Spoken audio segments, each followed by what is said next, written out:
180 athletes, and now we have more than 550 athletes here in Piemonte. In this, as the President Stefano say, is a very challengeable course. The athletes, you have a great future. I wish you good luck for today's races and good luck for the next year, 2023. Thanks a lot for the FIDAL, thanks a lot for the LOC, thanks a lot for all who is involved in the preparation of these excellent championships. Once again, good luck and thank you. Henna and micro. Okay. And now I declare the SPAR European Cross Country Championship Piemonte 2022 officially open. Ladies and gentlemen, we are coming in the opening of the SPAR European Cross Country Championship Piemonte 2022. We will run for this all.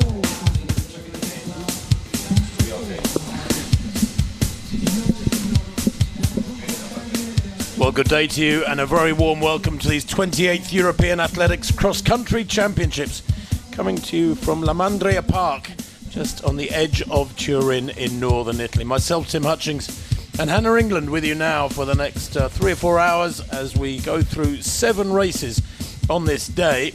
It's a freezing cold morning. It was -4, -5 overnight. The ground is rock hard. It's been thoroughly frozen throughout the night hours. But the 538 athletes from 39 countries, including an athletes refugee team to make up 40 teams, are looking forward to some great racing here in the various distances for the senior men and women, the under-23 category athletes, the under-20 races, the juniors that is, and of course the mixed team relay, which is always a highlight. Clear blue skies above us, the Western Alps are in the distance, about 10 or 15 kilometers away. The lifestyle of people living in Turin is quite supreme, with the Mediterranean just 100 kilometers away, a couple of hours drive away, the skiing opportunities and walking opportunities in the nearby mountains, quite varied of course. And this original capital of Italy for 4 years, back in between 1861 and 1865, as a rather glorious town centre, and it's a city that offers so much in terms of culture and sporting options as well.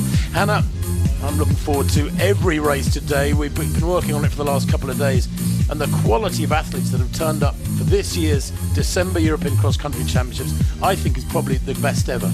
It really is, and 2022 has been a phenomenal season for athletics. We've had a really busy summer, so many championship opportunities, and I love the fact we've got one last exhibition here today at the European Cross Country Championships, and our athletes have turned up to compete today as well.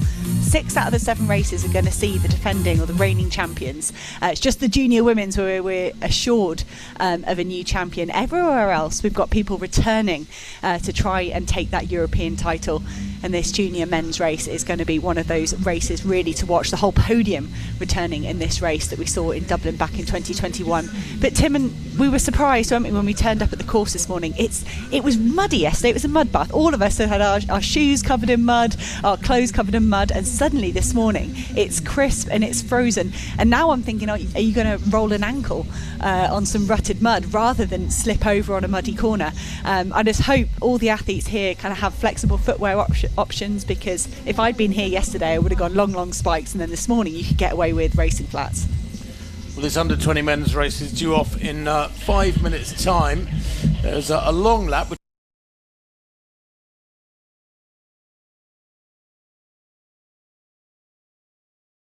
in front of our commentary position, and then the top part of that loop you can see is goes up a huge hill up to La Mandria Castello, which is about 100 feet, 70 feet above us on a hillside. So there's the start line you could see across these flat fields where they do run about 700 meters, and then the second half of the lap is quite a demanding climb up the hill to the castle, where they run through the building for 50 or 60 meters. It's unique, it's absolutely fantastic. They actually run through a museum, and then they come out of it, the front door of the building of the Castello, and then back down here onto the flat field where they will have completed a lap. There are the teams that go through in this under-20 men's race. Hard to call though, and a favourite for this age group. It is going to be really tight in this age group, and when you were describing the course there, Tim, it's slightly narrow up through the castle, and this is the largest field we're going to see in the whole day. We had 101 entrants at our last count last night. Let's hope they all made the start line here this morning. The team title last year came down to 1 point. Great Britain taking the gold medal just ahead of Ireland. Israel picked up the bronze medal just 2 points behind Ireland. It was really, really tight, and those teams are returning a lot of their top runners here this morning. As I mentioned a few moments ago, we do actually have the gold, silver and bronze medalists from last time round as well.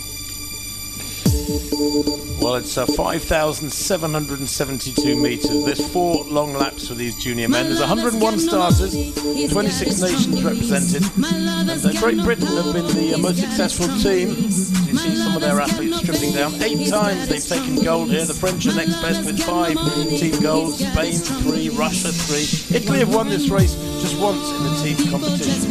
Jakob Ingebrigtsen, of course, goes in the senior race, the last race of the day. The Olympic 1500 metres champion won this race 4 times, unbelievably, at the ages of 16, 17, 18 and 19. That'll never happen again. Just going to have a look at some of the key athletes. Briggs of Ireland is going to get his own personal introduction.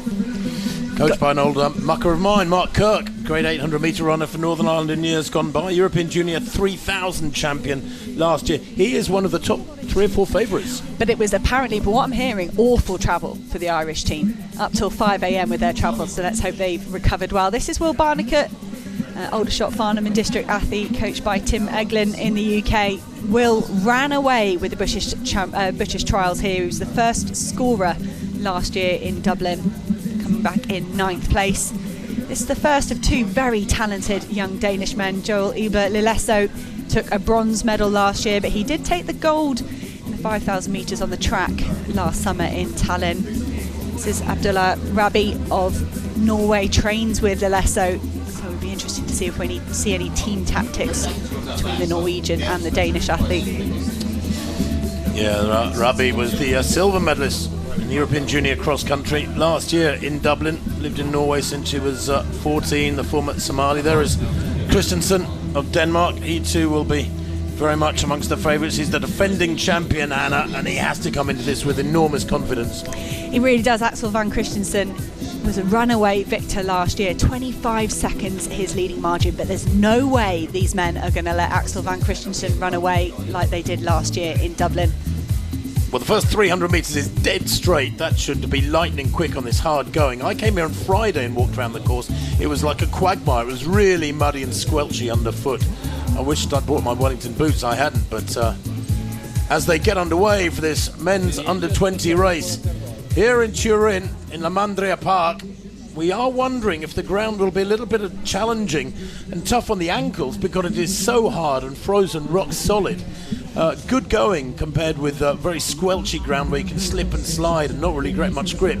But this is the other extreme, and it has its negatives. It really does. You see these men sprinting to try and get into pole position. As you said, Tim, round about 600 metres is wide and flat, and then they start very quickly twisting and turning up towards the castle. So it's super important to get yourself in a good position. You can see the 2 Danish athletes running side by side, Axel van Christensen and Joel Ibler Lilesso. They've done really well to get themselves to the front of this field because it's technical, and if you were caught behind athletes when we come down the hill out of the castle, I really think you could get yourself in trouble. You could get yourself isolated from the front of this pack really early on. So I think what we're looking for in these opening 2 or 3 minutes is have all the favourites got themselves up into this top 10 or so. Well, still on the flat here. We reckon it's about 700 metres to the bottom of the hill, and then it's a steady climb. It's not really steep, but it has several sort of levels, little climbs within the hill itself. And then they get up to the castle here at La Mandria Park as they negotiate this first little dog leg, and then they'll swing left in about 50 metres and start the climb. And then they get up into the castle, and you'll see they actually run through a museum. There's been boarding put down with synthetic grass on top of it. Quite astonishing. There's been a lot of comments on social media about how bizarre it is. 1 or 2 people think it might be slightly dangerous, but we shall see. But I suppose this hill, Hannah, will separate them pretty quickly, won't it? Because some people will really attack this first hill and try and get a gap. And we can already see a group of 5 there. I was worried when you look back at that big pack behind, there is a narrow doorway. I'd urge anyone to go and check out Tim Hutchings' Twitter. Brilliant preview of the course, but there is a narrow doorway coming up. But we're hoping that this first hill, look how steep that is. And there's Rabi. I was thinking Rabi hadn't quite made this first group. The tall Norwegian athlete is a little bit further back, and that's worrying for me. They've got 4 long laps, so there's a bit of time to sort themselves out, but they really do not want to lose sight of some of the athletes at the front of this group. This is almost, we've talked about how the steeplechasers might fare well on a technical course, and similar to a steeplechase, I think you want to be able to sight this downhill. You don't want to be worrying about athletes in front of you. You want to have a clear look so you can just go hell for leather through this technical section. They go through that gate, now they swing right, and you'll see them go through the door and into the castle straight for about 50 metres through here. That is a museum. Look at those glorious old carriages on synthetic grass. So central heating in there, and then out the front door of the castle, back outside. They're only in there for about 10 seconds. Back outside, as Barnicott there is up in that leading quartet for Great Britain. And then this long sweeping downhill. We reckon from the door coming out of the castle to the finish line on the last lap, mark your cards, it's about 470, 480 metres. But this is quick running here. The sun, of course, will start melting away that top surface in the frozen ground. And already it's getting slippery. You see 1 or 2 athletes there slipping. That could be interesting on that corner. It's quite a sharp left turn halfway down the slope. You can almost see the stress on these guys' face. They have to concentrate so much on that section. Axel Van Christensen of Denmark, as he was last year in Dublin, in the lead. I don't think he's necessarily trying to pull away from the field, but perhaps this advantage of being able to see these little dips and dives. This is a great first lap off Dean Casey of Ireland, and there goes Rabi of Norway. He's going to have to put in a monumental effort on this flat section if he wants to get back to the 2 Danes, to Will Barnicott, to Nick Greggs. He's got to get past Dean Casey as well. Rabi was on the podium last year, but he's not had the best of times there in that first lap. I know Danish fans will be hoping for a 1-2, and it's perfectly feasible. Christensen, the defending champion, and Lelessa, the European Junior 5,000 metre champion from last year, took the bronze medal 12 months ago in Dublin, and already this field is pretty stretched out. There's a punishing first lap. They go through with 1 lap done in 4:03. That is pretty quick. And that long lap with 3 to come. Well, there's several acts yet to unfold in this one, but let's just mark that 4:03 for lap 1. And then you can see the rest of them. Well, plenty of them 15, 20 seconds down already. It has been quick. They're working together pretty well as a group of 4. Axel Van Christensen, he doesn't mind leading. He's probably more of an endurance profile, I think, perhaps, than the other 3 men behind him, particularly Nick Griggs. He's very good over 3K, 1500. Took that gold medal in Tallinn at the Under-20 Championships, over 3,000 metres. So he'd be very happy to bide his time there. Will Barnicott is more sort of 5K ilk, but Joel Ubler Lelesso and Axel Van Christensen had a wonderful battle. It's a really historic, established race in Denmark, the Hermitage, 13.3 kilometres. Axel Van Christensen took the victory by 2 seconds over Lelesso, but apparently they were both absolutely exhausted. It was a real battle between these two. They've got such a strong rivalry, and they've pushed each other on to be 2 of the best runners in Europe, because they have that advantage of competing against each other domestically. They're going to do the same again today. Rabi struggling to stay with the pace. That right knee quite heavily strapped. I wonder if that's been compromising his training. Mills goes through there, another of the British squad. And clearly Sam Mills struggling to go anywhere near this front quartet. So they go into the hill for the second time. I'm interested about Joel Ibler Lelessa. He was 6th in the World Juniors 3,000 metres back in the summer. This summer just gone. But for 5,000, he's run 13:29. And he's 19 years old. That is a mighty impressive time for 12.5 laps of the track. He's in second place there in the long white sleeves, Lelessa. But the Danes with a fabulous pairing here with the Irishman Griggs and the Brit Barnicott there. The third Dane, by the way, Bjorga, doesn't make it up that hill. That looked like you can see some of the other competitors just noticing Rabi's on the ground. You mentioned his knee, Tim. That did almost seem like something went then. It wasn't a slip, it was more of a collapse. That's big there. That's a silver medalist from last year, Abdullahi Dahir Rabi of Norway. That didn't look like he was going to get back on his feet. It didn't look like a stumble. It really looked like he collapsed there. These men will have no idea, the front quartet will have no idea that one of the pre-race favourites could be out of the race already. That's really sad for the youngster. 19 years old is Abdullahi Dahir Rabi. Clearly he's gone down. He wasn't getting up either, was it? Must be the knee. Out of the building for the second time, out of the castle, and then this swing left. But they are calling the shots at the moment, the Danish pairing. Griggs in the green of Ireland almost slips there. Now this surface, where the sun is breaking through onto it, will get more and more slippery, and I think Rabi will not be the first person we'll see come a cropper. Let's hope nobody else is seriously injured. But as they negotiate that left turn in the sun, there was a point on the first lap where we already saw one of this front pack have a bit of a slip and a slide. They're building up a big gap on those behind them. My heart is in my mouth watching them navigate this. It's similar to the course we saw in Lisbon in 2019.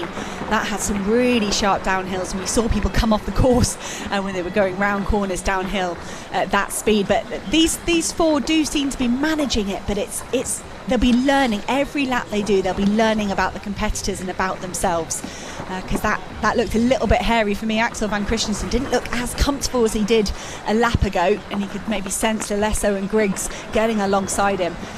And Will Barnacle at the moment, I don't know if he's just settling for fourth place, not getting involved in really up in the bodies in that technical section. But that's as Mark Butler, our statistician who helps us so much before the race and during, has just pointed out, it's much slower second lap. We need to keep an eye on where the lap counter is, versus the start line and things like that. But it does look like they're settling into this race. The second pack, led by Casey and Mills, is 7 seconds down. That's Dean Casey of Ireland, who was 13th last year. He's having a better run today so far. Halfway then in this 4-lap race for the under-20 men, the first race of the day. 4:03 the first lap, 4:30 the second lap, significantly slower. But of course, the blast off from the gun always sees a really quick first couple of minutes. Christensen's still calling the shots. I think Barnicut's well positioned though, Hannah. If I was in his shoes, I'd be pretty happy with the way this is going. You just tuck in there, let the others do the work. You're in their slipstream. If you're going to go to the front like this, you've got to maintain the pressure on those behind you. You've got to keep grinding away and be patient and hope that they will eventually tire. So for the two Danes, with pretty much half the race to come, they've just got to keep pummeling away and hold this high tempo. And it's one of those things that leading a race can be stressful. You know everybody's queuing up behind you. The less so for me, he keeps making tiny little moves on Van Christensen. I don't know if that's just to say, don't forget about me, I'm here. But that can start to drain you emotionally. I mean, Axel Van Christensen is going to be so aware of the men around him and to fight that temptation to get sucked into other people's moves. But it does look like they could be slowing ever so slightly. Sam Mills, Dean Casey, Luke Birdseye there, forming their own little group of three. That's going to be very significant in the team standings. If I remind you, from Dublin 2021, Great Britain, Northern Ireland beating Ireland in the team standings by just 1 point. The Irish men will be desperate to turn the tables on the Brits, but they are starting to close that gap. Sam Mills had a tremendous run at the British trials. He was the only one of the under-20 men that tried to run with the eventual winner, but Will Barnacle, and he's having another good run here today. Birdseye there in that trio that are chasing hard this quartet, and without any doubt they're closing. There was a foreshortening effect in that shot we saw a minute or so ago, Hannah, but I reckon these four, while they're moving along really well, have not really maintained the tempo. Look at that, the trio behind are only a few seconds behind. There you can see the attendance being given to Rabi. Poor lad. Really hope that's not a serious injury or a worsening of that knee injury maybe, as the athletes now negotiate this hill for their second time. And we've lost Van Christensen out of that group of three. Could he have stumbled on the hill as well? I don't think they will have let him pull away. I think that's more likely. We've seen Axel Van Christensen struggle with the terrain there. Let's hope he's still on his feet. You can see there is Van Christensen. Yeah, Van Christensen, he hasn't got any mud on his knees or anything back in fourth place, so I don't think he's gone down. I think he's just hit a bit of a block there. He's really struggling. The tempo's gone from those legs of the defending champion, and he's being reeled in by this trio. And I was going to talk about travel issues. Axel van Christensen had a big old sprint through Paris airport, lost his kit, had to borrow his shoes to train in yesterday. I thought that was going to be the worst travel, but the Irish team were due to leave at 2 p.m. on Friday, didn't actually leave till midnight, didn't get here into Italy until 5 a.m. so no excuses there. Nick Griggs has managed to get himself into this top 3, but it looks like the defending champion Axel van Christensen is in real trouble. He's dropped totally out of shot here down this penultimate decline. Perhaps Axel van Christensen might even have pulled out. Cannot see him at all further back on the course. Well, the Brits beginning to pack well. Sam Mills, who's a 153 800 metre runner, English School's 800 metres champion, in fact, last summer. Just 18 years old, in 4th place at the moment. He's having a fabulous run, showing really good stamina and endurance for an 800 metre specialist. He's beginning to ease away, is Mills, in 4th place from the 2 who were accompanying him. Casey of Ireland, Dean Casey, who was 13th in the World Junior 5000 last summer, the 19-year-old, back in 5th. But Mills is a little isolated now between the 2 groups. He's got to try and close up on this trio and tuck in behind them. 1 lap to go, 13:09. The total time there after 3 laps, Hannah. So in terms of team standings, 3 in the top 6 for Great Britain and Northern Ireland, 2 for Ireland. So if everything holds together well here on this final lap, it does look like Great Britain and Northern Ireland could retain their team title. They have a much lower score than the 34 they did last year. But here goes Will Barnicott of Great Britain and Northern Ireland. He did this at the British Trials in Liverpool a few weeks ago. He just pushed from the front, pushed and pushed and pushed, and nobody had any answer. Sam Mills, the man in 4th place, was the athlete that got closest to him on that day. And does it look like Joel Idler-Lelesso perhaps has run maybe a little bit too aggressively, too competitively in those first 3 laps, getting caught up racing with his teammate Axel van Christensen, who we do think is going to not complete the course here today. But we have Will Barnicott in his 3rd attempt here at the European cross country. He competed in Lisbon back in 2019. He must have been 16 or 17. Lived out the pandemic, didn't get to contend under 20 race then, but he's back here. This is his final attempt at this junior men's race, and it could finally be a medal for Will Barnicott. But what colour? Because Nick Griggs is the European under 20 3,000 metre champion. He's got 3:42 1500 metre speed. You've got to fancy the Irishman if this comes down to a sprint finish. Griggs and Barnicott, Ireland and Great Britain, then into the hill for the final time. Barnicott, 9th last year, having a fabulous run here, coached by Tim Eglin. What a great pairing they have turned out to be. Huge credit to coaches, of course, who prepare their athletes well for this midwinter cross-country. Of course, the European cross-country season beginning now to adopt more and more the American collegiate model, where athletes want to peak around December, January, and then go into the indoor season. The World Cross-Country Championships beckons in Bathurst in late February.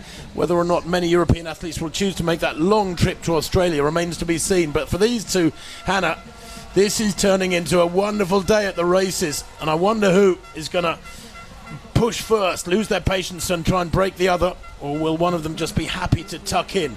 Lilleso just really struggling on that upslope there, the Dane. I think that bronze medal battle is going to be just as fierce as the gold medal battle. And Will Barnicott, for me, did not look as comfortable on these downhills as Nick Griggs did. Here goes Nick Griggs of Ireland. He's making his bid for gold. It's about making sure you're coming through those gates, those doors out of the castle first. I think we were looking at the course yesterday, apparently around about 470 metres when they exit this castle to the finish. It's technical, it's tricky. Nick Griggs at the moment getting himself ahead through these twists and turns, and Dean Casey looks like he separated himself from that bronze medal battle. Could Dean Casey leapfrog all the way back to Will Barnicott, because his cadence and his speed has not carried him off the top of the hill particularly well. So Griggs then back out into the sunlight, and he has the gap. He's got daylight between himself and Will Barnicott of Great Britain. That is a winning gap. Gliding down the hill there so wonderfully. He dedicated his European junior title in 2021 to his older brother Josh, who had been tragically killed in a road accident 1 month earlier. Well, I'm sure his brother is in his mind now for this Mid-Ulster athlete, coached by Mark Kirk, an 800-metre international himself back in the 80s. And Nick Griggs surely now has got a winning margin. Just coming off this hill, probably around 200 metres to go. Nick Griggs looks over his shoulder, but he's a 3:42 man. He is a fast 1500 metre runner. Nick Griggs surely is going to have another gear left in this 100 metres. Will Barnicott is going to kick. He's going to give it absolutely everything. But could we see a sensational gold and bronze to Ireland? What a day that would be for the Irish team. What a start.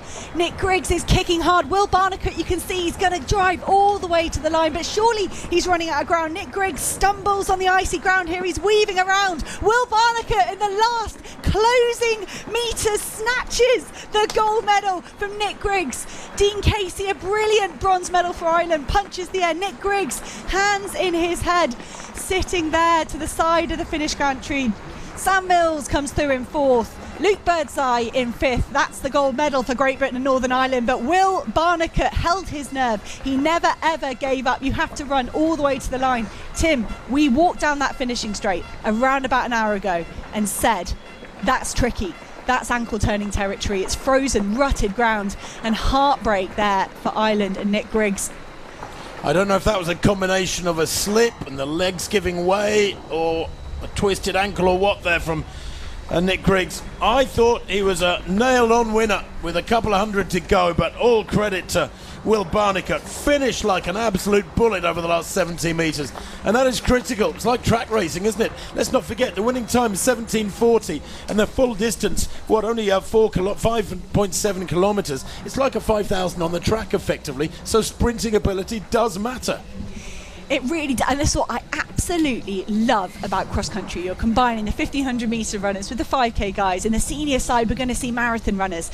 But that Nick Griggs, on paper, in the lead, is a 3:42 man. There's no way he should have lost a sprint finish, but the strength matters when you're here on the cross country. And Will Barnicott, University of Birmingham student, that's where I live and where I did my training. And we've got a great history of performing well here at the European Cross Country Championships, as have Aldershot, Farnham and District, Will's club. Another brilliant day for them. A heartbreak for Nick Griggs. He was so close, hand and a half on that gold medal, and he will replay that closing 5 seconds over and over again. Well, it's still a heck of an improvement for Nick Griggs.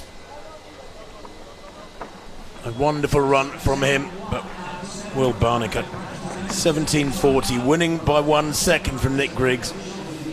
Ireland getting second and third. Fabulous performance from Dean Casey to get onto the rostrum, but then Sam Mills and Luke Birdseye make it. Is that a record-breaking low score for the British squad to get 1, 4 and 5? Well, I always quote Brussels in 2008 when the junior women got 1, 2, 3, 4, 5, 6. But it's got to be one of the lowest scores. That beats the German women's score from last year. That was phenomenal. I think they had 3, 5 and 7.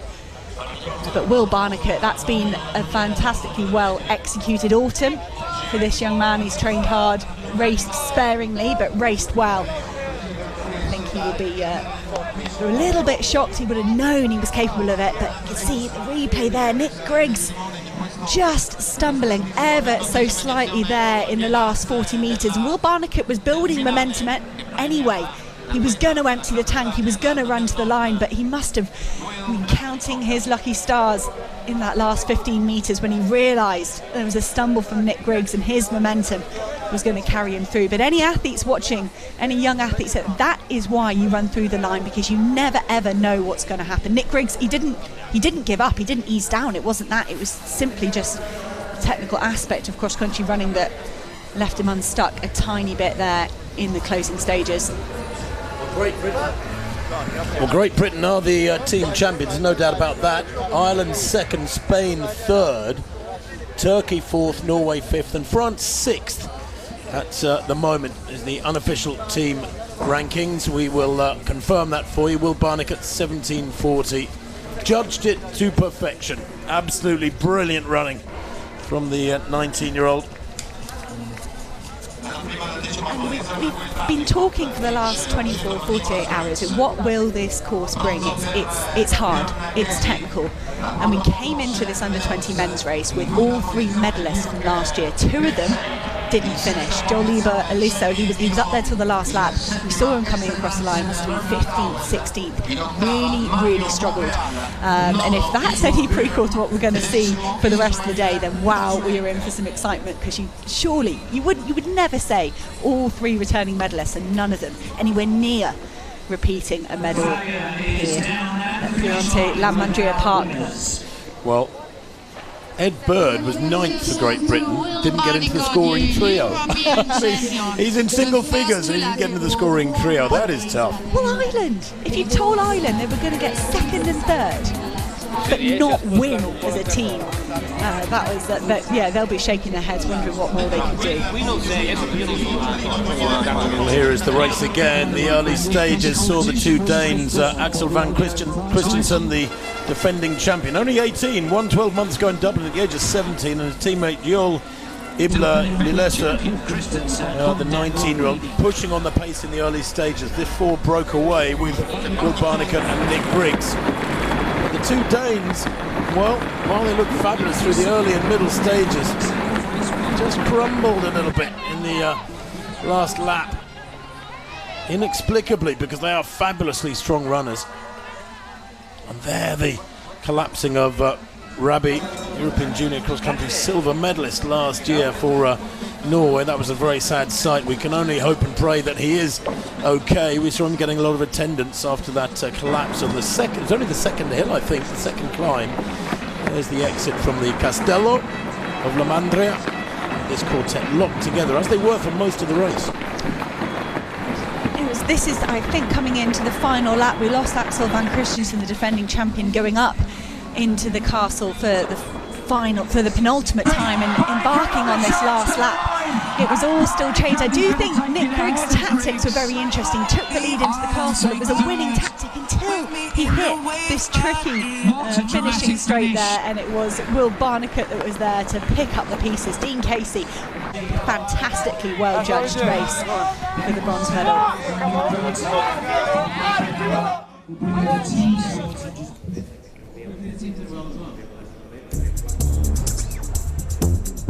You're listening to live coverage from the SPAR European Cross Country Championships at Piemonte La Mandria Park near Turin.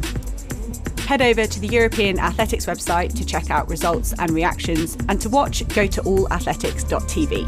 Coming up next is the women's under-20 race. Let's hear from multiple European medalist Ingeborg Østgaard, looking to repeat her huge successes in 2021.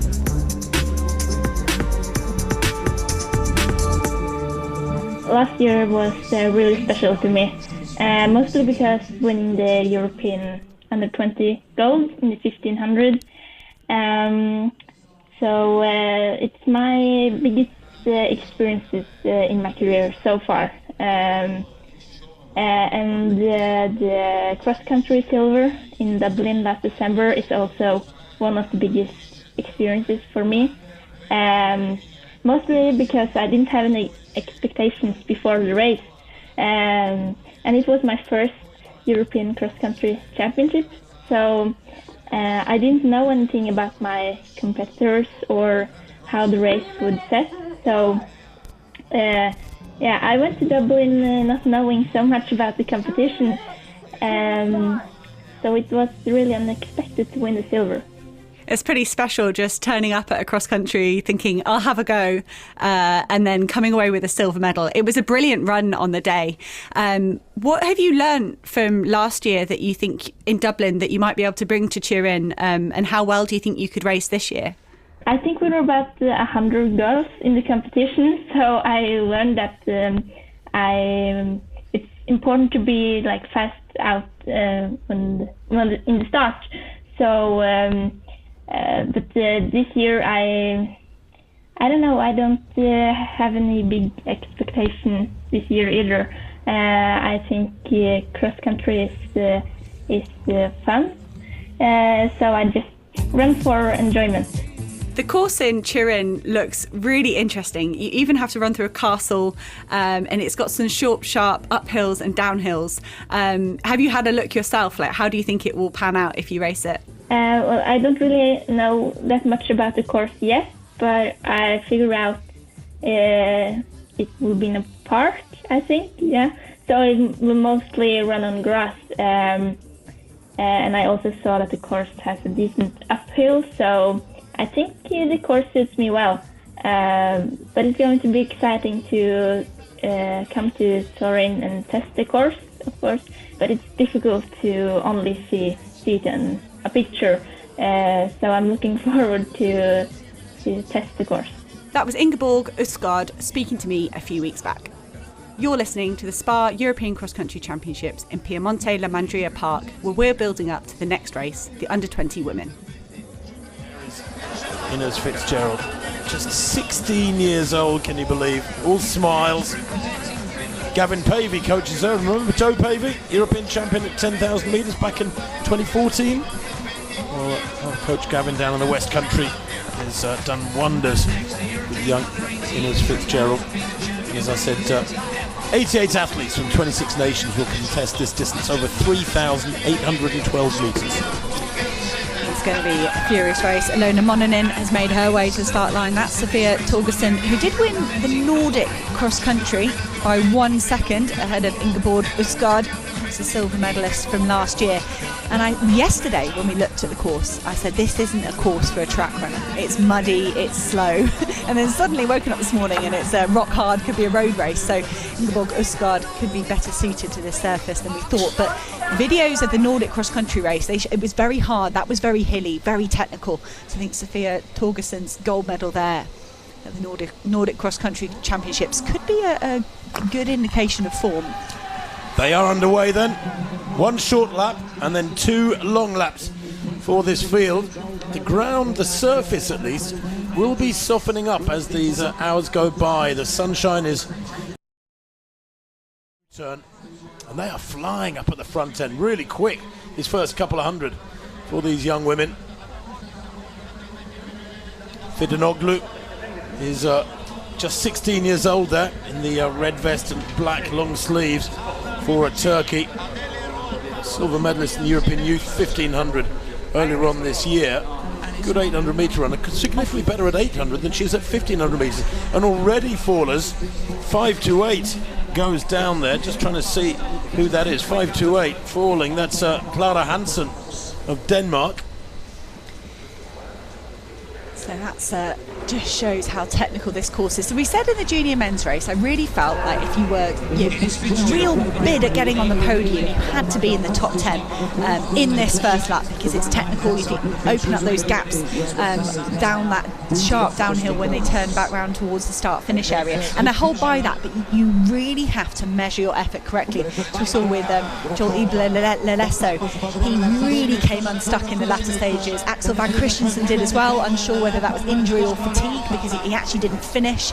But we did also think we would see Ines Fitzgerald, the young 16-year-old from Great Britain and Northern Ireland, leading. This is what she does every time she races, and I'm not surprised, but I'm also a little bit nervous, because this course, you've got to judge your effort right. The fatigue, the oxygen debt, everything you're going to go through up this hill could really start to cumulative fatigue as they move through these sharp uphills and downhills. Should be really exposing them in another 5-8 minutes or so.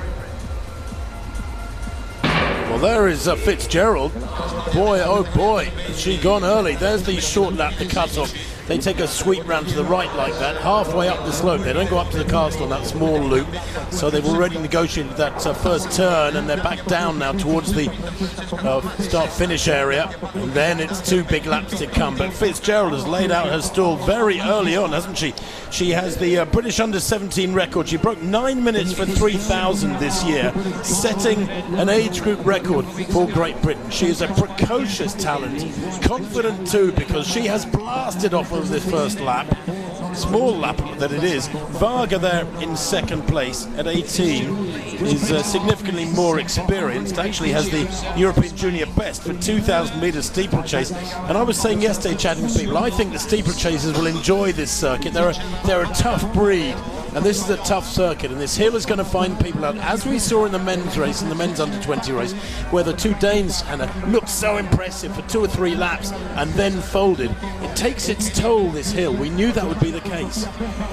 And this will be the first time that Ines Fitzgerald has raced a field of this calibre. This is far and above the highest quality race she's ever been a part of. We've seen her unchallenged in Britain. That 8:59 that you mentioned, Tim, it was solo. She won the race by 30 seconds. And it wasn't pace made. She was totally on her own. So she's very used to gauging her effort. But this is a really unique course. It's very, very testing, and this is a much higher quality field than she's ever raced against.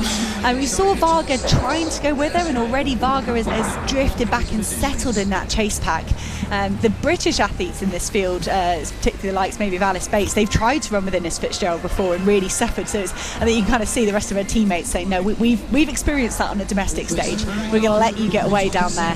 But they're heading out just on their first of their long laps, 2 long laps all the way up to the indoor section. Ines Fitzgerald, she's looking fine at the moment, but I am nervous about the effort that's going in for the young athlete here. Do you know what? She's got incredibly long thighs, long femurs. She reminds me of John Ngugi, a guy I raced against, I didn't race against. I appeared on the same field as him, but he was usually way ahead of me.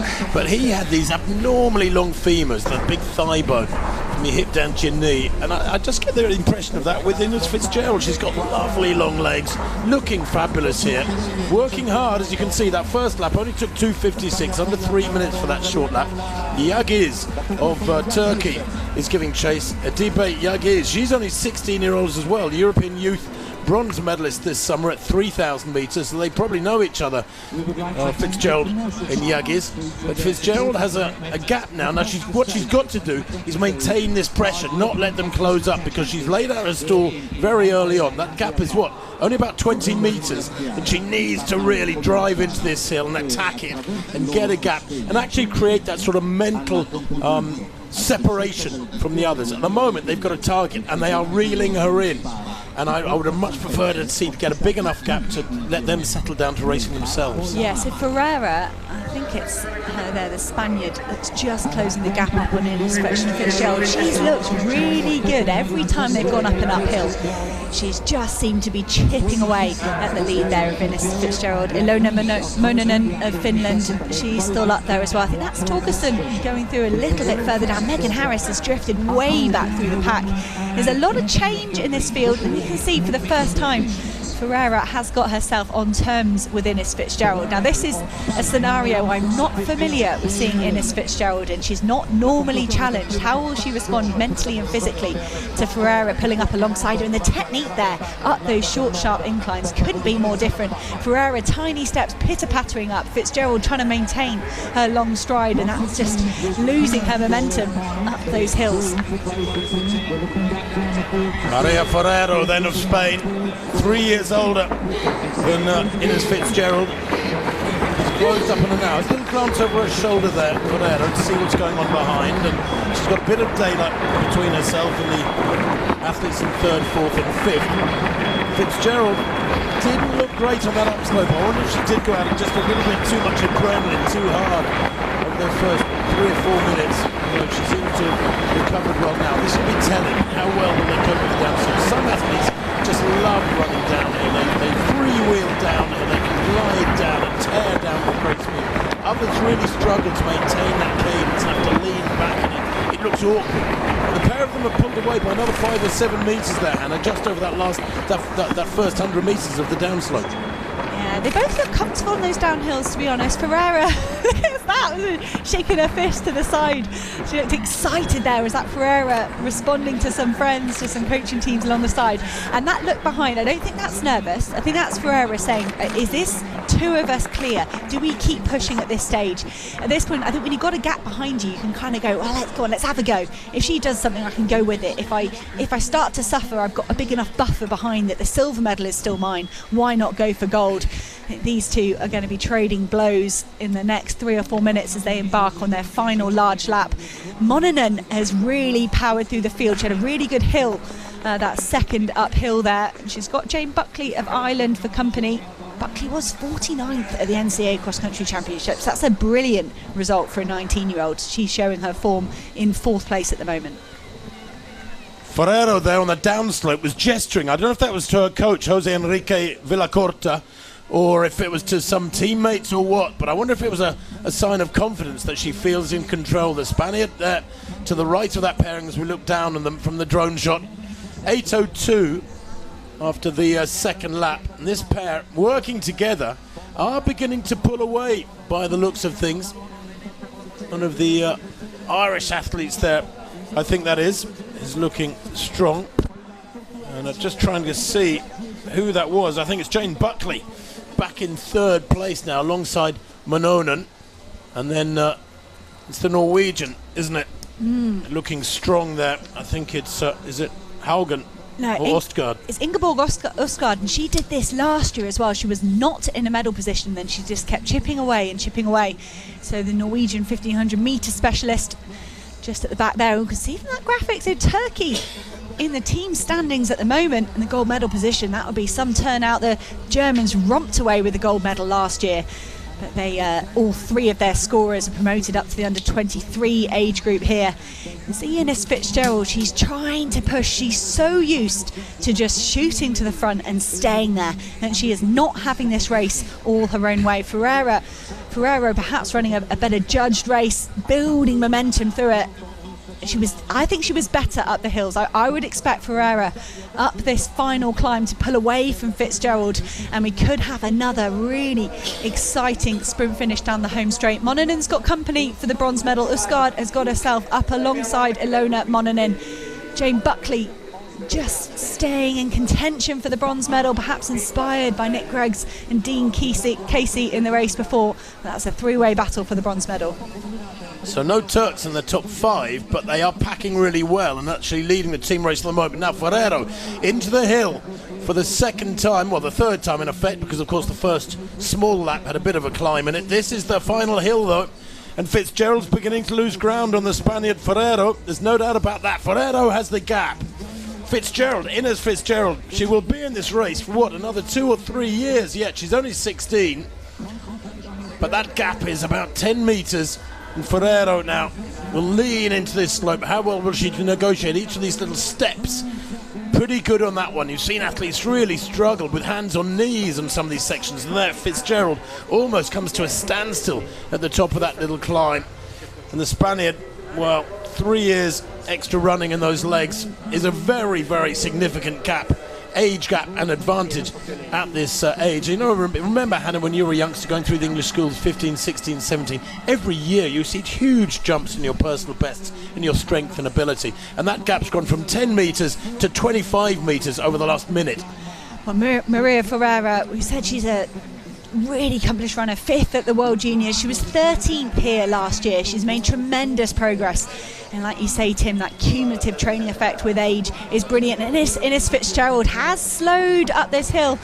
Ilona Monanen looks like she's got herself ahead of Usgaard, but is this Ferreira stretching away to a winning lead? Spain won the exhibition event back here to 1996, the very first time there was a junior women's race, and they picked up a bronze in 2004, but no individual medals for Spain in the women's under 20 race since that race in 2004. And we could see Maria Ferreira break that drought of individual medals for the Spanish junior women, and she looks like she's full of smiles. She can relax down this last 150. Well, she is smiling too, and what a brilliantly judged effort has been. She cut loose going into this final hill and has destroyed Fitzgerald. Ines Fitzgerald, the youngster, such a talent, but now back in 4th place and in danger of not making it onto the rostrum as Ferrero.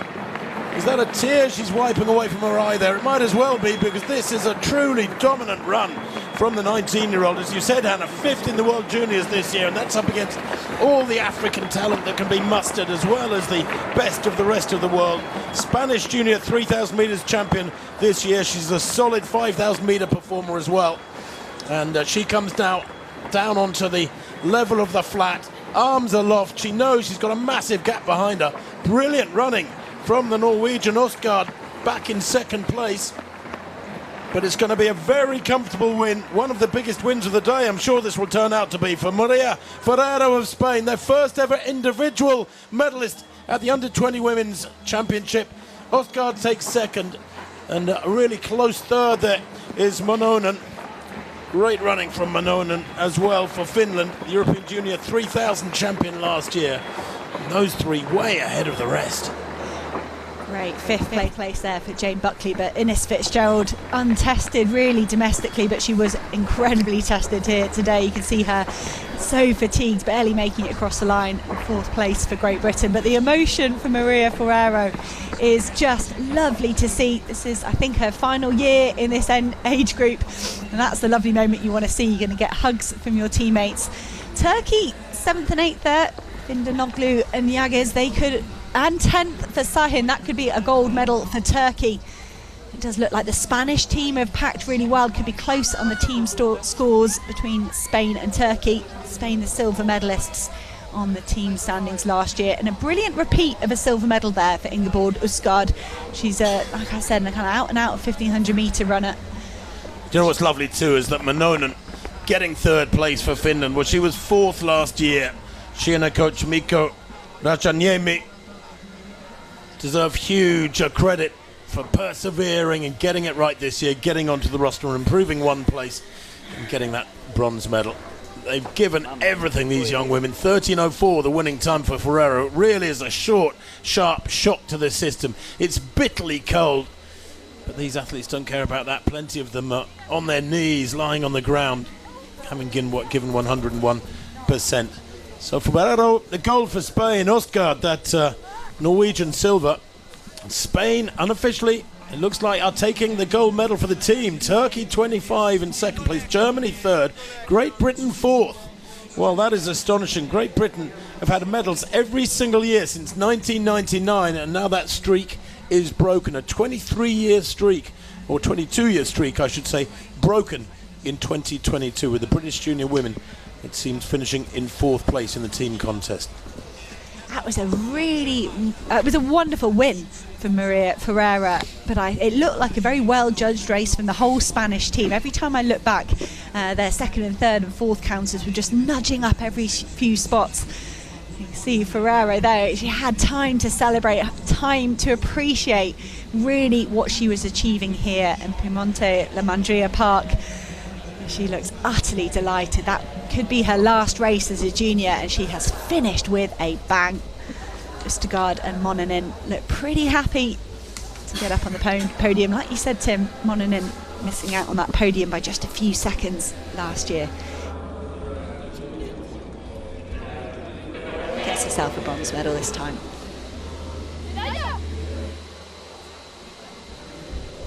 Well, 2 races down, 5 to come. The mixed relay goes next. They're due off in about 10 minutes' time. The Spanish girls, look at that. They've just heard they've got the team title.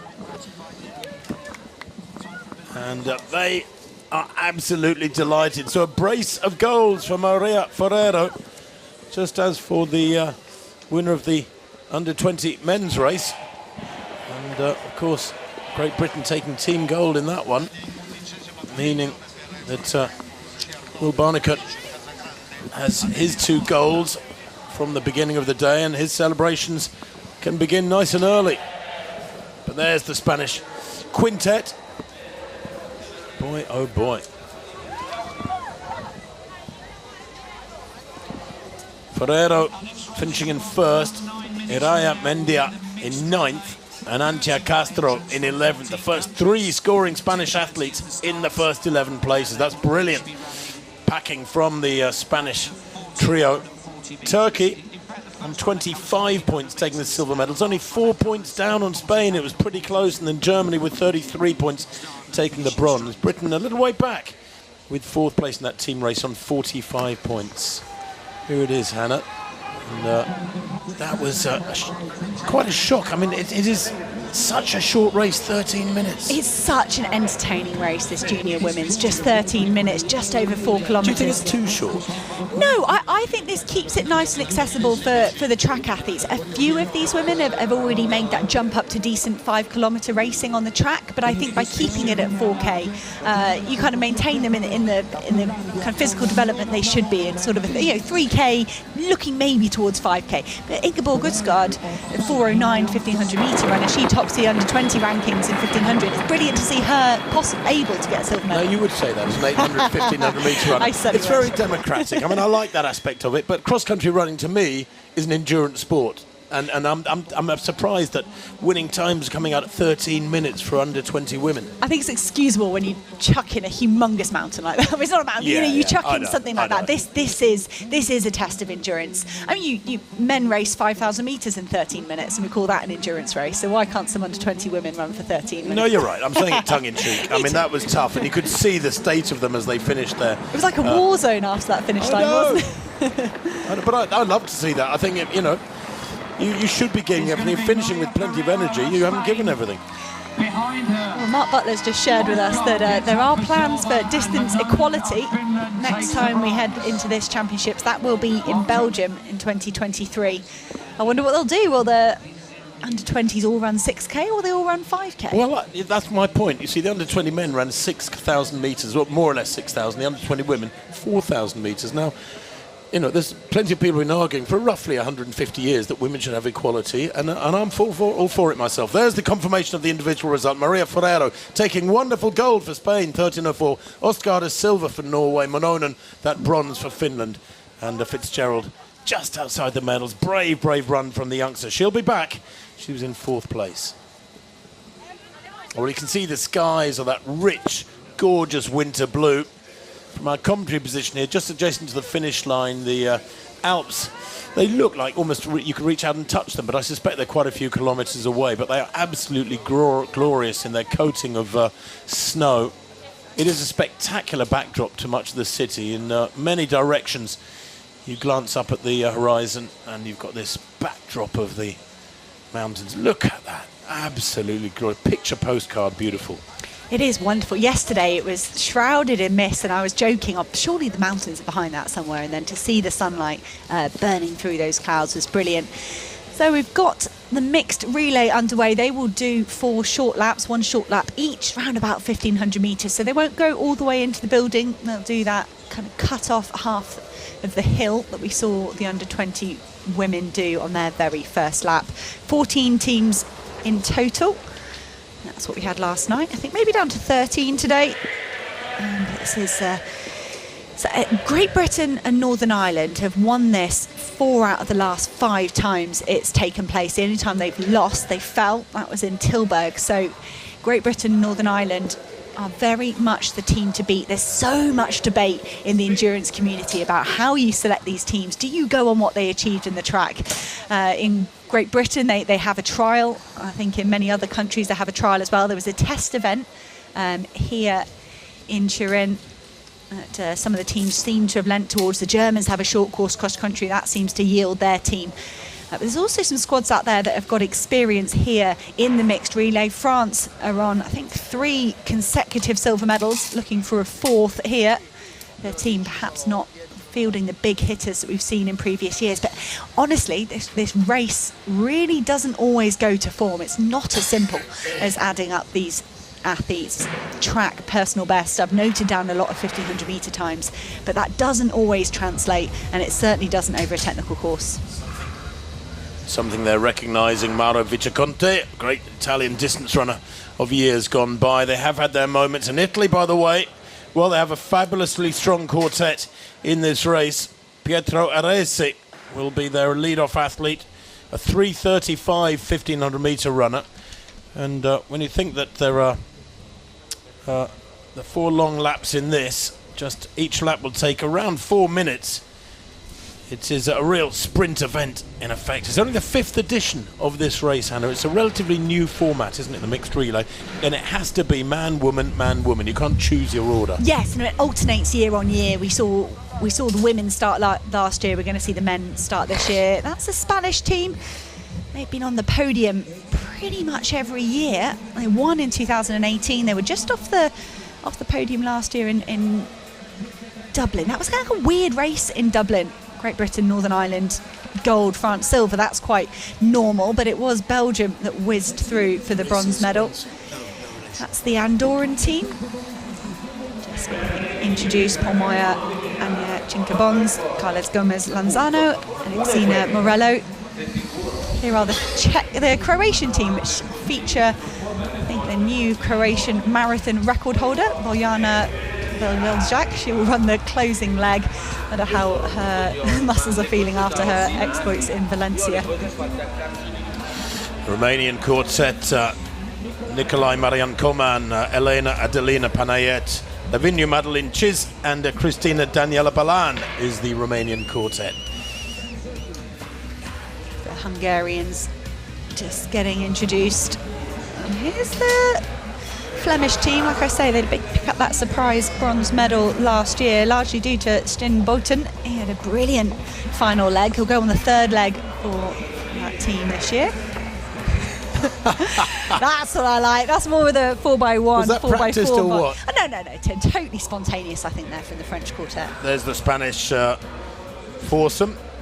Spain with Jesus Gomez, Solange Ferrero, Adiran Ben and Rosalia Taraga. They will give a good account of themselves. Adiran Ben is a very, very strong athlete indeed. Irish quartet will be led off by Andrew Kosker and Georgie Hartigan next. Her mum ran the very first European cross country years and years ago, and she's back competing today. Luke McCann, Nadia Power make up their quartet. Now this Portuguese quartet are interesting. A couple of their runners won the test event here back at the start of November, beating many of the Italian teams, so I think they are ones to watch. The Danes, Hansen, Trost, Lindgren and Anna-Marie Nielsen will be carrying the baton home, so to speak, on the 4th and final leg. Finnish team looking ready for business. They do feature Topi Raitanen. He's the steeplechase champion for Munich. He had a blistering finish there. I think he's the taller man at the end of that group. The German quartet look all business. Mark Tortel, Alina Bukard, Jens Merkenthaler and Nele Wissel. That will be their quartet. And here are the reigning champions, Great Britain and Northern Ireland. It is a totally new team than we had last year. Thanks to the format for picking this team, it's top 2 across the line at the trial, and that is it. It doesn't matter any past pedigree, so the slate white clean for Great Britain and Northern Ireland. Can they get another gold medal? And this quartet really fancy their chances. The Italian team have focused on this as a medal opportunity. They will be led off by Pietro Arisi, Federica Del Bueno next, Yasin Buhi 3rd, and then Gaia Sabatini going to anchor that quartet. Del Bueno and Sabatini. Some brilliant pictures online on Del Bueno's Instagram of those two training around this course, hurtling full pelt through that wooded section. So they've really been practicing the technical elements of this course.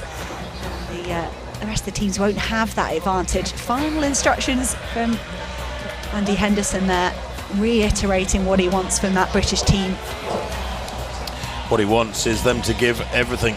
James Hennigan will lead them out, the British quartet.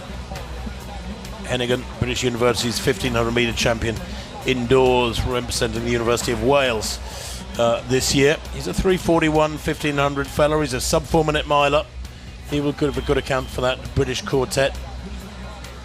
The Croatians will be led out by Dino Bosniak.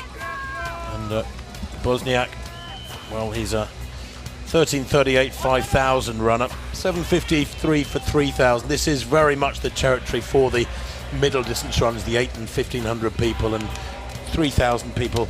Less so the 5,000 people, because you need speed for this, Hannah. It's for the fellas, it's going to be a long way under 4 minutes. You really do, and there's a lot of tactics that play into this event as well. And for me, I feel like you need a strong runner on your first leg, because you have to keep yourself in contention.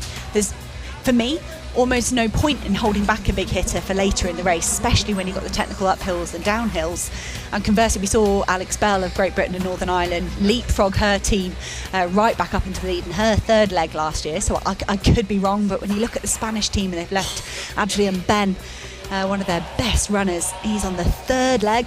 But Jesus Gomez is going to lead off for them. He's got good experience in this event. So 3-point start from the German team. That shows the importance of getting yourself down this opening straight as quickly as possible. Just a word on Christian Ulberg Hansen. He's a member of the Athlete Commission and kindly stepped in on a preview of this event yesterday afternoon with myself and Tim and Ellen Ellard. And he was saying you really got to get your tactics absolutely perfect on this course and in this event. I shall be fascinated to see how quickly they go here, Hannah, because those hills, and they're all the little climbs within the hill, and then going through the La Mandra Castello, and then the downslope where they'll be flying. At the speed these guys are going to be moving at, it's going to be terrifying. There's going to be some slipping and sliding. I hope nobody comes a serious cropper, but they are tearing round this. They've only been going 27 seconds, and they're most of the way around this lap. So Petro Rize is in the lead at the moment. He took third place in the test event here a few weeks ago. The win went to the Portuguese athlete Isaac Nader. He's just tucked in a tiny bit. So Nader and Arizi first and third in that event, so you'd expect them to know what they're doing, but there's a lot more quality around them. It was basically a Italy versus Portugal race in that test event. Arizi just taking the racing line there. He's got the advantage as they turn towards this sharp left-hand turn up until the hill. And we talked about this yesterday. All athletes do uphill reps as part of training. This is a very steep uphill. You've got to get your technique bang on, but it's the downhill that's really going to test these track specialists. Arizi then leads. Improved from 3:37 to 3:35 in Munich last summer when he finished fourth at the European Championships over 1,500 metres. He slowed a little bit now as the Spanish athlete, the opening leg athlete for Spain, moves onto his shoulder, Jesus Gomez. But you can see some of them really struggling on these upslopes, and you've got to attack those. You've got to pump with the arms and maintain that drive, get the knees up high and push into each of those slopes and get up this hill as quickly as you can. Technique is critical. Gaps opening up already. They've only got a couple of minutes on the clock. 1,500 metre running, you're always on that limit of flooding yourself with lactic and just tolerating that, and chucking a hill like this in the middle of a 1,500 metre effort. These guys are going to be absolutely flooded with lactic. Okay, my mistake, they are going through the building. They're going all the way up to the top. They've had to do that whole climb, and now they're going to just hopefully flow down this hill. Arizi in the lead at the moment. Jesus Gomez of Spain just sticking to him. It does look like Christian Ulberg Hansen might begin to struggle a little bit on this downhill section. It is the trials winner Isaac Nader of Portugal in third at the moment, but there's some big gaps opening up. Great Britain and Northern Ireland, the defending champions, I think only just about in the top 10. It's going to be all change here in the next three legs. Well, Jesus Gomez in second place is a 3:30. And he's gone down. He's a 3:33 1,500 metre runner, and he goes down. Doesn't matter how quick you are in track races, if you can't keep your feet on this surface, then you're going to be in trouble. That has given Aresi, no relation by the way to Franco Aresi, the great Italian 1,500 metre runner of generations past, but Aresi has a gap now of about 20 metres and taken full advantage of that. Stays on his feet, struggling to stay on his feet and keep his balance. Here it is. Wow, bang, that's quite a heavy fall from Gomez. That's heartbreak for the Spanish team. Now these athletes they have to run the whole way to the line. You can see them removing almost a sweatband with more of a plastic bracelet this year, so they're going to pass over that plastic bracelet to their next runner. It is a lead for Italy at the moment. Federica Del Buono, they slightly fluffed that changeover, but it does look like they managed it, and the Danish runner just falling to the ground is going to have to stay out of the way of the rest of the athletes. Jesus Gomez did well to run all the way in there. He fell all the way back into about sixth place. But Federica Del Buono, she is a 4:02 runner for Italy. A fantastic athlete. Bronze medal at the European Indoor Championships all the way back in 2014. She's had a tumultuous career, so many injuries, so many setbacks. Last year was a real return to form for Federica Del Buono, and this will be a lovely cherry on the top of a fantastic season if she can keep her Italian team in the lead here in that gold medal position. Well, that's an impressive lead that she's been handed by her compatriot Aresi. She's a 4:03 1500 meter runner, as you said, Hannah, very much a world-class athlete in her own right. Her father, Gianni Del Buono, placed third in the 1971 European Indoor 1500 meters, and he won this. She won the same medal back in 2015. She's run exactly 2 minutes for 800. Not bad endurance, 9:01 for 3000, but this is her sweet spot, 1500 meters, and conveniently about the length of this lap. They do the long lap, as we said at the beginning. Each of these athletes has to go up the hill through the Castello. Denmark moving into what, third place there behind the Belgian competitor, and Belgians Mariska Parevic on this second leg. Solange Pereira of Spain has done super well. Jesus Gomez was running really well, just that unfortunate fall kind of down the penultimate dip. But Solange Pereira, super experienced at running this mixed relay. Bronze in 2017, gold in 2018. She's a 4:06 competitor. So used to seeing her in European track finals. So I think that's a good positive move from Solange Pereira to pull her team back into second. Still, Del Buono going really well and maintaining that lead. Charlotte Mouchet of France is going well. She's up there in the top 3 or 4 places. She's a 4:09 1500 meter run, has run 2:01 for 800. Struggling there a little bit, Del Buono. They are vicious, these little steps. There's an overall slope, but then there's 3 separate steps halfway up the hill. There she negotiates another, but she's got a lovely pitter-patter style, hasn't she, up on her toes. And that's what we saw from Maria Ferrero in the junior women's race. That seemed to do better, kind of maintain a bit of momentum. Federica Del Buono was second at the test event here, so she does know this course. She's shared videos of herself training around it. She doesn't look totally at home up this hill, but she has got a good lead, and hopefully she can stretch away down the hill without having to worry about other athletes around her. Solange Pereira is having the pressure mount behind her. Charlotte Mouchet of France trying to fight for their 4th consecutive silver medal. That would be tremendous for the French quartet, but it's really bunched there behind. Still yet to see the defending champions, Great Britain and Northern Ireland, get themselves involved. Spain and France in second and third. Denmark going through in 4th. Romania, I think, in 5th as they come out and break into the sunshine. That gap is, well, it's probably grown a little bit. It's about 30 meters now. She's had a fabulous leg here so far, Federica Del Buono. She just needs to stay on her feet. Yeah, flailing arms there. That's quite legit. You've just got to stay on your feet and use every element available to you to keep upright. Now, this is the corner where we saw the Spaniard go down on the first leg. That was a tough fall for Gomez.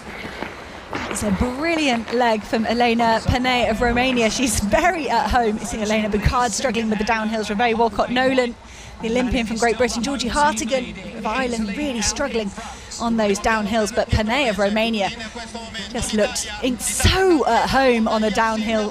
Federica Del Buono just slipping that plastic bracelet off her wrist into her hand, getting ready to hand that over to her teammate. Next up for the Italian team will be Yassine Bouhi. Now there's a slight possibility that Bouhi for Italy on the third leg is a 3:37 1500 fella. He could be the weak link. Look at this run from the Romanian. This is inspired stuff from the second leg athlete for Romania, Elena Adelina Panayet. She will hand over in the lead from the Italians, who had such a comfortable lead just a couple of minutes ago. That was a phenomenal leg for Romania, and that shows if you know what you're doing on these mountain legs, you can really do some damage. It doesn't really matter what your 1500 meter pace and speed is if you can't navigate these corners and these uphills. And look at the sprint there from Livanu Kis of Romania. He's gone flying off. Great Britain in 6th place after 2 legs, so we're into the second half now. But yeah, the ground is softening up, there's no doubt about that. The Romanian Laviniu Cis, is pouring it on here. He's just taking a look at his card. Well, he might struggle in this sort of company. He's a 3:45 1500 meter fella. 67 minutes for a half marathon, not really international class at the longer range. But how well will he run here? Can he run in an inspired fashion? Because Hannah, that run from Panayot for the Romanians on the second leg, she made up a massive amount of ground. Well, I've got her listed as a European junior steeplechase bronze from a long time ago, and you could tell, the comfort on tricky, kind of uneven ground there was really something that the Romanian team exploited on that second leg. And I don't know, there's some big gaps opening up. I think it would be a humongous effort for Romania to hold on to a medal. You can see the move here from Yasin Bouhi. Got himself back on terms with Kiss. Bouhi took second in the test event. Well, the Frenchman in fourth place, Azzedine Habs, the 29-year-old, is a 3:31 1500 metre performer, made the semi-finals of the Olympic Games last year. He's a transferee from Morocco. So it's going to be a vicious racing on these last two legs. The Germans go through a little way down. But Italy from Spain, good running this. Wonderful leg from the Spanish Adrian Ben. Ben is a high-class performer, we know that. He was sixth in the World Championships in Doha back in 2019 and fifth at the Olympic Games. Adrian Ben, what a competitor, those global finals, but almost coming unstuck on this second one of these hills. He was fine up the gradual bit, fine up the sharp incline, and then started treading water. Azzedine Habs looked like he was going to go, if you were going to overtake me, you need to keep going because now you're holding me up. And Habs and Ben fighting it out for second and third at the moment. Yasin Bouhi of Italy just striding away up that last bit of the incline here. He's got to keep the pressure on through the museum. He can't give them a sniff here, disappear around that corner.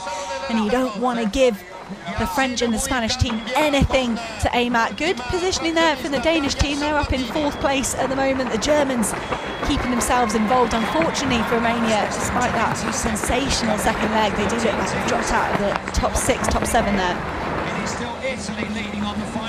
Inspired running this from the Italian third leg runner, Yasin Bouhi, wearing 237. Boy, oh boy, as he poured it on. World indoor finalist at 3,000 metres back in 2018. He is a 3:37 1500 fellow. I think I described him earlier as the potential weak link in the Italian squad, but he has run with real confidence. Coached by Vittorio Di Saverio, and running in front of the home crowd, home advantage, the 12th man helping him round this last couple of hundred metres as he comes into the field, the flat ground. Can he stay on his feet and hand over for the final change, Hannah, with France in second, Spain in third. Germany now moved up into fourth. Great running this from the German third leg runner. That is Mergenthaler. Oh yes, in Bouhi, he always looked like he was enjoying that. Skipped off the top of that little hill. We've seen him so regularly in the long course cross country kind of do well enough. I think that's what you're looking for in a competitor for this mixed relay. Now we saw Federica Del Buono on her own in her leg. She looked fine, she looked like she was pulling away, but ultimately really got reeled in by that fantastic leg from the Romanian. So Gaia Sabatini, she's a little bit faster on paper. She's improved significantly year on year, and can she hold it together? She was 9th at the European Championships outdoors last year, building on her brilliant 4:01 clocking. Gaia Sabatini medals in the age group stages and trying to get the host nation's very first gold medal. They've got Nadia Batacletti coming in a couple of races' time, defending her under-23 title. Yaman Crippa trying to have a go at dethroning Jakob Ingebrigtsen. But this Italian quartet in this mixed relay, oh, it would be wonderful if they picked up a gold medal here. Great running from Britain's Callum Elson on the third leg there. He's pulled them up into 5th place, so they're in with a fighting chance of a medal now. But yes, Sabatini here, a 4:01 1500 metre run. She's going to be very, very hard to unseat. European under-23 champion last year. 305,000 followers she's got on Instagram, Sabatini. And at the moment, she's got a couple of dozen followers in this race. I think it's tough when you're out here to be shot at in a mixed relay event like this. How do you gauge your effort? Gaia Sabatini, she's got to be filled with nerves right now, and that gap is closing.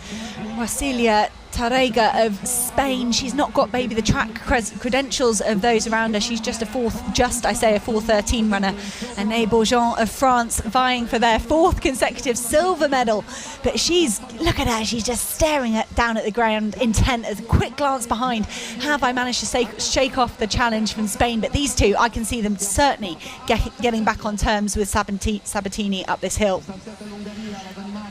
Well, when I saw the size of this hill, Hannah, and then each lap being so short, I thought immediately a couple of days ago as I walked the course that this hill would be a huge factor. You know, you can dig into it on the last lap and get a gap on people, but you can be caught on the downhill because some people have finished so fast. Sabatini here has been reeled in by Bourgoin of France. There's no doubt about that, and you can see the Spanish final leg runner as well has had a fabulous leg, Tarrega.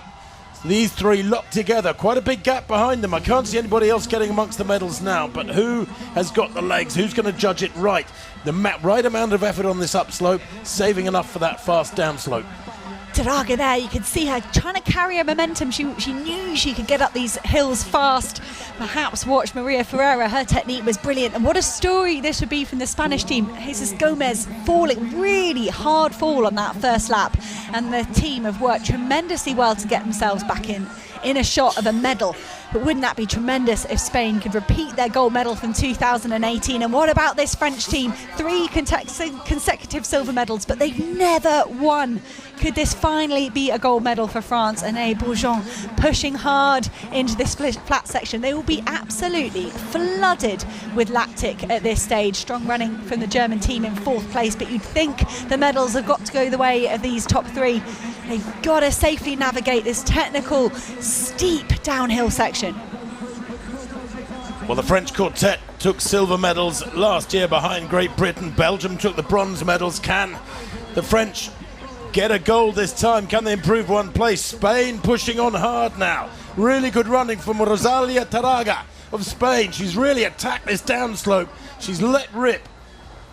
And it may be a winning gap. The Germans back in 4th place, but way back. I don't think they're going to be amongst the medals. The effort going down the hill then from Rosalia Tarrega. She's giving it absolutely everything. She's taking risks. She's putting her body on the line. Gaia Sabatini is lightning fast. If Gaia Sabatini can find some momentum and some good ground, she's got around about 40 or 50 metres of technical ground left to navigate. But here goes Gaia Sabatini. She is going to try and kick down Tarrega of Spain. Gaia Sabatini is on the charge. This home straight has caused some drama already for Nick Griggs and Will Barnicott. What will happen in this mixed relay? Gaia Sabatini trying to overhaul Spain. Spain won this title back in 2018. Are they going to repeat? No, it is going to be a first gold medal for the host nation. Gaia Sabatini timing her effort perfectly to the line. Rosalia Tarrega gave it absolutely everything. I think that Spanish team should be incredibly proud of coming back from the fall of Jesus Gomez in the first leg, but Gaia Sabatini held her nerve. She was so uncomfortable up the hill, so uncomfortable down the hill, and just left a little bit in her legs for that final 100 metres.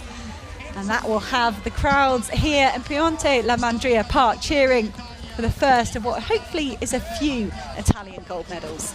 Well, it's the first time they've lifted gold in this mixed relay. It's only the 5th edition of this relay. Great Britain have won 3 of the 4 titles before today. Spain winning back in 2018. But Italy winning in front of the home crowd. That was fantastic. And I'll tell you what, that was shades of World Cup goal scoring celebration there as her teammates crowded round her. Sabatini gave 101% and got the 100% result to take that gold. The crowd going nuts there in the finishing straight. Building crowd too. Really good crowds here in La Mandria Park. That was really, really well executed from the Italian team. I mentioned the fact they've all ran the test event here. They seem to have taken some extra time in the last month to come here and train, and that has certainly paid off.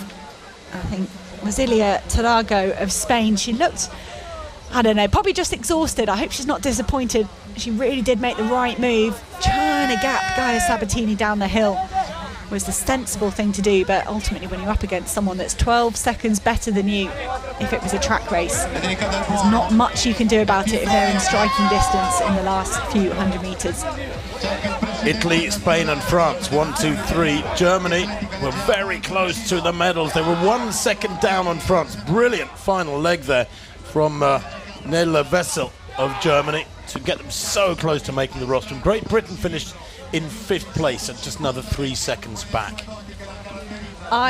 Tim, I don't know about you, but I think the addition of this mixed relay is just so fun. We said it's been around for 4 or 5 years. It's going to be in the World Cross Country when we head over to Bathurst in Australia. They're going to be 2-kilometre loops then. I just think it's so entertaining. Did you say Bathurst? Did I? Is that not how you say it? Bathurst. Oh, sorry. lost the letters. Apologies to all the Australians. In the evenings when you climb into a nice pool of water in your house, you get into a batter. Yes. It started with the mixed relay and the world relays, where they combining the 2 genders with the 4x400, and then we've extrapolated that out into the cross country, and I think it's tremendously entertaining. Is that finishing form of Gaia Sabatini? Difficult moments for the Spanish Las Legrana. Rosalia Taraga, she did everything she could. She thought she'd got it right, the tactics, kicking hard down the hill. But this last 130, 140 metres or so on the flat has proven to be decisive in 2 of the 3 races we've seen so far, isn't it? You've got to remember that. Yeah. The home straight, I mean, I don't know why we're surprised. Look at track racing. It's all decided in the home straight, and that's only 100 metres. So it's lovely to see these close races where it really matters how you finish off the race. And I mean, you like to think that, I said this Italian team are well prepared, and they will have known that if Gaia Sabatini was anywhere near the lead with 80 metres to go, that's good. But that's much easier to say on paper than execute it. And the French team, word on their consistency, just a bronze medal today, but so many podium finishes for them. And they will be delighted to pick up another medal here. Well, they've taken the silver at the previous 3 championships in Tilburg in 2018, Lisbon in 2019, and Dublin last year, the French, and 3rd place today. The British quartet didn't get medals back in 2018. They were champions in 2019, 2021, but 5th today for that British squad. What do you think would have happened if Jesus Gomez hadn't fallen? He was in 2nd place. He was doing fine. It was so early on. I'm not sure if it would have made that. No, he did drop back to maybe 6th place, but the time gap wasn't that significant. So Italy in the end with the win over Spain.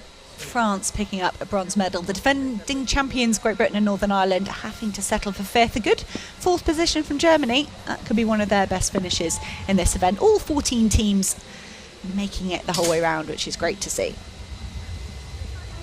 Next race is the men's under 23 competition. That's over 8 kilometres, 8,000 metres. Then that's at 11:30, so about 35 minutes. You've got time to go and put the kettle on or get yourself some refreshments. We've got a few victory ceremonies now. Individual and team ceremonies will be presented. The next race is in about 35 minutes. But the quality of the racing has lived up to expectations here today, and the hill and the run through the castle for 50 or 60 metres, and the hill both upslope and downslope is proving to be a massively decisive factor. How athletes judge it, how athletes attack the upslope, and how they cope with downhill. Were you good at downhills, Hannah? You were a World Championship silver medalist at 1500. You had reasonable cadence. Absolutely pathetic down a hill. You would have seen me, and I would have been so scared, so tentative of where to put my feet. I'm in awe of the cross-country specialists that can do it, but particularly in that mixed relay event, someone that I would peg as a track specialist, suddenly being able to find their feet. For me, I think it's a totally different art than track running, and I would have struggled really on a course like that. You'd have been good in the uphill. I would have been all right on the uphill, okay on the uphill, but I do think that's why I love cross-country running. You just take away all the lap splits, make it really hard mentally and physically. So for anyone that is watching along today and does have something they think they should nip out for, just want to let you know that you can head over to the European Athletics YouTube channel, and there's an audio stream going on there all day long. So if you do feel like you've got to nip out, walk the dog, do some shopping, something like that, you can keep across the action today. The colours of the various nations here being being focused upon at the moment by our director. In the overall medal table of these championships, by the way, as we see these various individual and team medals being won or lost, over the last 27 years, Great Britain have dominated with 70 gold medals to the next best, France, with 32 gold medals.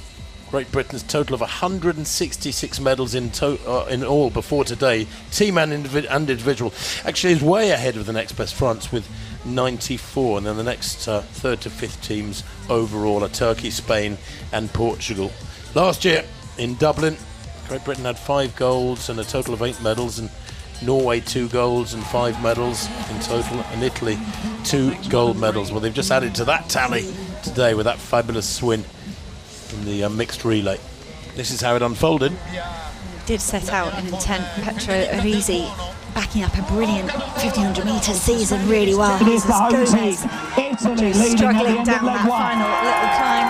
The Italian team took quite a significant lead into the second leg. In Germany. Missed that. Elena Bucard taking a stumble as she started on this second leg. Federica Del Buono, the Italian runner, was out there to be shot at. She was just overhauled by the Romanian team towards the end of that second leg as they headed out onto the third circuit round this large lap. Yasin Bouhi looked very at home, uphill and downhill. Ultimately opened up a gap ahead of Spain and France that was enough for Gaia Sabatini to be able to relax through this first half. Well, it was interesting, wasn't it? Because Sabatini took over with a really healthy lead. These two had to really attack and close up on her in the first half of the lap, and maybe that effort is what took it out of them and meant that they couldn't hold off Sabatini in the sprint at the finish. Indeed, it was the Spanish athlete, wasn't it, Taraga, who was just caught on the run-in. And that wouldn't be an awful tactic, if I'm honest, from Gaia Sabatini and the Italians. Go just as long as you are in contention in the last 100 metres. We know you can do it. And you can see Adrian Ben there, arms aloft. He was cheering, he was celebrating just 40 metres too early because Gaia Sabatini was on the charge. Very popular gold medal for Italy. Third race of the day. And they've managed to get their hands on the first gold medal for them. You know, for middle distance runners, this is unique. It's wonderful to have a team element to it. I've always been kind of envious of the sprinters, the 4x100 people, the 4x400 athletes, because they enjoy that team spirit. And, you know, the loneliness of the long distance runner is a much overused phrase, but actually it's what you all experience in much of your training and racing as a middle and long distance runner. So to have that team element here in these cross-country mixed relays is absolutely fabulous. I'm very envious. I wish it had been around when I was racing about 95 years ago. And we saw it from Christian Ulberg Hansen, who kindly helped us do a bit of a preview yesterday. This is so unique. And it's a different kind of stress, and that's just a welcome opportunity. You're so used to just trying to get the very best out of yourself, pouring your heart and soul out there. The chance to do that as part of a team, it's just a lovely different element. But I think we do see that in the longer races as well. The team score really does count. These teams have been prepping last night saying, you know, we've got to try and get ahead of the Spanish, get ahead of the German, get ourselves a team medal. This whole event here at the SPAR European Cross Country Championships, is more of a team element than we see in the rest of the athletic season.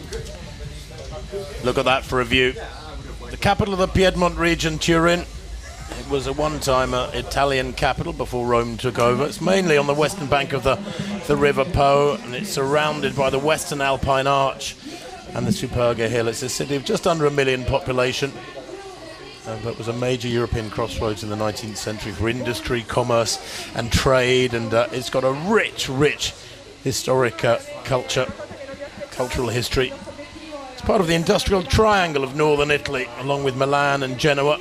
Milan about 120 kilometres away to the northeast, Genoa 120 kilometres away to the southeast, and the Mediterranean, well, it's only about 100 kilometres away, a couple of hours drive. Look at that vista. In the foreground, that is La Mandria Castle, the Castello, and they do love their tradition in Italy. They've got so much of it. In fact, the Italian Federation president, or chairman I should say, CEO Stefano Mai, speaking yesterday at the pre-championship press conference, saying we are so lucky in Italy with the amount of history we've got, the glorious structures and generic elements of culture. And this city actually reflects that, Hannah. They've got art galleries galore, churches, palaces, opera houses, piazzas, parks, gardens, more than you can wave a stick at, including a mountain range. And that's tough to match. I mean, even London can't do that. No, it really is beautiful, and I think the physical beauty of it being in the shadow of the Alps is really wonderful. Flying in on the plane yesterday was just beautiful. I was with some of the British team travelling on Friday, it was in fact, and they suddenly went, oh, is it going to be cold? One of the women had shouldn't really considered the weather. She'd just seen Italy and gone, it's going to be warm, and she'd asked for a crop top to race in, and she saw the snow-capped Alps and went, yikes, I think I put the wrong order in there. It's quite sweet, isn't it? I mean, it's 1,000 kilometres south, but she had just, well, last time the European Cross Country Championships were in Italy, of course we were in Sardinia, and that was really very, very different conditions. So yes, I think you probably did need to do your homework, footwear and weather-wise, if you were going to be making this team here. Like I said, you feel like you can reach out and touch the Alps. If you look at a map and see where Turin sits, there's a lovely sweeping arc, almost sort of embraces the plain where Turin sits, to the Western Alps, with the French border just beyond. Well, the next race, as I said, is the under-23 men's 8-kilometre race. That's at 11:30, so in half an hour, at just after 12 o'clock local time, the under-23 women will go after the under-23 men. They race over about 6 kilometres. Then the senior women at 12:30 local time, 12:33 if you want the bits and pieces. They race over 8k, and then the senior men's race, which is a incredibly high caliber race. Jakob Ingebrigtsen looking to retain his title from Dublin last year. That's at 1:10 local time, 1:10 if you're watching in the UK or Portugal, and you can make the adjustments yourselves after that, I'm sure, wherever you're watching. But it's been a good day, and there's a gentleman enjoying himself. I wonder if he's just out for the day, let out for the day. Would you dress yourself as a daffodil at a cross-country meeting? I probably wouldn't. I'd probably just try and wear as many layers as possible and stand in. So if I was going to wear layers, perhaps a reindeer hat. Well, there we go. So do you reckon? Maybe. Oh, there is a big screen down there. I'm thinking that was very quick for someone to text you, say they've got your stupid hat on the television. Give us a wave. Would you say it's a reindeer, or a moose, or an elk? No, it's got to be a reindeer, isn't it? It looks like it might have had an argument with a tractor because it's been flattened, but maybe hand luggage only for the reindeer. Irish have had a good day already. Silver and bronze in that junior men's race. So nearly gold and bronze. These Irish fans will be waiting for that medal ceremony. That's the first victory ceremony we will have, due to be underway around about 8 minutes ago. Well, 8 minutes ago, was it? Yeah, you're right. It was due off at 5 to the hour.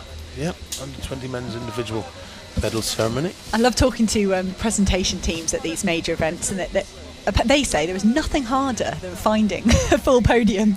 Everyone's gone off, whether it's to see friends and family, visit the facilities. Well, it's all about attention to detail. You know, what they should say to the athletes is, you are still on duty. We need you for the presentation ceremony. No, you cannot disappear off for a warm down or to go and give mum a cuddle or whatever. But invariably they do. And getting yourself a full podium is a real challenge, but that graphic hopefully gives us the indication that they have managed that for the under-20 women at least.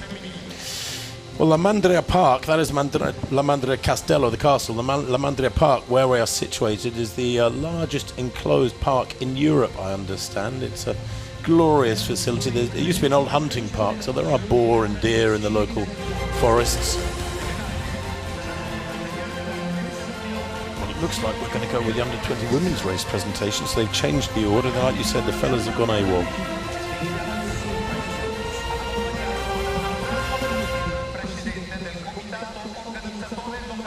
The individuals first, and of course this was one of the most exciting races of the day. Presentations being made by Christian Milz, European Athletics CEO, and behind him there is one of the other local dignitaries. It was due to be Anna Riccardi, long-time servant of World Athletics. She's a council member now, but she's not giving the presentations. Ilona Mononen of Finland taking the bronze medal in this race, 4 seconds down on the winner. She was just 1 second behind the silver medalist, the Norwegian Ingeborg Østgaard. what a run that was from Østgaard. She took the silver last year and she took the silver today. Couldn't find that one precious place. Megan Keith beat her to gold last year. Today she was beaten to gold by the newly crowned champion. 3 seconds was her winning margin for Spain. Maria Forero is the champion of the women's under-20 cross-country race here. A distance 3,812 metres, and she raced quite supremely, judged it to perfection.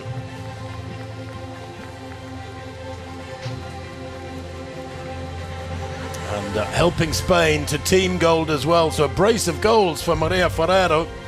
She, along with her compatriot Soraya Mendia, who was 9th, and Antia Castro, who was 11th, getting the best team score. But Maria Forero really strong.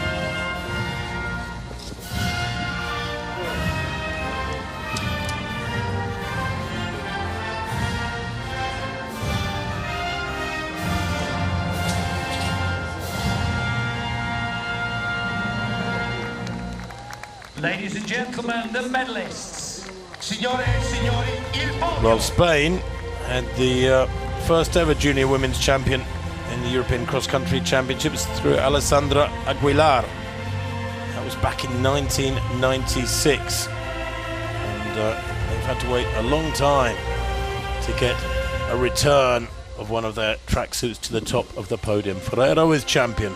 Østgaard of Norway, the silver medalist. And Malonen of Finland, the bronze.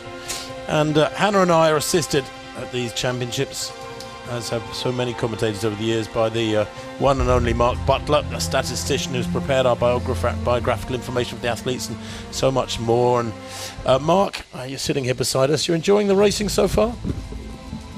Very, very much so. And Spain, you were talking about the medal table. Obviously Spain now top of the medal table here with 2 golds, a silver and a bronze. But that silver we just saw awarded to Østgaard was the 800th medal in the European Cross-Country Championships. Now only you would know that. 792 before this, and then there were 6 in the junior men. The 800th medal. And the other thing I wanted to point out was we were all poised to say this was Ireland's first victory in the junior men's race. They're lining up now. But of course it turned out to be Britain's first ever win in that particular race. Mo Farah couldn't win it, Chris Thompson couldn't win it. Britain had never won the gold medal in the junior men's race until today. That is a very good stat, Mark. We had, I live and train when I was an athlete at the University of Birmingham. We had a silver and bronze for the University of Birmingham a few years ago. We thought one of those 2 men, Nick Gulab or James Wilkinson, might be able to get Britain's first gold medal, but instead it was Will Barnicott. He's our presentation team led by Martin Gulay, European Athletics Executive Board member, assisted by Sergio Baldo, Fidel Deputy President. It's the Italian Athletics Federation. Brilliant bronze medal for Dean Casey, 13th last year in Dublin. He ran much of the race on his own and was executed this effort really well to pick up that bronze medal. His first European home at the World Junior Championships, Dean Casey, in the 5,000 metres. Nick Gregg so close to the gold medal. Really did measure his effort, absolute perfection. Heartbreaking stumble down the finishing straight. He didn't really do anything wrong. Perhaps shows that you need to concentrate. When you're on the cross country like this, you have to concentrate every step you take. Nick Gregg, he didn't really put a foot wrong until the very closing stages, and opened the door for Great Britain and Northern Ireland's Will Barnicott. Brilliant to take a moment for a nation that is so successful here at the European Cross Country Championships. For this to be the very first under-20 men's gold medal is a real special moment for this nation. They do really well in the women's under-20 race. Well, we've been close. We've had 5 silver medals in this race before today, Great Britain, but Will Barnicot breaking the mould to become champion in spectacular style.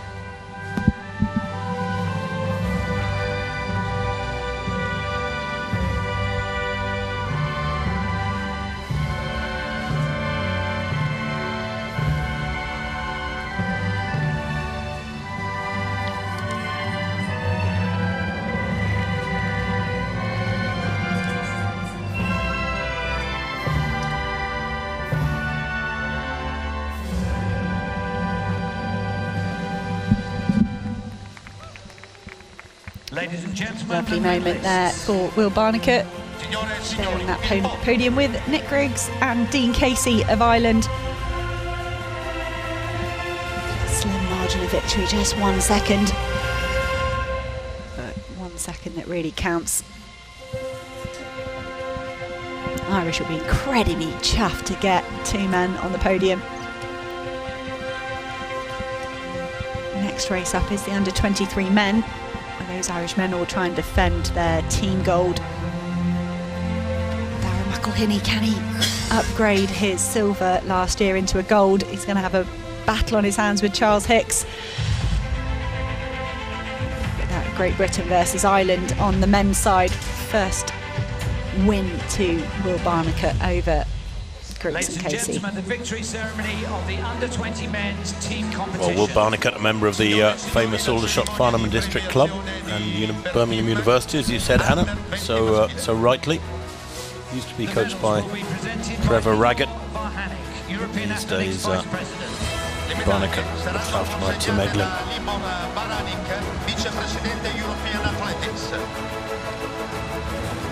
Next up, it looks like the mixed team relay squads for their medals. I think Or is this the junior men? They finally managed to junior men's find team. all 12 junior men. Well, no, they might have.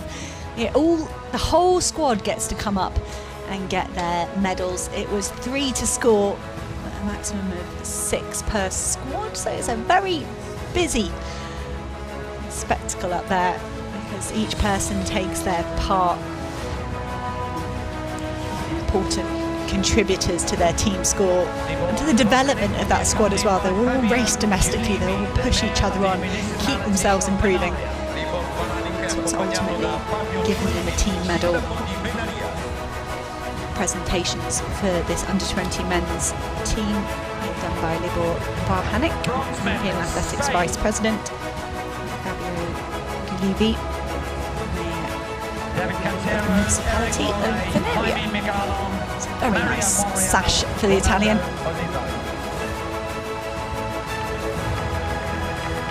Spanish team picking up the bronze medal. Their scorers Jamie Milligan was first back in 6th place, Mario Monreal in 8th.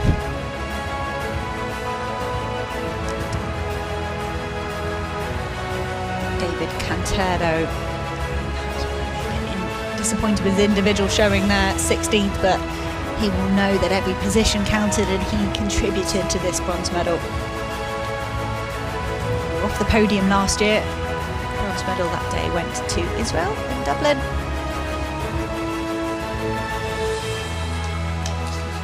Very fruitful morning so far for the Spanish team. The individual gold for Maria Ferrero. Up the team gold in the junior women's as well. We'll see them in a few minutes' time getting their medals. Silver in the mixed relay, and this team bronze. So that is a medal in every race. Just one podium they haven't occupied so far, the individual podium for this race. Dean Casey, Sean McGinley. Lovely moment for the Irish team. And they would love to turn the tables on Great Britain. They were just a point behind last year. A little bit more adrift here in Italy this time round, but nonetheless brilliant to back up their silver medal 2 years in a row. Nick Griggs leading the way in 2nd place. Dean Casey came back in third. Sean McGinley in 12th place.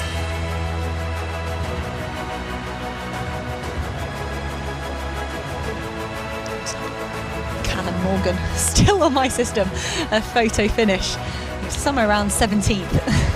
I would have thought they'd need to figure those exact positions out when there are team points to be awarded. And Nick Griggs, of course, will be young enough to have another go next year, but then so will Axel Van Christen. So will Ivo Laliso, and maybe Rabi as well. I think this was a real surprise result here. The whole podium returning from Dublin last year, and none of them getting anywhere near a medal. Expect another really competitive race when we head to Brussels for the next edition of the SPAR European Cross Country Championships. But this year round, in 2022, it is team gold again for Great Britain and Northern Ireland. Will Barnicott leading the way in first place, backed up Sam Mills, great fourth place. Luke Birdseye just a whisker behind in fifth. So 3 scorers in the top 5. Fantastic scenes for the British team. Ed Bird, he's certainly one to watch on for the future on the end there. He was 4th in the team, 9th overall, and I think he's young enough to have another 2 or 3 goes as well. He is. I just think it's incredibly tough to finish in the top 10, and you see this occasionally where a team has wonderful backing, but finishing in the top 10 and not being a scorer, it's shades of Kenya at the World Cross Country Championships, I think. Good runs as well for Jacob Deacon and Johnny Livingston. L'inno della Gran Bretagna e Irlanda del Nord.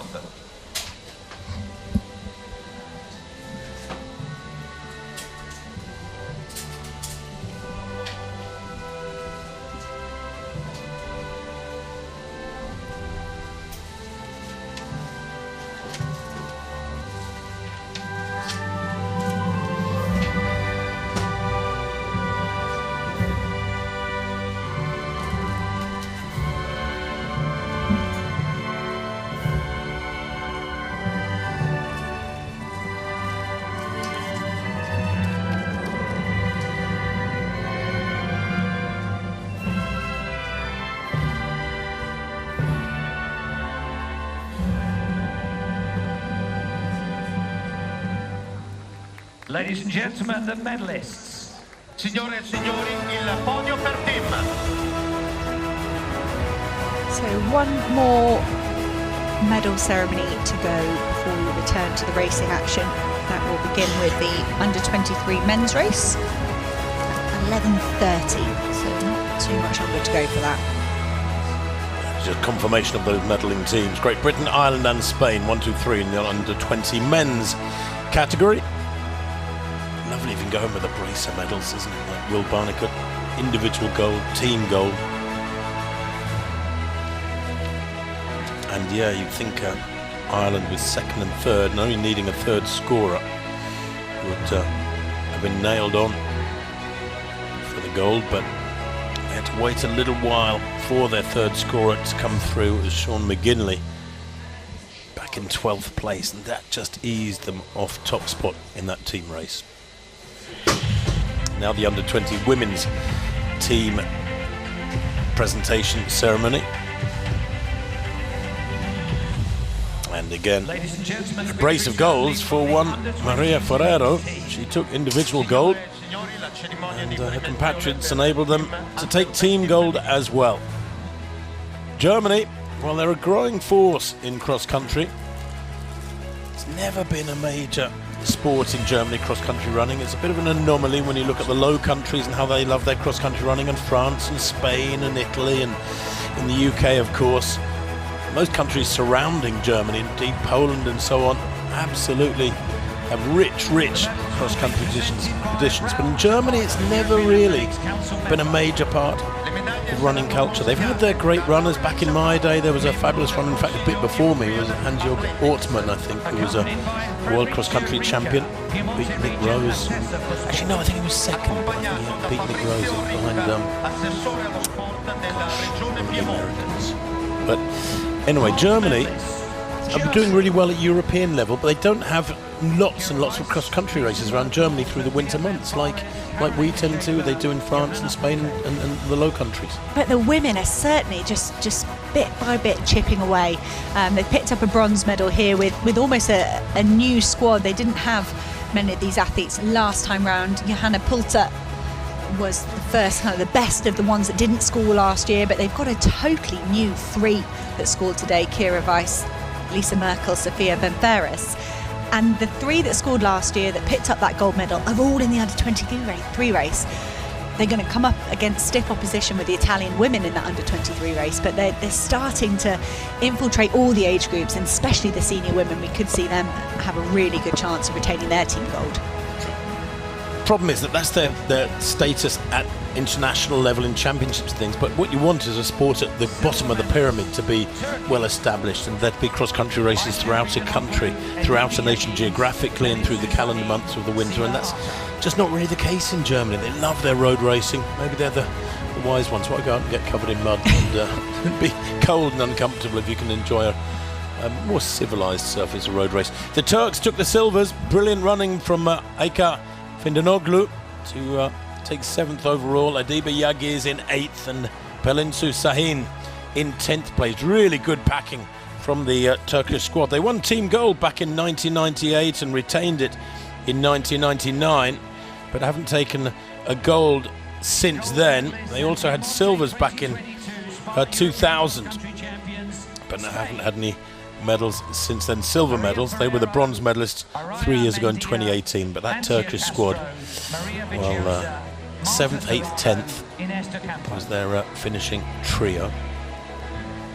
And the Spanish, well, as I said, Maria Ferrero, spectacular storm to gold to win pretty comfortably. And Iraya Mendia was in 9th place, and Antia Castro in 11th place, to give them 21 points and a relatively narrow win over Turkey. Turkey accumulated 25 points, Spain 21. There's quite a gap back to Germany on 33, and then Great Britain in 4th in the team race, by the way, 45 points. Quite a long way shy of medaling on this occasion, but the Spanish women, absolutely brilliant work from them. Marta Serrano finished in 43rd place. She was a non-scorer. Maria Viciosa, 24th, was a non-scorer, and their last runner, Inés Docampo, in 53rd place, a non-scorer. But the Spanish are gold medalists in the women's under-20 race.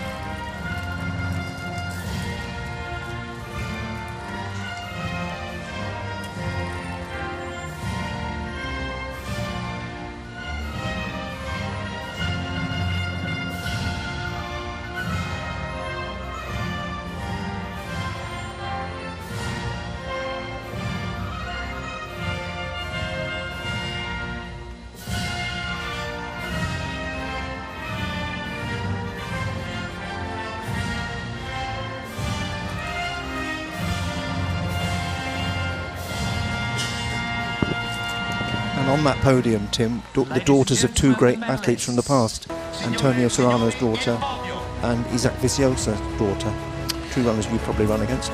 Viciosa was a little bit after me, I think, but Antonio Serrano, I think Viciosa was a sort of 90s guy. Antonio Serrano, I raced across country many times. Serrano was the bronze medalist at the first European in 94. Yes. Yeah, so he was obviously a few years younger than me, because I never raced in European cross country. I was long gone by that point.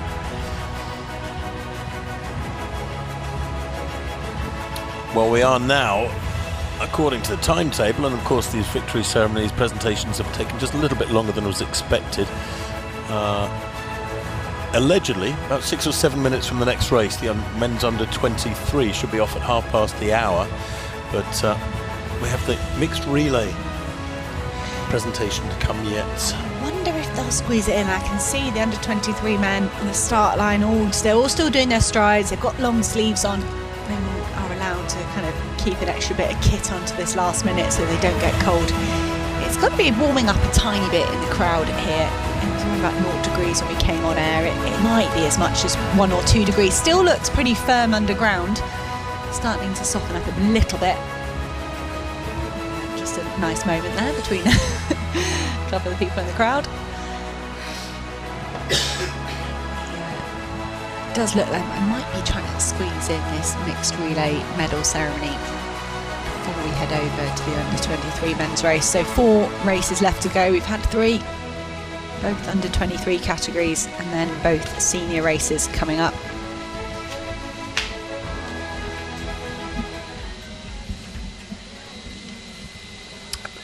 Really good crowds have turned out for this morning of great racing, and it'll run through to the early afternoon. The men's senior race is at 1:10 local time. That'll be racing over 10 kilometres.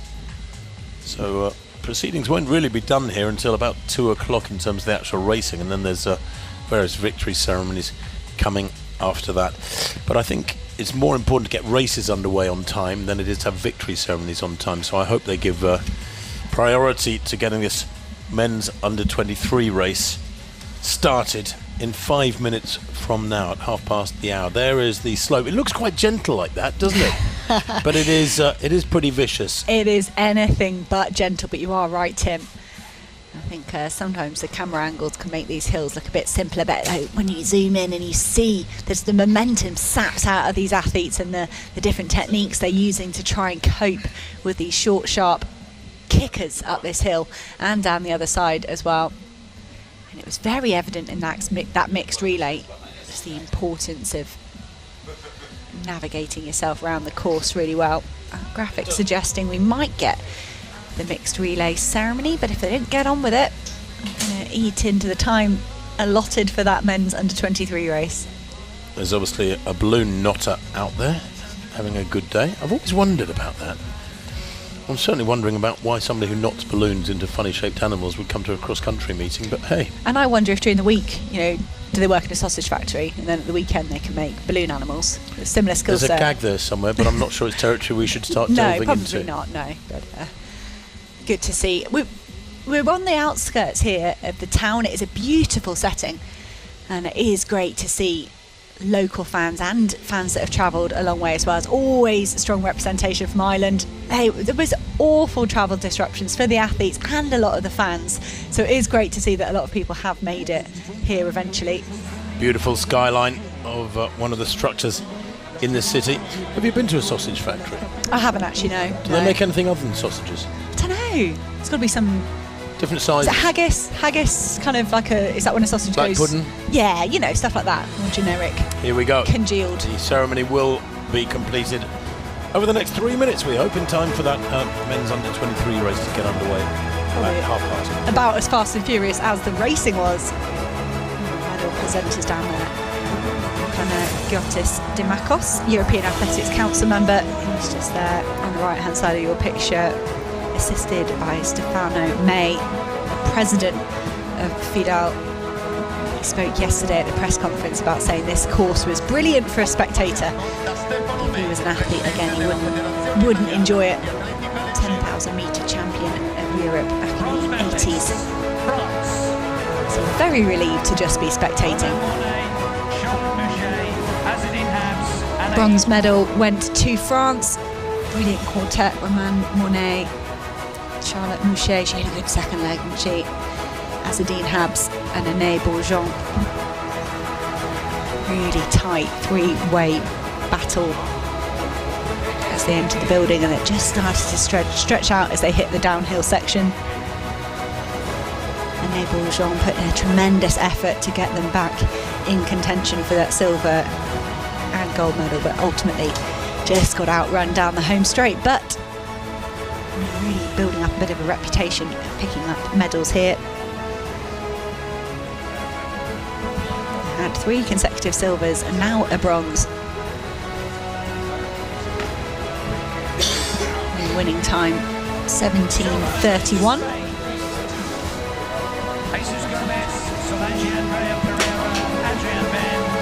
I'm going to say pick out a best runner, it'd probably be Azadine Habs, getting them up into the silver medal position and his third leg.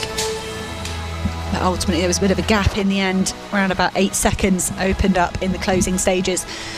Much of that gap was made by Rosalia Taraga. finishing athlete for the Spanish team. Just couldn't quite hold on to the gold medal, but a brilliant run nonetheless. Jesus Gomez was 90% there for a tremendous run, just took a tumble in the latter stages, dropped from 2nd place down to 5th place. Solange Pereira, an inspired second leg to pull the team back into contention. Brilliant leg from Adrian Ben as well. Yet another medal for Spain in the mixed relay. And you were right about Taraga, Hannah, because she had the fastest split, 4:43 for that last leg, whereas Sabatini did 4:47.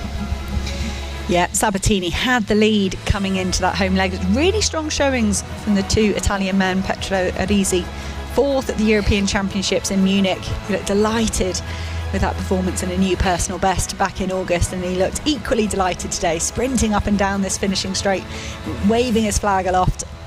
He got the team off to a great start. He was fastest in the first leg, then handed over to Federica Del Buono. He did pretty well, came under surprising pressure from Romania's Elena Panay. She looked really at home on the uphills and the downhills. Yasin Bouhi, a really dominant 3rd leg. And one of the fastest times, Adrian Ben matched him stride for stride, but had a deficit at the start. Gaia Sabatini had a pretty sizable lead going into her leg and judged her effort really well. She struggled on the uphills and the downhills. She's such a track specialist, and brought the team gold home in the final moments.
Tune, and they really made it special today.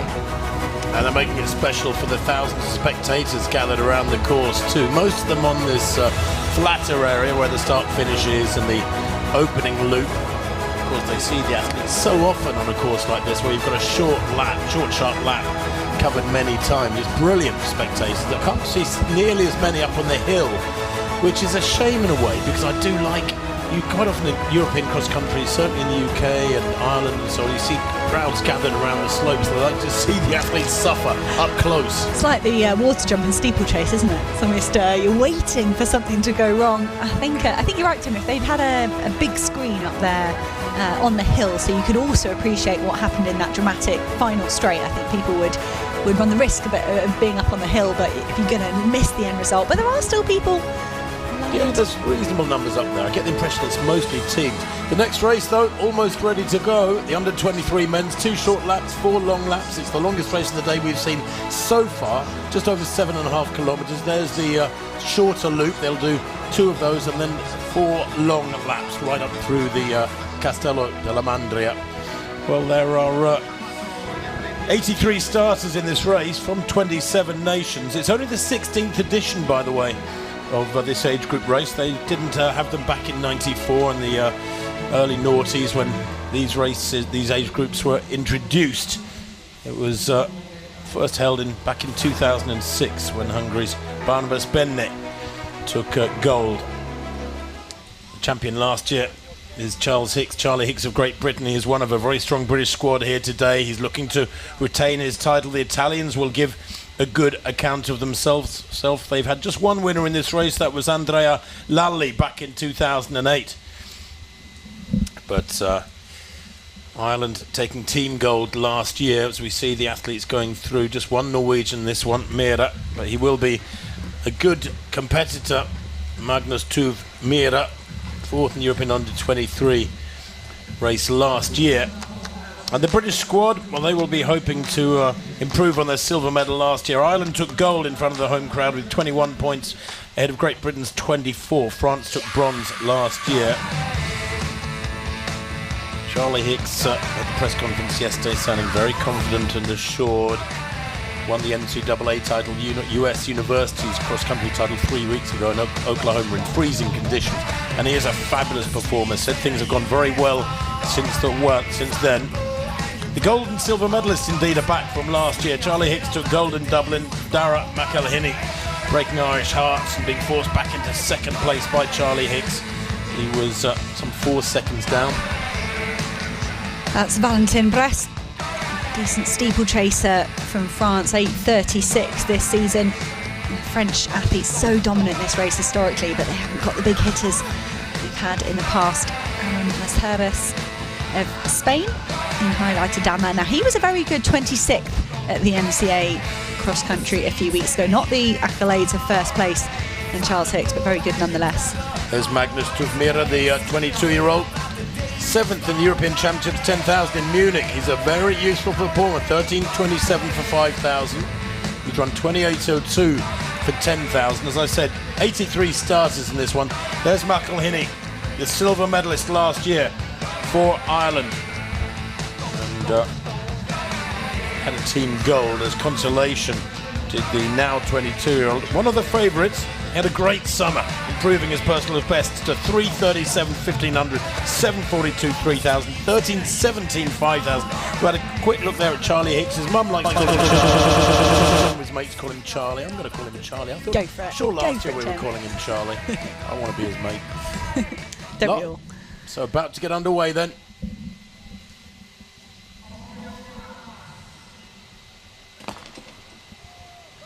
And they're racing. Ireland stopped France last year, taking a 4th consecutive title. How the French would love to take that team title once again. In fact, they've won the team title 5 times over the French. Great Britain 3 times. Russia a couple of times, and Ireland a couple of times, including last year.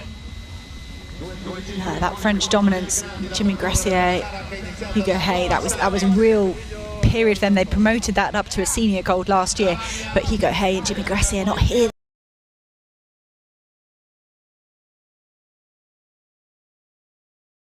It was a good bronze last year for them. Antoine Senard returning him, he was 7th last year. Charlie Hicks full of confidence, moving to the front there after what? Some 45 seconds or so, the defending champion, the reigning champion. And he's got a wise old racing head in his shoulders, as Hicks. He not only won the NCAA title 3 weeks ago, but having moved to the USA at the age of 12, he feels very at home in the USA. Said he went home after the NCAA title to his training base in California. And when asked, though, about the hill and whether it would suit him, Hannah, he was keen to be very, very calm about it, wasn't he? He said, look, we're all racing on the same course. It's the same for everybody. I don't feel any distinct advantage because of the slope, and I'm good on hills. That's the attitude you have to take into cross-country running, and we'll talk about it more later, but it was Jakob Ingebrigtsen, a throwaway comment, I hope it's not hilly. You know, a few days ago, he's clearly haven't had a look, because it really, really is. And I think you can try and prepare for this sort of thing. But yeah, Charles Hicks, I like that attitude, just sort of saying, well, we've all got to run the same course. We asked him about the difference between US collegiate cross-country running. It's a bit firmer, it's a bit faster traditionally. And again, he came back to the same answer. We've all got to run the same course, the same distance. It doesn't really matter what's underfoot. Well, they take a right-hand turn there because of this first small lap.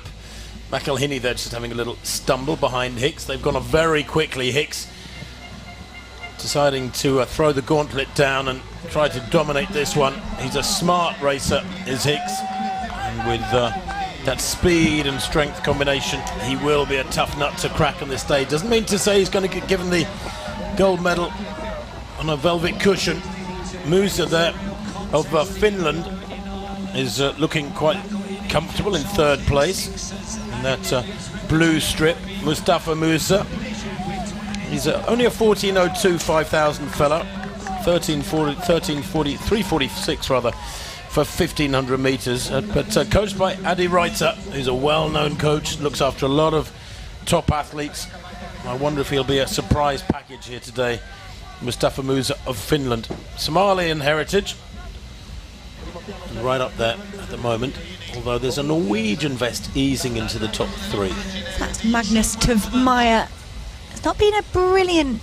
no, take that back. Ingeborg Usgaard did back up her silver medal in the junior women's race. We were looking to Rabi in the junior men's to see what he could do. Magnus Tvmeyer looking comfortable so far. He was fourth last year, and the bronze medalist, Querijon of Luxembourg, isn't here. Did such a brilliant finish, Querijon, on him. Tore through the field to pick up that bronze medal. Tvmeyer got overhauled in the final stages, so he'd love to get on the podium. But Magnus Tvmeyer, he was actually 7th at the European Championships in Munich, the senior championships. That was a tremendous performance from the Norwegian. There's Ifram Gide, another under-23 athlete from Ireland in this race, who was actually 6th in that senior race. So I think look to the likes of Tvmeyer and Ifram Gide to come through this field. They've got a lot of strength, and that could come to the fore as we move towards the end of this 8K race. Well, Ireland leading in the team race at the moment. Daguenot of France. Etienne Daguenot is up there now in the top 3 or 4 places. Charlie Hicks settling down beside his familiar competitor Dara McElhinney, who had that silver medal from last year. This will be another short lap, by the way. They'll go into the hill now, but it will be another short circuit before they come back down, and then they have 4 big laps to go after that. It's a big ask of these fellas, but at least they will be well strung out by the time they get up into the La Mandre Castle and through the museum, the indoor stretch. McElhinney from Hicks, and then up there I think is Daguenot of France as well as the Mera, as you said, Hannah, Magnus Tvmeyer of Norway. That's a big move off Daguenot of France, wearing the sunglasses. I think that's a smart move, to be fair. I think I would probably consider sunglasses on a day like this. It's tremendously bright, but that top French counter at the moment improved his 5K 13:55 all the way to 13:26, and that's catapulted him up those European rankings. So he's got every right to be rubbing shoulders with the men around him. Zach Mohammed, the second British counter at the moment. He led some of the race in Dublin. Ultimately, he did finish in the top 10. Really key part of the Great Britain scoring 3, and he loves to push it on. So we might see Zach Mohammed have a go at this if he thinks they're just starting to relax a little bit. Do you know what's interesting? There it is, McElhinney 5:33 for that first lap. In fact, the cumulative time that is. And you can see the race still very closely bunched. I mean, look at that, over 30 people within 10 seconds of the leaders. But wherever you look through the results of the men's championship races at these European championships, there's an Ingebrigtsen somewhere. Back in 2012, Henrik Ingebrigtsen winning this race for Norway. Jimmy Gressier taking 3 consecutive titles. What a talent he is. In 2017, 2018 and 2019, before of course the sabbatical thanks to the pandemic in 2020 when there was no championships, and Charlie Hicks taking gold last year. So now they've completed the second small lap. They're heading out on the first of their 3 big laps. Great Britain leading the team race, 15 points to Ireland's 18.5. Mark, explain to us how it can be half a point. It's where the 2 athletes have registered at exactly the same time as they cross one of the timing points. Yes. Yeah. At the finish they would be separated, but temporarily they wouldn't do that. I was thinking, they won't bother wasting time with a photo finish at this stage. So when you look at team standings, Great Britain versus Ireland versus France, could get really tricky. Rory Leonard of Great Britain and Northern Ireland, he's wearing a white cap. He's just trying to attach himself back onto that group, a top 6 or top 7. Now this is the first of 4 long laps. This is the first drag the whole way up to the indoor section, and this is the first chance these men will have a go to look at that whole big long straight, start to kind of consider how much it's really going to hurt them. Antoine Senard of France, again just behind Rory Leonard there, trying to bridge the gap. If this pack stays together, they could really help each other pull away from the rest of the field, but I don't think that's what they'll want. They'll want to stretch this field out. Charles Hicks just edging ahead of Dara McElhinney. They'll be so conscious of each other. They did this last year in Dublin. This went toe for toe, and they're doing it again so far here, but just 8 minutes on the clock so far. This race probably going to take around about 23-24 minutes for the full 8 kilometres. Rory Leonard up there for Great Britain in the white cap. His dad, Tony Leonard, a great racer of the 1980s. But Charlie Hicks and McElhinney. And there's that Mohammed in 3rd place, just beginning to ease away. I think that's Mira of Norway in 4th place. In fact, no, it's the Frenchman, Daguinot. Daguinot is 13.26, 5,000 boy. He's pretty useful. Into the La Mandra Castle then. This must be so weird for these runners the first time they go through there in spikes.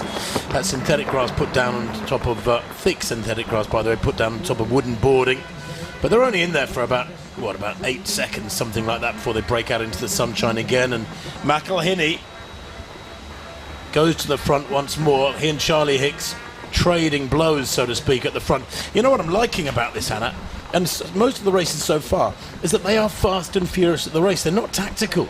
And these fellas are really giving it their all. That's why the gaps have opened up so quickly. Look, 9 minutes on the clock, and the top 20 people are spread out over a massive zone. If I was Dara McElhinney, I'd be looking at Charles Hicks and going, sure, you're NCAA champion, but you've got to be a little bit tired. Dara McElhinney has been training away in Ireland, not the big travel that Charles Hicks would have had to do in the last few weeks. You're not tired from a cross-country race 3 weeks ago? Emotionally and physically, winning NCAA cross-country, that is with Charles Hicks is embedded in that American collegiate system. He's a student at Stanford. He was 6th last year. I think he was 6th in the 10K, bronze. But to finally win an NCAA title, I think there's going to be a bit of a hangover from that.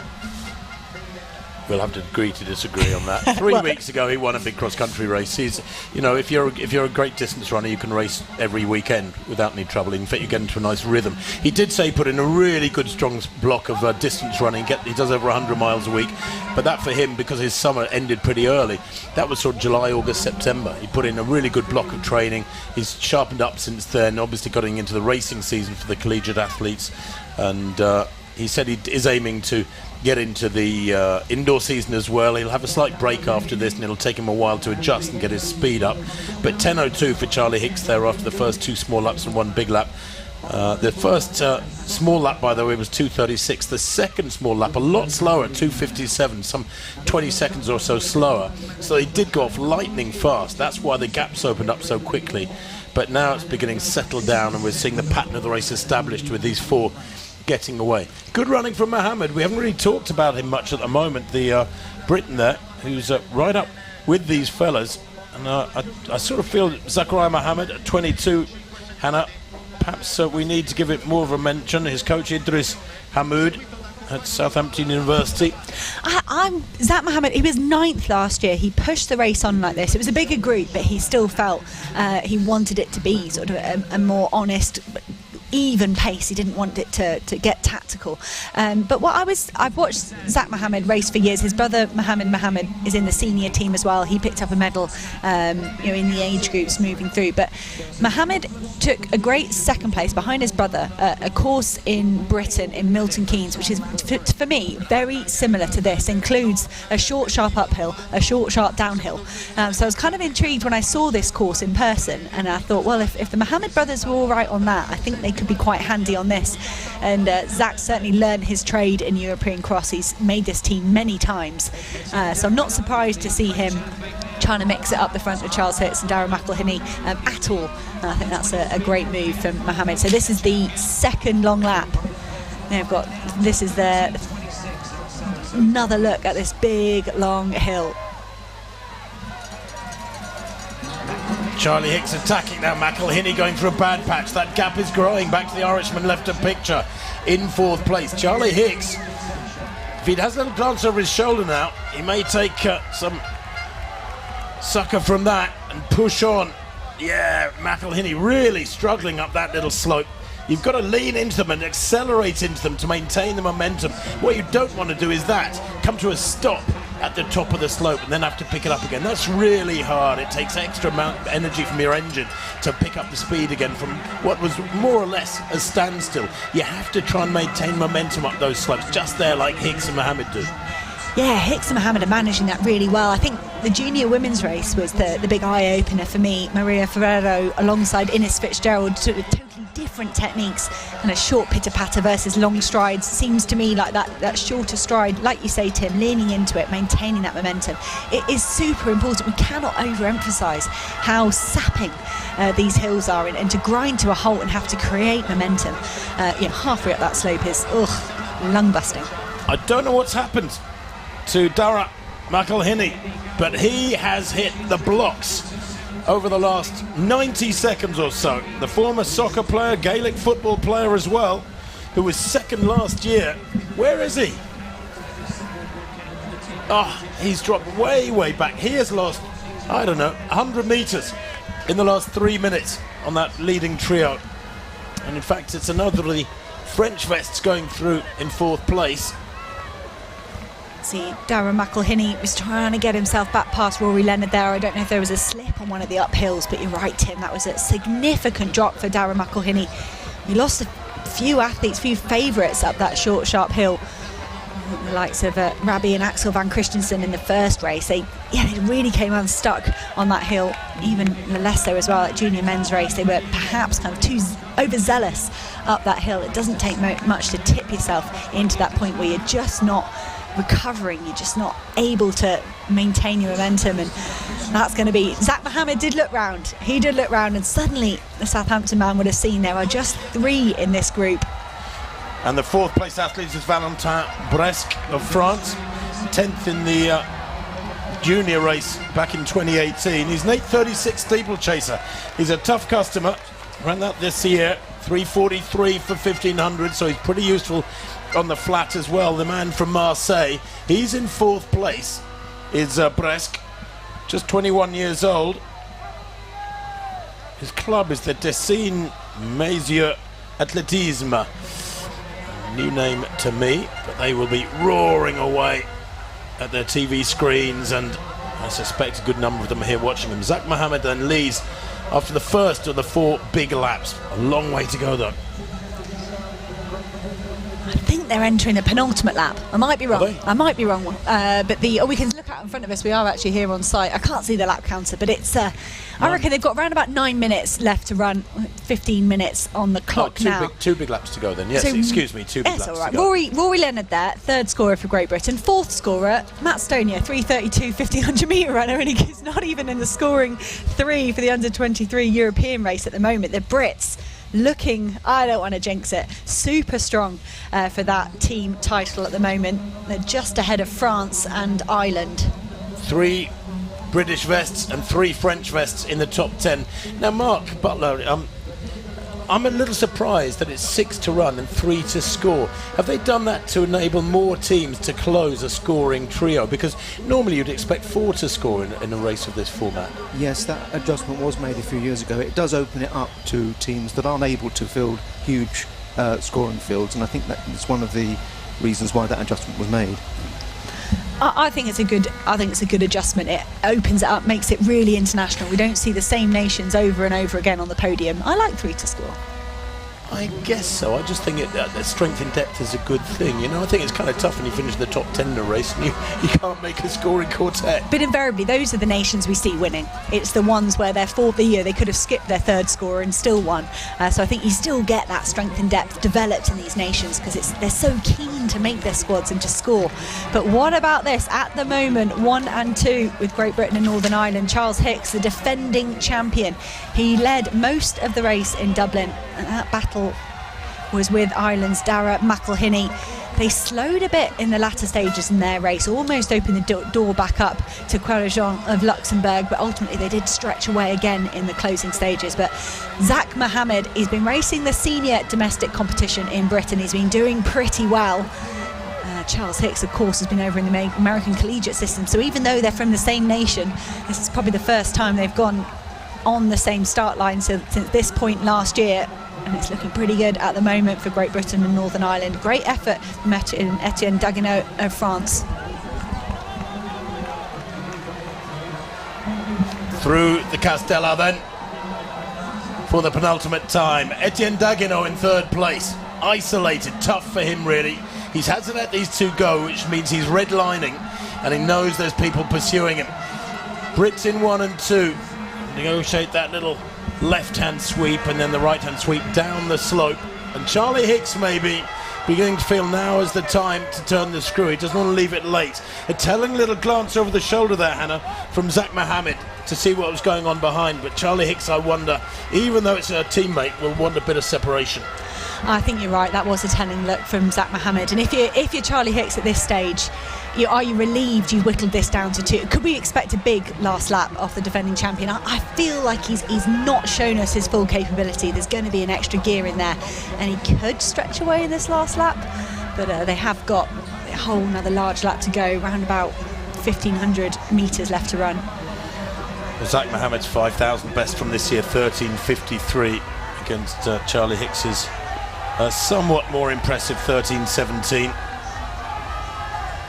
fact, 13.24, excuse me, but he's run 27.40 for 10,000, Charlie Hicks. He's got enormous strength. And this race, while it is only 8k, I guess because of the hill, you could say that sort of factors in more distance in a way. It makes it more like a 10 or 12k race because the hill really does sap your strength. I think you're right, Tim. It's not as simple as just an 8k race because it is so tough. And Zach Mohammed, that's a really aggressive move again from the Briton. He knows Charlie Hicks was the favourite and he's doing everything he can to keep pushing. That's a big move through from Guardia of Israel. If that graphic is right, we haven't seen him so far in the race, and he has made a tremendous charge through the field. The Israeli junior men picked up a bronze medal last year. That gave us a bit of a preview on what they might be capable of as a nation. Yeah, Adisu Guardia of Israel, the 20-year-old who was a junior team bronze he garnered last year at these European cross-country championships. He's a 3:48 1500 fella, and just looking back in 2019 he was 35th in the junior race, 11th in the junior race last year, so he's a growing force, and he's judged things nicely, the 20-year-olds moving to the top 3 or 4 places. But I'll tell you what, I'm impressed here by Zach Mohammed's determination to give Charlie Hicks a tough old time on this last lap, because that's what we're on. Great Britain on 10 points now, France 15.5, Ireland a fairly distant third at the moment, but comfortable ahead of Israel. So on the rostrum at the moment, the Irish team.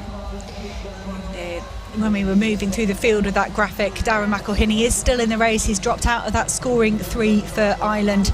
They're being led by Ephraim Guidé, Shea McCovey and Keelan Carahill. I think that's the Irish trio trying to push themselves towards France, but look at that, you can see 3 French vests, 2 right up there with Ephraim Guidé, Ireland's top scorer.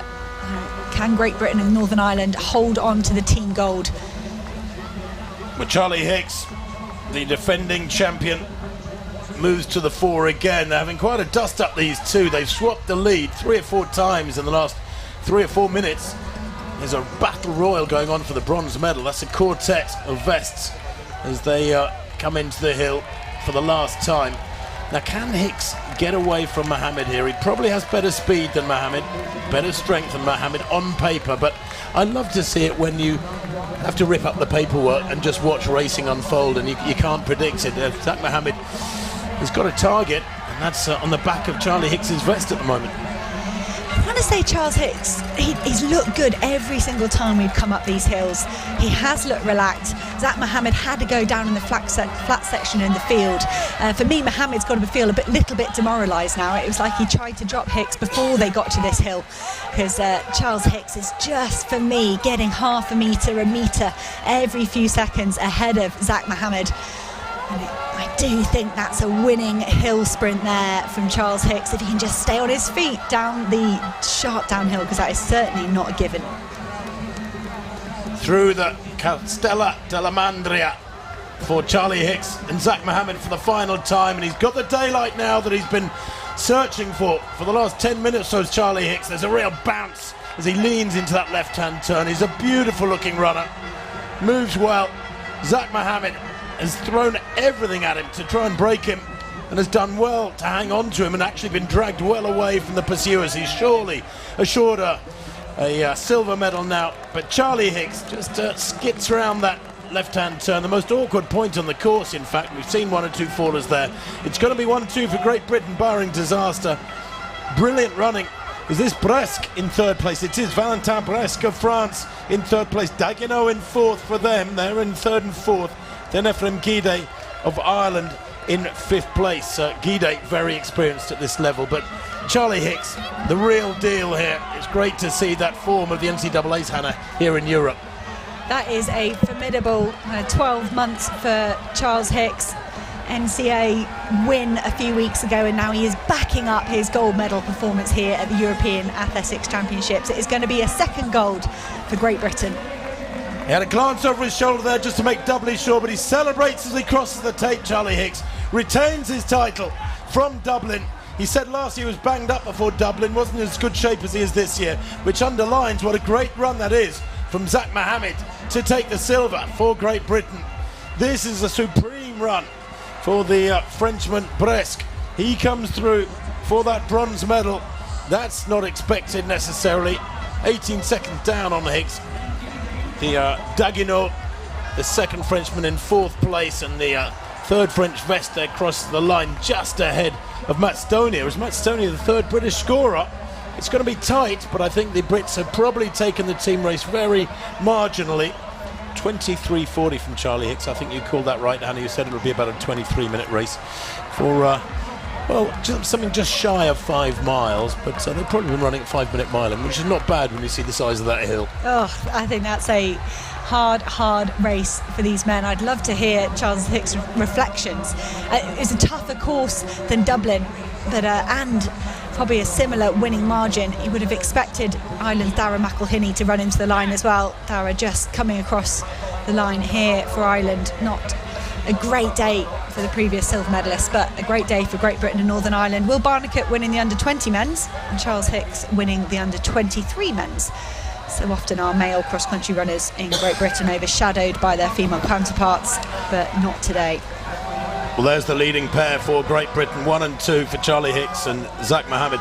Can tell you that Charlie Hicks's pace was metronomic. His last 3 laps, the big laps, 4:32, 4:32, 4:33. I mean, you couldn't do that if you tried. That is astonishing. And you know, he led most of the way, was always there or thereabouts. So Charlie Hicks, absolutely on song. Superb run from him, and what damage will he do in years to come in the senior ranks? Great Britain confirmed as team champions ahead of France. It was pretty tight, 11-14. Ireland in 3rd with 29 points. They do take the bronze medals. And Israel, well, they rallied well, didn't they? Coming through for 4th place, albeit a little way down with 52 points. But the French giving the Brits a bit of a shock over that last lap with some great running. I'm pleased to see that from the French team. They've done so well through the age groups, but like I mentioned, they've been so reliant on Jimmy Gressier and Hugo Hay for so many years. And, you know, of course, logically you would say there's going to be that depth behind them, but we perhaps haven't had to go further down the field for a few years, and that's really nice to see, despite them not returning many athletes from their scoring team last year, to come away with that silver medal. Well, the French got their scoring trio in before the British had got their scoring trio in with their third scorer, Antoine Senard, on 7th place, and the British third scorer, Matt Stoney, as you said, a 3:32, 1500 metre runner, coached by my old mate Chris McGeorge and Sonia up in Loughborough. Stonia finishing in 8th place. Brilliant from him too. Rory Leonard in 11th place, just 4 seconds down on his teammate Matt Stonia, but not in the scoring trio. I think that's tough myself. The French, well, they're 4th place, so if it had been 4 to score, the Brits would have won by a slightly bigger margin. They're 4th place, so Luc Le Baron in 17th place. But Charlie Hicks, all smiles. And he's a really calm, cool, elegant guy. I'm beginning to hate him. He lives in California. He's got an American accent, but says he's having moved to the States at 12, he feels very British. He's smart. He's doing a degree in something like rocket science. I can't remember. It's he's the sort of guy you got to love to hate. He's got a big future. No, he certainly hasn't. He was asked in the press conference yesterday, what about the senior race? Why do the under 23 race when you could perhaps do the senior race? I think he was right, very maturely sort of saying, I need to make that jump when the time's right for me, probably not at the end of a busy NCAA cross-country season. We saw Jimmy Gressier use this age group really well to set himself up for senior success. So I think Charles Hicks has performed really well. To get back-to-back wins is great, and I do think it could be an exciting few years for him.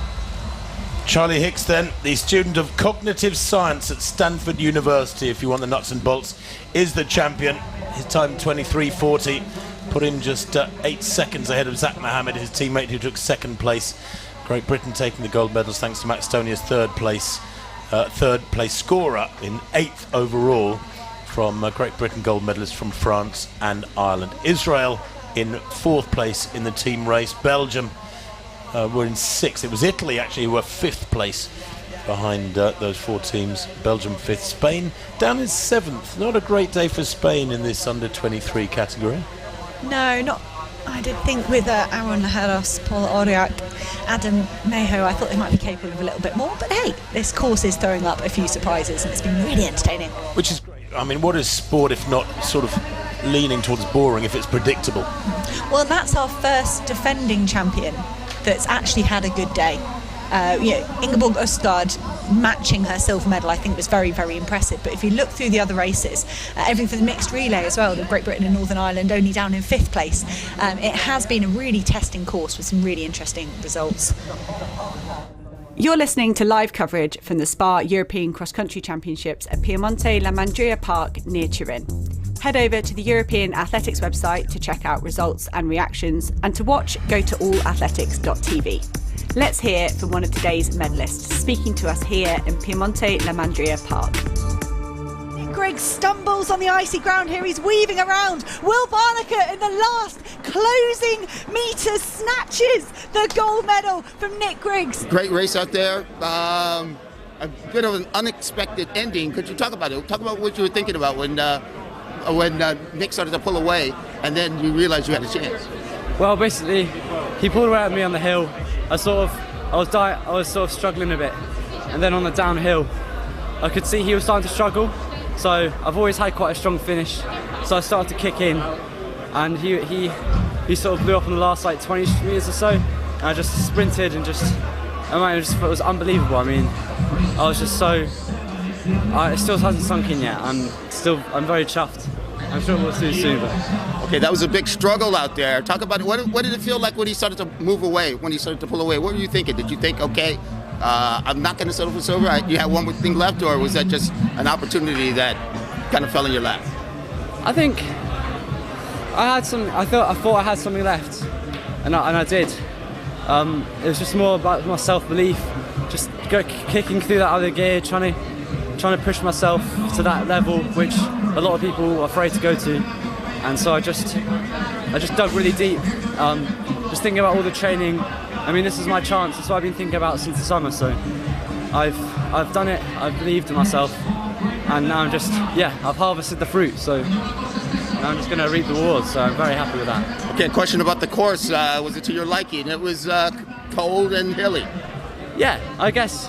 I don't really have a preference, of course, but today it took a lot of people who normally would be out, but it also put people like me back in the race. So yeah, I reckon it probably did play into my hands a little, especially with the downhill and the hard uphill. Definitely like a bit unsettled the rhythm for a lot of people, but yeah, everyone's in the same boat, so that was my plan, just to, just stay in there, stay with the group and just do nothing for until the last bit of the race, and I managed to do that, so it worked quite well for me. All right, congratulations on that big goal. Thank you very much. You're listening to the SPAR European Cross Country Championships in Piemonte La Mandria Park, where we're building up to the women's under-23 race. Well, there is Megan Keith of Great Britain and Northern Ireland. Italy have the defending champions, Battocletti. So special, Hannah. And she's going to have a battle on her hands with the likes of Megan Keith. This is Manon Trapp. She was 4th last year. She's been training up in Kenya in Eton. I think the hills of Kenya might help you here on the hills of Italy. Lorana Machado got a bronze in front of a home crowd in Lisbon in the junior race, and then a bronze in Dublin as well in this under-23 age group. The podium was exactly the same in Lisbon in the under-20s, and then in Dublin it went Nadia Battocletti, Lucan, and then Machado. Lucan, unfortunately, Clara Lucan injured, not here this year, but Nadia Battocletti, if she couldn't cross the line first today, that will be her 4th consecutive gold medal at European cross-country level. We asked her yesterday at a press conference, how do you stay motivated? She said she wakes up every day knowing that this is her target, knowing this is what she wanted. But big question marks over Battocletti's fitness, having got glandular fever after Munich last summer and having a long break. There really are questions. You have to be honest. Nadia Battocletti, shin splints, or it's hard when you look at translation of different descriptions of injuries. But Nadia Battocletti, a mid-season break with a shin injury that ruled her out, I think, of the World Championships. Decent performance in Munich. It was okay, and then glandular fever after that. It's a really fatiguing viral infection that you can get, and she said she's really struggled since the summer. Numerous infections. Finished her last dose of antibiotics 10 days ago. For anyone that's tried to do high-level sport and take antibiotics, it really drains you. It's very hard to manage that and to be able to train at any capacity. So what we're going to see from Nadia Battocletti today is a little bit unknown. I was really encouraged. She was 6th at a race in Spain at Puerta. She beat a lot of very good senior athletes there. That was back in October. It does sound like there's been issues since then as well. But hey, we're going to have to watch these 4 long laps unfold to see quite what we're going to get from Nadia Battocletti. And I do think Megan Keith, last year's under-20 winner, is going to push from the front. She really enjoys front running. And I think Megan Keith is going to push it hard in these early few laps. Yeah, Megan Keith making fabulous progress. Ran in the 2019 European Junior Championships cross country, was 27th, and 2 years later was champion. And she and her coach Ross Cairns have prepared so well for this. She was 2nd in the UK trials, but I think in Britain we're lucky because the cross country scene is so strong that if you place highly in our trials races, you can come into international championships like this with realistic ambitions and belief that you can finish in the top 10, so they can go out with confidence, the top British athletes. Oh, they certainly can. And I had a really fun interview with Megan Keith a few weeks ago. We've done some podcasts promoting some of the key athletes as we move towards the SPAR European Cross Country Championships. And I said to Megan Keith, she was that race in Britain, in that trial race, she was taking on Jess Warner-Judd, and she was pushing at the front, and Olympians left, right and centre. And she was like, I just thought, why not? If it feels a bit easy, what's the point? She grew up in the Highlands in Scotland. She said she loves cross country. She thinks there's nothing purer than it. And I was kind of thinking, if anyone was going to look at a mountain like this and think it was okay, it might be someone that grew up in the Highlands of Scotland. But Megan Keith, she has moved up an age group here, though. She was against much older athletes. It would be quite some feat if she could convert a junior gold into an under-23 medal. I think it's about doing, as I watch these races unfold, it's about doing enough up those hills to keep yourself in contention. But it's almost as though if you lose concentration, if you get sucked into battling somebody up those hills when you're not perhaps totally ready, it's really going to sting. And it's incredible the difference you see. And people, first time up the hill, they look absolutely fine. The second time, they're really struggling. Darren McElhinney was one of those. He looked fine for kind of 3 or 4 attempts up that hill, and then it was the fifth one or the 6th one he really started to come unstuck. So I think the course does need to be considered and respected. Sarah Healy is up there for Ireland in the top 4. Healy, the 21-year-old European Youth Champion at 1,500 and 5,000 back in 2019, and then European silver medalist at 1,500 metres. Goes to University College Dublin, having turned down loads of offers from American universities. Hannah, you took the silver, didn't you, and went off to the States? Oh, I enjoyed. I spent a year over in the States and at the NCAA system. I think it's really brilliant for developing athletes. I do love the work that's going on in Europe. You just look at this, you said before, Tim, this condensed cross-country season we've got here on the continental level. It's really well organised and very, very competitive, and I think it to pit our top athletes across our continent together in competitions, it just really helps them develop. And that was something I used the American collegiate system to do, as many other athletes do. But if you can make it onto your national team, you've got a brilliant opportunity to test yourself against the very best. Sarah Healy has really done that over the years. Her victory at the Irish Cross Country Championships was convincing over Ciara McGeehan, and I think that was exciting for me, and that made me think, Sarah Healy could certainly compete for a medal here today. Manon Trapp is up there as well for France in 4th place. We haven't mentioned her yet. The French, of course, with that rich cross-country tradition. She's twice French cross-country champion, is Trapp. 15:25, pretty respectable 5,000 metre time she's got. And recently came 3rd in the Gujan-Mestras cross-country, well-known cross-country race in the French portfolio going back many, many years. Gaps beginning to open up now. I was looking at Megan Keith just now in Batacleti, Hannah, and wondering whether or not Megan Keith ought to just test Batacleti on this next climb, because if Batacleti has got fitness issues, you could fall into the trap of paying her a little bit too much respect. The tall Italian on the far side there. She has got this reputation as being a great champion, but if we know she's really struggled for several months in the last 4 or 5 months, then just test her a little bit. I think Megan Keith should go into this hill, put in a little bit of extra effort and see how Batacleti responds. I think you're right, Tim. And you've got an athlete that has been public about the issues they've had, which is very brave. I think that's kind of admirable from Nadia Batacleti. Why not be honest with your struggles and what's going on? That's a lot more engaging for our fans, and just really tells the story of the whole race. And Megan Keith would probably think it's important to keep pushing on. And take a look back through the field.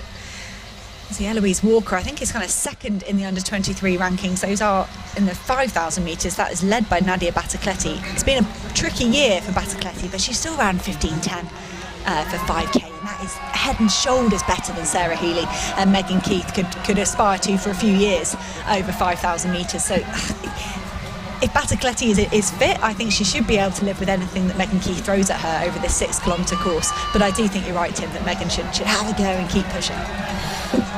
Great Britain leading in the early team standings from Italy. Also up there's Grace Carson, coached by my old mucker Bill Foster up in Loughborough. And the British team, she's in 4th place at the moment, Grace Carson. Sarah Healy giving a good account of herself. The Dublin athlete, Irish cross-country champion, went out in the heat of the World Championships at 1,500 metres, but she has run 4:02, 8:46 for 3,000. She's very much a world-class performer, is Sarah Healy. She's in 3rd place at the moment, but Megan Keith just beginning to lean into this hill a little bit more with purpose, and Healy has lost a couple of metres.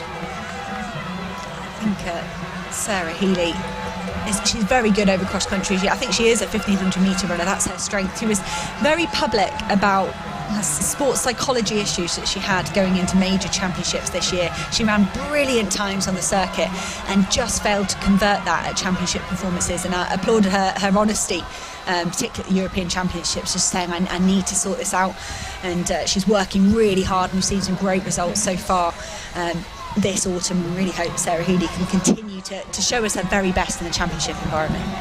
3 British vests in the top 5, going really well. Alex Millard is up there as well, the national cross-country champion for junior women this year in the UK. So 2 away, then a group of 3 pursuing. Batacleti and Megan Keith here, beginning to widen that gap on Sarah Healy, and I'd like to see Megan Keith here just test Batacleti. I know I said it a few minutes ago, but I don't want Batacleti to be given undue respect if her fitness is suspect, and there's only one way of finding that out. Is that the end of 2 long laps? So halfway through in this under-23 women's race, and that second lap has just blown the field apart.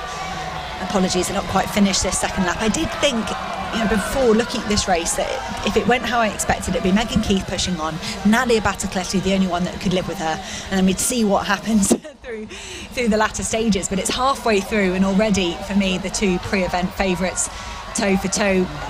The defending champion Nadia Batacleti of Italy trying to take a home gold here in Italy. Megan Keith, last year's under-20 champion, leaping up into this older age group and looking very much at home. And suddenly behind these two there was a real battle going on for the bronze medal. We spoke about Zach Mohammed, and there was a particular course in Great Britain that I thought was very similar to this, and Grace Carson and Alex Millard, the other 2 Brits, both coached by Bill Foster in Loughborough, they finished 1 and 2 in that race, and again they're just coming to the fore here over this hilly testing course. British packing well, they're 14th, 15th, 16th, Margini, Walker, Goodall. But these 2 have wrestled the bull by the horns, eased away from the pack. Millard and Healy there leading the chase. Trapp as well for France is going well. Manon Trapp, first in the French cross-country championships last year and this year, and she won their 5,000 metre title this year as well. So 9:58 after 2 laps for the leading pairing. Both look pretty relaxed, to be fair. Batacleti with home support will be getting massive roars all around the circuit from the spectators. That may be a decisive factor. And there's the team standings, Hannah. 10.5 for Great Britain ahead of Italy on 30, France on 43. That is some margin the British team have got over the rest of these European nations so far. I was looking back down the field. Anna Arnardo was 7th last year, the second scorer for Italy. She looked like she was just struggling a tiny bit, drifting back, and that could be indicated by those 30 points at the moment for the Italian team. The French have got 2 up there. I think they have to go back a little bit further for their 3rd, and that's why we've seen that really low team score for Great Britain and Northern Ireland at the moment. So Manon Trapp, for me, she came out of the indoor section really far down. I don't know if she's struggling on the uphills, the French athlete, and then trying to make it up on the flat and the downhills, which might be tactical. She might be thinking, if I can keep my heart rate a little bit lower up these hills, ultimately, overall, when the race pans out, that's going to suit me. Manon Trapp there, just trying to get on terms with Sarah Healy. That's the race, the pack that's fighting for the bronze medal. And we could be seeing gold and silver running away. So into the hill for the 3rd time of 4. Batacleti just with a marginal lead, the defending champion. She is from a running family. Her father was her coach. Giuliano Batacleti was 17th in the 2001 World Cross Country Championships, and also in 1994 World Junior 5,000 metre bronze medal he took. He was quite some athlete. And Batacleti herself on paper is quite a lot faster than Megan Keith. Megan Keith's track bests are nowhere near the Italians. She's run 9:06 for 3,000 against Batacleti, who has run 8:50, for example. And Batacleti really good at 5,000, 14:46. We're just starting to see the ground getting chewed up. I think you can see their Manon Trapp almost wincing off the top of the hill there. They're slipping. There was Nadia Batacleti took a real slip on that short, sharp incline. So these athletes are going to start having to choose their ground, choose their line, try and find some firm ground. Because if you slip like that and you're just losing momentum, it's soul destroying and physically very hard to get yourself back up to speed. Not much to tell from that hill. Megan Keith and Nadia Batacleti, neither one of them making a decisive move. Well, they're sharing the lead again and again through La Mandria Castello for a penultimate time. And Megan Keith was leading up the slope. I thought she might have been easing away from Batacleti, but the Italian has rallied. And this, the 3rd lap of 4. in a mile race, this is a very important race. You know, you can actually, if you haven't got a great sprint finish, you actually make it hurt from early on. This is where you push hard in a mile race, going down the back straight with a lap and a half to go.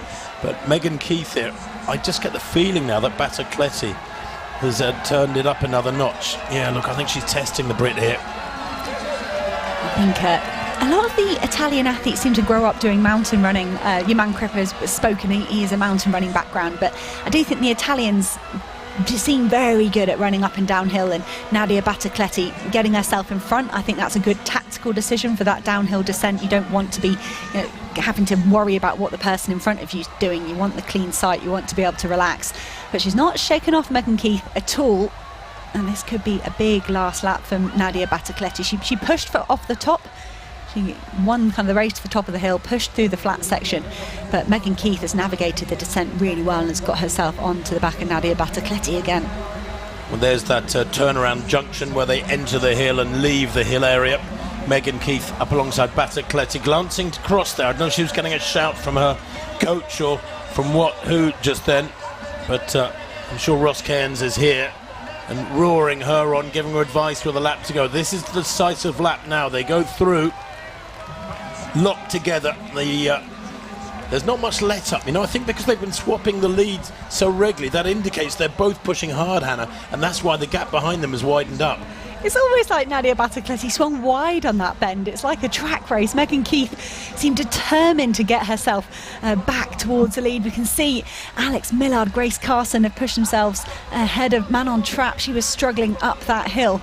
It's a really good run as well from Amina Matug of Netherlands. She was 21st as a junior last year, has taken herself over to that American collegiate system we were mentioning, 28th at NCAs.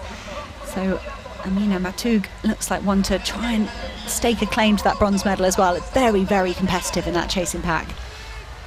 Well, there's less than 10 athletes within 30 seconds of these two. That's how much they've turned it on. Look at the gap behind them there to the pack, probably 100 metres down as they negotiate this bend for the final time. They're heading out on this last lap, and Battlecletti has the bull by the horns. I just get the feeling she's psychologically, as much as visually, as from what we can see there, wrestling control from Megan Keith, who I'm not sure if she's hanging on, but the Brit is 2 or 3 metres down now. Is that gap going to widen? This hill for the final time will be very important.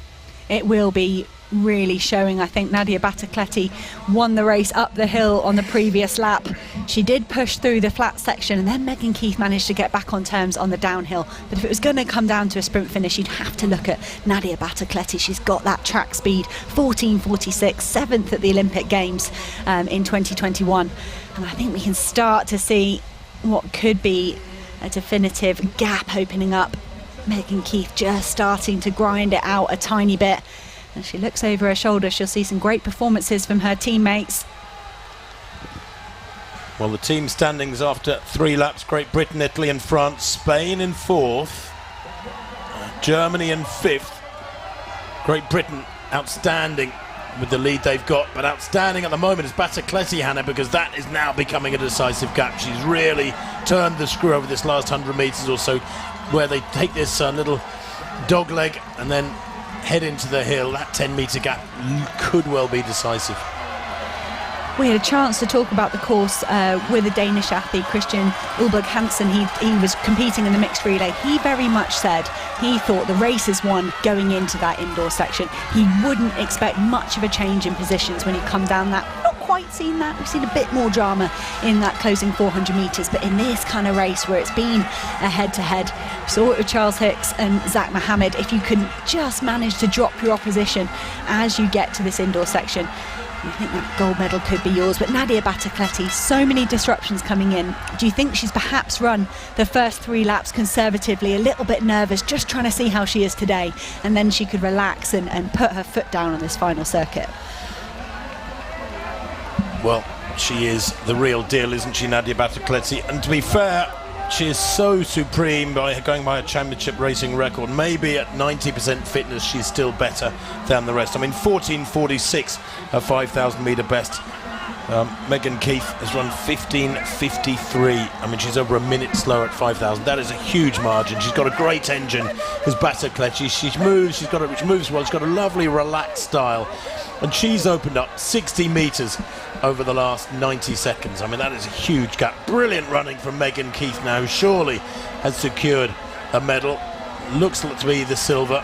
Let's not count our eggs, chickens before they're hatched, as Battlecletti negotiates that awkward little left-hand turn. Battlecletti looking every bit the cross-country specialist, skipping down these hills, but she is gasping for air. She will have put in a humongous effort up that hill to bridge this gap, but it does look like it could be a 4th successive gold medal for Nadia Battlecletti. We've already seen a gold medal for the Italians on the mixed relay. That was sensational. It was dramatic. It came down to the closing few metres. But Nadia Battlecletti has put on an exhibition round this final circuit. And in the end, it's going to be a convincing victory ahead of Great Britain and Northern Ireland's Megan Keith. Nadia Battlecletti, hopefully a moment to relax and enjoy. And there's the smile and there's the wave.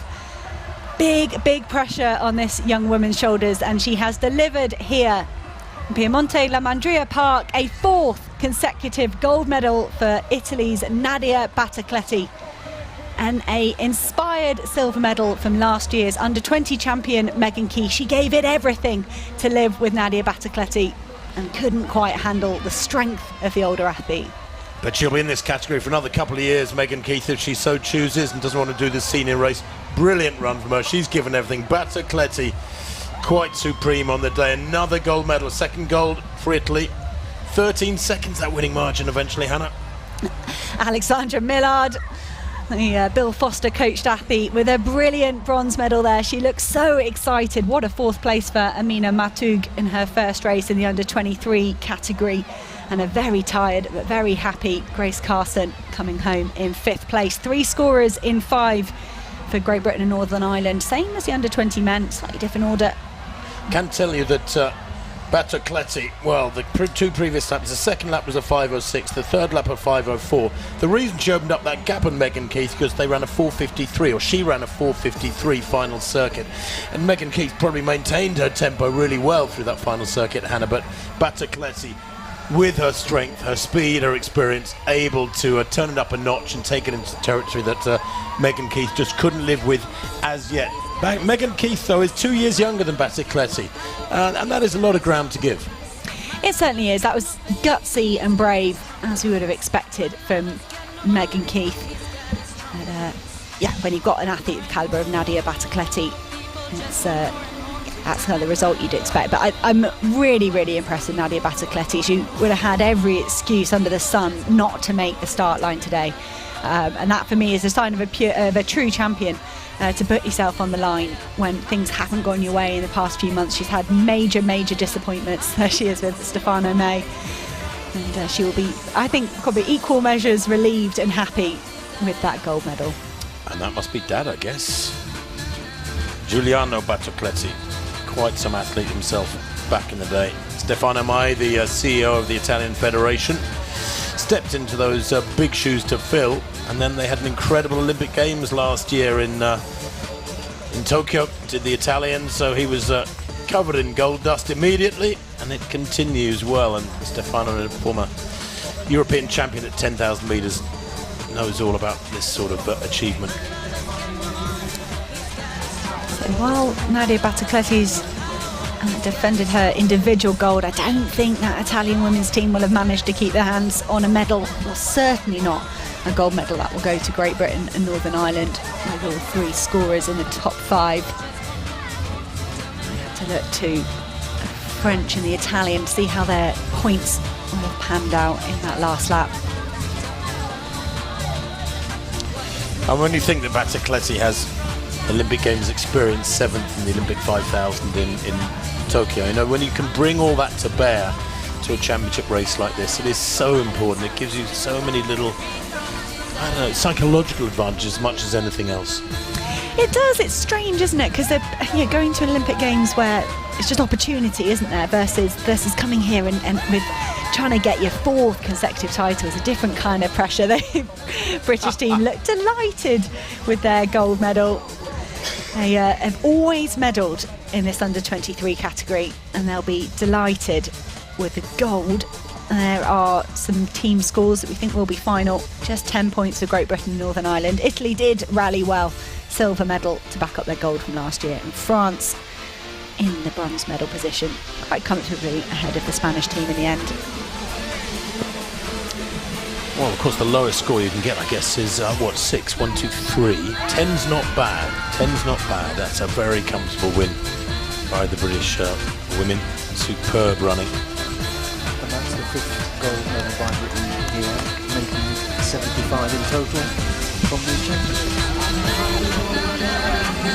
Wow. Great Britain never failed to get a medal in this race. Team champions 10 times before today, 11 times now. Great Britain. Italy winning last year from France and Great Britain in Dublin. Indeed, Great Britain took 3 team goals in 2015, 2016, 2017, but since then have had 3 consecutive team bronzes.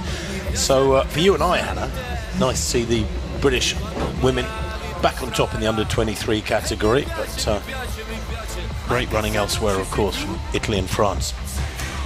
I'm really pleased for Italy as well as the host nation to have got that gold with Battacletti here, but that mixed relay gold as well. They really put in a tremendous effort, a lot of energy spent focusing tactically and physically on that.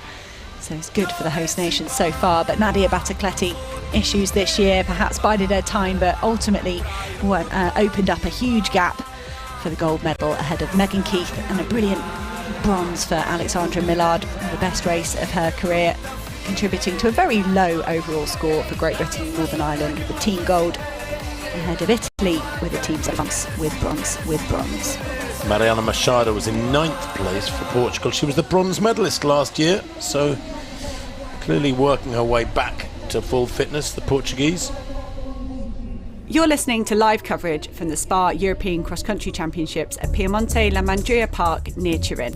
Head over to the European Athletics website to check out results and reactions, and to watch, go to allathletics.tv. Let's hear from one of today's medalists speaking to us here in Piemonte La Mandria Park. All right, Charlie Hicks. Okay, NCAA champion, now to European under-23 champion. Talk about that. How does it feel? It's unbelievable. I mean, obviously, that was something I was thinking about going into this race after NCAAs. The idea of being able to pull off both, in 1 year would be absolutely unreal. Last year winning was already an accomplishment that, was beyond my wildest dreams. So I was just like, if I could close this out like this, it'd be the perfect season for me, ever. And having finally done it, it's one of the best feelings in the world. The NCAA season is really long. So how are your legs? Talk about that. What are you feeling right now? I think that actually tends to benefit me. I'm someone who loves to grind over summer, so I've been training since June. So, the more time I've got, the better, because, all I like doing is putting in the work. So, it is a long season mentally, but physically I feel great, and if I didn't feel great, I obviously wouldn't have been able to run like that. So, it's not too bad, actually. All right, that first lap was fast. Second lap, you guys kind of brought it in a bit. Talk about that. And Zach ran hard at you. Let's talk about that. I mean, Zach is a phenomenal athlete, and we always knew that. And I was talking to him before the race, and he said he was feeling a lot more fit this year than he was the previous years. So, I knew I could trust his fitness there, and that he could hold a push like that. The first couple laps that I was sort of leading, my idea is that I'm more of a 10K runner, and this is an 8K race. Even though it's very difficult, I want to make sure that, I'm not making it slow and racing, some phenomenal 3K, 1500 runners like McElhenney, over a 6K instead of an 8K. I want to make sure everybody has to run every meter of the race to give myself the best chance of doing well, and also give Britain the best chance of doing well, because I know that everyone on our team was so fit this year, and so I felt like running hard was the best thing I could do for us. All right, you seem to be taking everybody apart on those hills. The hills and the downhill. You ran really good downhills. Yeah, so, I think the first place I ever got confidence to run hills like that was actually at this meet, I think 4 years ago in Portugal, where I ran the U20s. That course was pretty much a hill. Like every 1,500 meter loop was a hill, a massive one at that too. So, I took experiences like that, also racing at OSU, which is a pretty brutally hilly course, and I just tried to apply, what my coach Ricardo Santos told me, which was just to get up the hill, push the top of the hill, when people are trying to recover, and that tends to separate. But, I couldn't separate from Zach because he's one of the best athletes, I've ever run with. And so, I think it's a testament to both of our abilities. Yeah, but going into that castle, you really put the hammer down. Yeah, so that castle was also always that kind of top of the hill moment where, my coach always tells me that's where you push, that's when people will start to struggle, and that's what, when they'll want to get that energy back. So I push the top of the hill, sort of get my recovery running fast down the hill. But, I wouldn't be able to do it with the fitness, if I didn't have the fitness, that I was able to build out at Stanford, with my amazing teammates and my amazing coaches. All right, did you, it's a little slippery out there. Did it look like you almost fell? Oh, yeah, right at the beginning. I mean, we were flying on that lap, so, it's understandable. I was trying to, figure out what it would feel like. And I sort of found better lines, to go through those muddy parts as the race continued. But yeah, it was certainly slippy. It was a lot better than Dublin, slipping-wise. But yeah, there are definitely some technical aspects that we don't always get over in the States. So it was a really fun experience, and to come away with the win is wonderful as well. All right, man, congratulations on that big win. Thank you so much. Thanks for joining us here on the live audio stream coverage for the SPAR European Cross Country Championships at Piemonte La Mandria Park near Turin. Coming up next is the senior women's race. Well, the next race is the senior women's race. 2 short laps, 4 long laps for them, the same as the under-23 men. They will have a fast and furious start. Carolina Bekele-Grovdal was having an amazing season following that gold medal in Dublin. Broke a long-standing Norwegian 5,000 metre record. Ingrid Christensen had held that for 36 years. Bekele-Grovdal ran 14:31 at the Oslo Diamond League, and then it all started to unravel ever so slightly. A good 8th place at the World Championships, and then a really debilitating back injury into the European Championships in Munich. Couldn't give a good representation of herself. By all accounts, fully recovered now. Ran a road race coming into this competition 30 seconds faster than she did last year. So Bekele-Grovdal back in her top form. But you look at the other athletes around her that have improved. If Yasmin Chan brings her A game today, that's always turned into a gold medal historically. And Constanze Klosterhalfen with that brilliant half marathon has just propelled herself up the kind of expectations this season as well. I have been impressed though with Jessica Warner-Judd, the way she has sort of transferred from being a sub 2 minute 800 metre runner as a teenager to being a world-class distance runner. It's an unusual journey. Led Britain to team golds at the European Championships, cross-country championships last year in Dublin, and has moved up a notch, I think, this last year or so. She's 27, Jessica Warner-Judd. She's improving year on year, nice and steadily. And of course, the key to building fitness, Hannah, is to keep avoiding injuries. If you can build season upon season of training and racing and steer clear of injuries, then that fitness accumulates. It's absolutely key. Many experienced athletes will tell you that. It's all very well to rumble along from season to season and pick up regular niggles, but it's much harder to build your overall fitness if that's the profile. And you need that cumulative years after years of training to realise your full potential. And you said it in some of the other races when we had Maria Ferrero beat Ines Fitzgerald, the Spanish woman. She has 2 or 3 years of training on the younger athlete, and we've seen that in some of these age group championships. But those consecutive years back to back are very important, and I think that's what Constanze Klosterhalfen has managed to get herself over the last few years. She picked up a bronze in 2019 at the World Champs, and that almost seemed it was gonna be a springboard into those senior ranks, and she stalled slightly. Maybe it was to do with the pandemic. It was tricky conditions for everybody, but that gold medal in Munich in front of a home crowd for Constanze Klosterhalfen, that was really, for me, a major turning point in her career. She was so dominant in that race, and you could see the emotion when she took that gold medal. Well, I think it was great for European athletics, for global athletics, that Germany had a major championship success. They topped the medal table. They had a wonderful week's athletics at those European Championships in Munich, and it was important for the sport within the European theatre that Germany came back strongly. So while I wanted Britain to top the medal table there, and they got beaten by Germany on the last evening because of the relays, Germany, a real force once again. Grovdal running aggressively, running with real confidence here, it seems, the defending champion. At 32, she has loads of experience, Hannah. She will know her own abilities and her body well. So this will not be her going out too hard and being extravagant. No, and I still think there's an advantage to to being in the lead down that hill. And how much that plays into the rest of the lap, I'm not quite sure. But if you were hanging back and then sprinting through to get yourself a good view at that downhill, that might be kind of expending energy unnecessarily.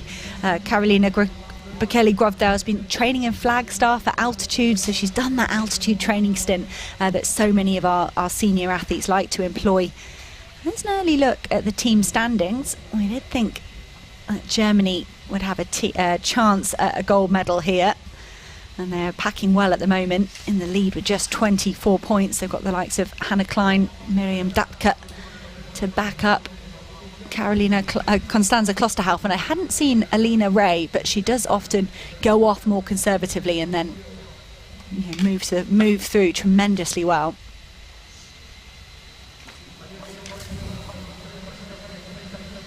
Well, Grovdal just feeling her way around there. Chan beginning to move to the fore in second place there to the right of picture in the red of Turkey. Yasemin Chan. Of course, not to be confused with the Turkish-born Yasemin Chan Asyan, who was the World Junior Mountain Running Champion back in 2010. But Chan, so experienced. She could be the biggest threat to Grovdal here. I am fascinated to see how Klosterhalfen copes with the hill, I have to say, and the 4 big laps. Germans, though, clearly up for this if they're leading the team race at the moment from Great Britain in these early stages. Grovdal again just moving herself to the fore. I think when you look at Norway as a nation, I said it in some of the junior races. I watched that Nordic cross country just some clips at the end of it. It was horrible, it was hilly, it was muddy, it was everything. And I think if you grow up racing in conditions like that, I mean, Grovdal now, she does a lot of stuff on the roads and the track, and she's very good. But if your bread and butter, what you've grown up on, is stuff like this, that maybe you'd be rubbing your hands at this point going, I fancy my chances. That's nothing compared with what I had to do as a junior. So she does look keen to kind of push the pace on. That's the second of their small laps, so not all the way up to the top. And you can see the ground's just starting to cut up a bit. It's getting a little bit muddier. Klosterhalfen and Jess Warner-Judd looking okay down that hill. Great packing from the German team. Just rushing up behind Klosterhalfen there. There's Alina Ray, not quite in the scoring at the moment. I think we've got 4 German yellow vests. Might be including Mengstab in that. No, you have got four German vests up there. But also Selma Witt-Teferi of Israel. She slotted herself in there really well. Well, it is pretty fast and furious at the front. They've gone through 2 laps in 6:28. There it is. Grovdal, Teferi and Warner-Judd. Klosterhalfen, Klein of Germany. Look at this. Grants, Datka. Fabulous packing from the Germans. 4 in 10.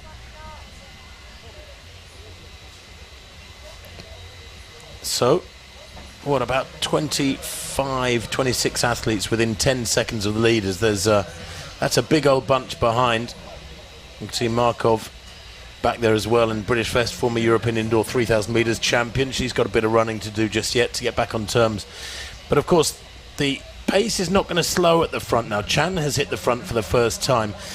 And if you want to get up to these athletes and you're back there in the teens, you're going to have to put in pretty significant acceleration. So the pattern of the race, if you're outside the top 10, can become a little bit sort of imposed upon you. You know, if you don't stay up there in the early stages, I think you said this earlier, Hannah, you need to run aggressive in the opening lap in races of this calibre, because if you're not there, if you're not in the mix early on, it's very hard to be in the mix later on, because you're going to have to run so much quicker than the leading group to get up with them. And I think as I look back through that group, I'm seeing names. I mean, Mark Oates is one. She's very, very good. She struggled on this course I keep talking about in Britain that I think was similar. Mark Oates struggled there, but she's very far back on that pack. And Alina Ray is as well. We saw Alina Ray move through really well in Dublin, but the course was very different. It was wide. There were a few gentle rises, but it wasn't like this. So to have to put in the effort to haul yourself up this field at this point is really hard going. I think you're better off being here and relaxing.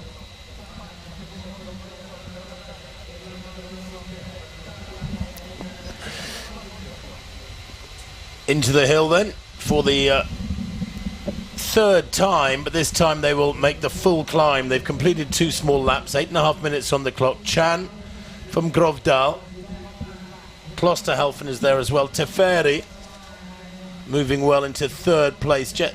Judd there, just beginning. Warner Judd just beginning to lose a bit of ground on that leading quartet. She needs to really work up this hill to go with them. Klosterhalfen there in fourth place in the yellow, left of picture. Wonder how she'll cope with this hill. And as you said, certainly Grovdal should be comfortable with these hills. They breed them tough in Norway. Comes with the climate. Ooh, Chan struggling there. Little slip, I think. It almost looked like Grovdal was going to turn around and help, but Hannah Klein really not at home up those hills as well. And that was hard work there for some of the Swedish team. God, they would have had a good day if Merif Barter had been able to start. You can see Samara Mengstab was the one struggling up the hill. Sarah Latti is right there as well, in amongst those German athletes. But just as we look at Grovdal and Chan, this week I've been thinking back to Yasmin Chan and her win in Munich. It was a bit of a tactical masterpiece, because she basically just dropped, I say just, it's very hard to do, dropped to one very fast 400 metres and gapped the likes of Eilish McColgan, of Klosterhalfen, and got herself that gold medal. And I then thought it was interesting when we came to the 5,000 metres and Klosterhalfen had nearly figured that out. She let Yasmin Chan make this big move, and then she reeled her back in. She kept that belief that Yasmin Chan sometimes puts these big moves in early on in a race. That, I don't know whether it's a very interesting tactical move. It's almost soul destroying if you open up a gap on a group and they think that's it, you're gone, and they don't always realise you're not going any faster than them. So if I was, the likes of Teferi or Grovdal or Klosterhalfen, I'd be thinking, just keep an eye on her. She might put in a fast 200 metres. That doesn't mean she's having a better day. It just means she's trying to have a go and employ that tactic again. Talk about putting in fast sections. Grovdal taking that hill really well. Warner Judd there, slipping and sliding. This is the toughest section there. That's you're running taking a sharp left-hand turn. There's a slight reverse camber. The ground's really slippery and getting more and more chopped up. But Grovdal there has a little glance at Chan, see what's going on. Chan with her arms flailing, just trying to keep on her feet there. I think it's a really awkward section, the second half of the downhill, the last section of the downhill. But these four beginning to get away. Warner Judd in fifth, going through there with Klein. Germans packing so well. It's a good run for Miriam Datke. She's taken a bronze here at a junior level. She was third at the German cross-country, but she took fourth place at the European Championships in Munich in the marathon with that massive sprint finish with Ninka Brinkman. Just fell out of the medals then, so it's a good kind of recovery from an August marathon for Miriam Datke to be here in the cross-country. But Alina Ray was moving through really well. You can just see her swinging wide at the very end of this picture. She's starting to make up ground on Hannah Klein, on Miriam Datke, to get herself into the scoring places for that German team. So the German team, for me, are looking even better than they were a lap ago. They're moving through the field really well. Yeah, for an athlete of rate to not even be in the scoring trio for Germany says a great deal. She's in, 10th place I think it was at the moment. And Warner Judd back in 5th place. Top left of picture has just got to control things now. She mustn't panic. There'd be the temptation would be to put in a surge and try and catch this leading trio, but she's got to try and sort of spread her energies as best she can. It's about managing your race very often when you lose ground on the leaders. And Warner Judd can still threaten for a medal if any of the athletes ahead of her were to founder. But Chan looking impressive. I'm intrigued to see how Klosterhalfen goes this middle section of the race, Hannah, because they head out now on this second of the 4 big laps. She hasn't really shown her colours yet. She hasn't moved to the front at all. She's just tucked in there for the whole race. Well, last year in Dublin, we saw Constanza Klosterhalfen push on that pace. She was very aggressive at this stage and then ultimately faded down to 5th place. So I wonder how much Klosterhalfen is remembering that from last year and saying, if I can be a bit more patient, perhaps that will treat me well in the final 2, 3, 4 kilometres of this race.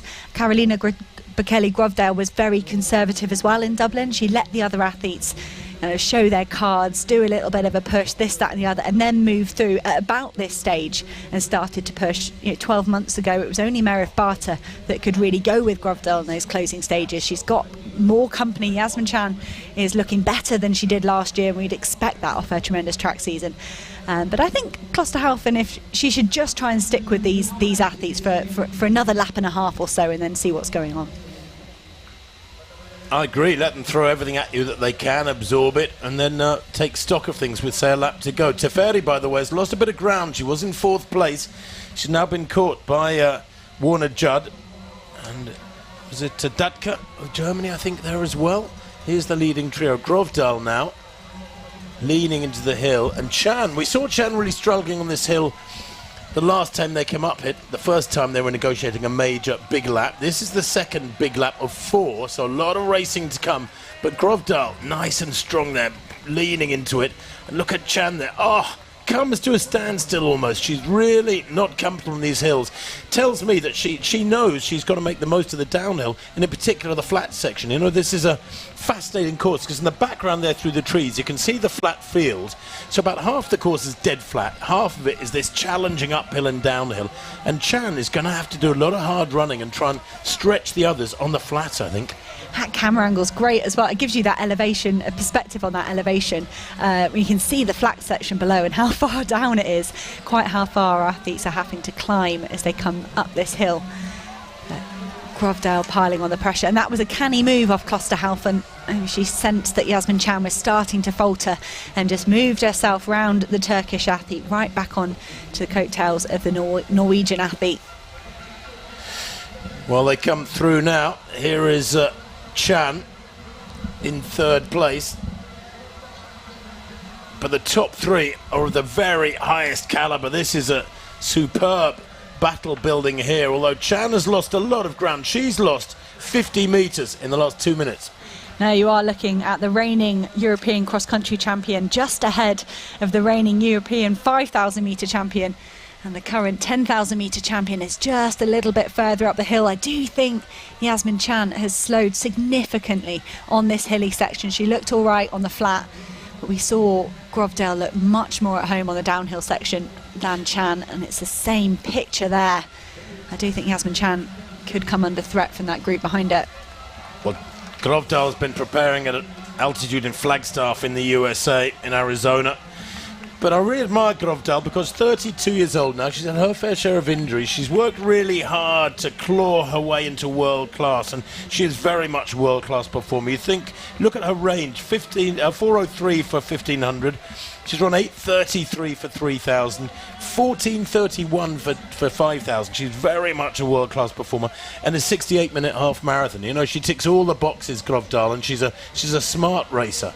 She might not have a like-for-like ability on the track with the German, with Klosterhalfen, but she's a canny racer. What I love about Grovdal, she needs to send her focus to something different every few months. 9:13 steeplechase, but also be able to have that ability on the flat races is just tremendous. And to put it all together in cross country as well. She did say she loves cross country, where you get those different athletes coming together. You're not worrying about splits.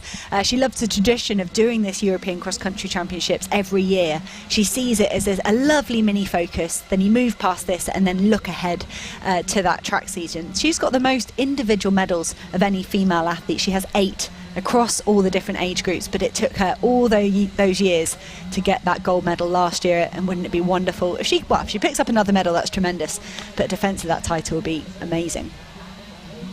2 big laps to go then. Grovdal had a little glance over her shoulder just then to take stock of things. She'll see Chan there, top of picture, is probably 60 metres down now, and has really struggled on the hill, the big hill, twice now that they've negotiated it. 2 more to come. Here's the chasing pack, and if Chan is not careful, they're going to catch her, because Ray and Warner Judd and others are racing hard. Teferi is back there as well, but I can't see anybody getting up to terms with these 2. Alina Ray, how has she done that? She must have been 30th through those first 2 small laps, and she's managed somehow to get herself all the way up to 4th position, and I would not bet against Alina Ray.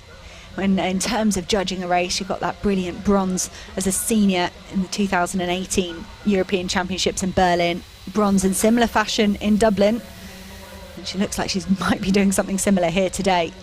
She overhauled Constanze Klosterhalfen in the closing stages in Dublin. Constanze Klosterhalfen looks a bit more comfortable. She does look relaxed running alongside Grovdal as they work their way through this penultimate lap. That's the first time we have seen Klosterhalfen go to the lead. It is, you're dead right. Exactly the first time, and what, 2 big laps to come, so you could almost say halfway really, because the first two small laps are so short. They were taking about 3 minutes each lap. But Klosterhalfen here, the first real test that Grovdal has had set to her, and I wonder if this will be telling. Let's see how each of them copes respectively with the little climbs. There are a couple of really nasty little inclines halfway up this hill. Grovdal has looked the stronger to me, has the power. You can see she's much more powerfully set than is Klosterhalfen. Klosterhalfen has that great power to weight ratio. She's hardly got any weight to lift off the ground. It is interesting. I did think Grovdal looked better up the hills so far, certainly better down the hills. And I wonder if Klosterhalfen could sense that. Here goes Alina Ray on the charge yet again. This athlete just judges her races to perfection. Jasmine Chan really struggling up that hill. I'm delighted. Alina Ray has been very honest, similar to Sarah Healy in the under-23 race. Alina Ray DNF'd in Munich and confessed she's stomach problems brought on by stress that she'd put on herself, and she's had to really wrestle some demons. So I'm delighted to see Alina Ray back to performing her very best after a few months, kind of struggling with pre-race nerves and pressure. And that's something Klosterhalfen will be familiar with as well, and she's doing very well, piling pressure on Grovdal at the moment. Yeah, this is a telling moment. Lap and a half to go. Klosterhalfen testing the reigning champion. Alina Ray won the German cross-country title recently. We know she's in really good form, and bronze medalist last year. She knows her way around the cross-country circuit. Klosterhalfen I'm less familiar with on the country, and I don't think she's had that many cross-country races over the years, has she? I mean, I know she ran well last year, but she did a lot as a junior, Klosterhalfen. We saw her in those under-20 races. I think she picked up a couple of golds as an under-20, but that's such a short distance. You know, that's 4K, and we knew she was a phenomenal 8:15 runner at a very young age, sub-2 and sub-4. But it has been a while, I think, since for her to master this distance. I don't think she did much cross-country running, did she? We can mention the name. Yeah, no, and I do think, you know, Constanze quite rightly really turned her attention to the roads and the track and then the roads in the last few months, and it does take some time to learn your trade on the cross country. You know, through all those years, Karolina Bekele Grovdal was turning up here year in year out, and all that was a nervous look behind from Grovdal. Yeah, she's really feeling the pressure here, I think, from the German athlete. 1 lap to go then, and Klosterhalfen has been applying the pressure for the last couple of minutes, and I think, Hannah, that Grovdal is hanging on here. The brow is furrowed. She's not up alongside the German, letting her know she's feeling fine, which is what you do if you're feeling good and somebody starts pushing. You just come and look on the side and say, is that the best you got? You know, psychologically, maybe give them a nudge with the elbow. But I think Grovdal in second place. And I'm a bit surprised that Klosterhalfen hasn't had a little glance over her shoulder to see what's going on behind, and maybe to get a glance at the features of Grovdal. Ray has put in this fabulous surge, and Datka as well. 3 Germans in 4. 4 Germans in 6. Unbelievable. That is brilliant. Jess Warner-Judd at the moment, the best of the Brits, but that German team score is going to be infinitesimal. And that's, I can think Grovdal has slightly got herself back towards Klosterhalfen. It does seem like Klosterhalfen is trying to drop Grovdal here. I still fancy Grovdal's chances on that downhill. I think she looked more comfortable and she looked more relaxed. So if Klosterhalfen is going to have to open up a gap for that downhill descent to be a winning kind of environment for her. Well, speaking of gaps, the gap behind that pair is massive. It's probably 150 metres, maybe more now. Their last couple of laps have been 5:03 and 5:03. The first 2 laps up the big full lap. Then they've just done on the third lap a 4:57. So a significant acceleration. That was all down to Klosterhalfen. And I get the impression the German there to the left, Hannah, is really letting rip now. This is the final circuit. They're going over this ground for the final time. Only the senior men's race to come. It's pretty chewed up. But Klosterhalfen here is really putting it on. And this next hill will be critical. Both of them are good at running on the downhill. But how will they cope with this upslope?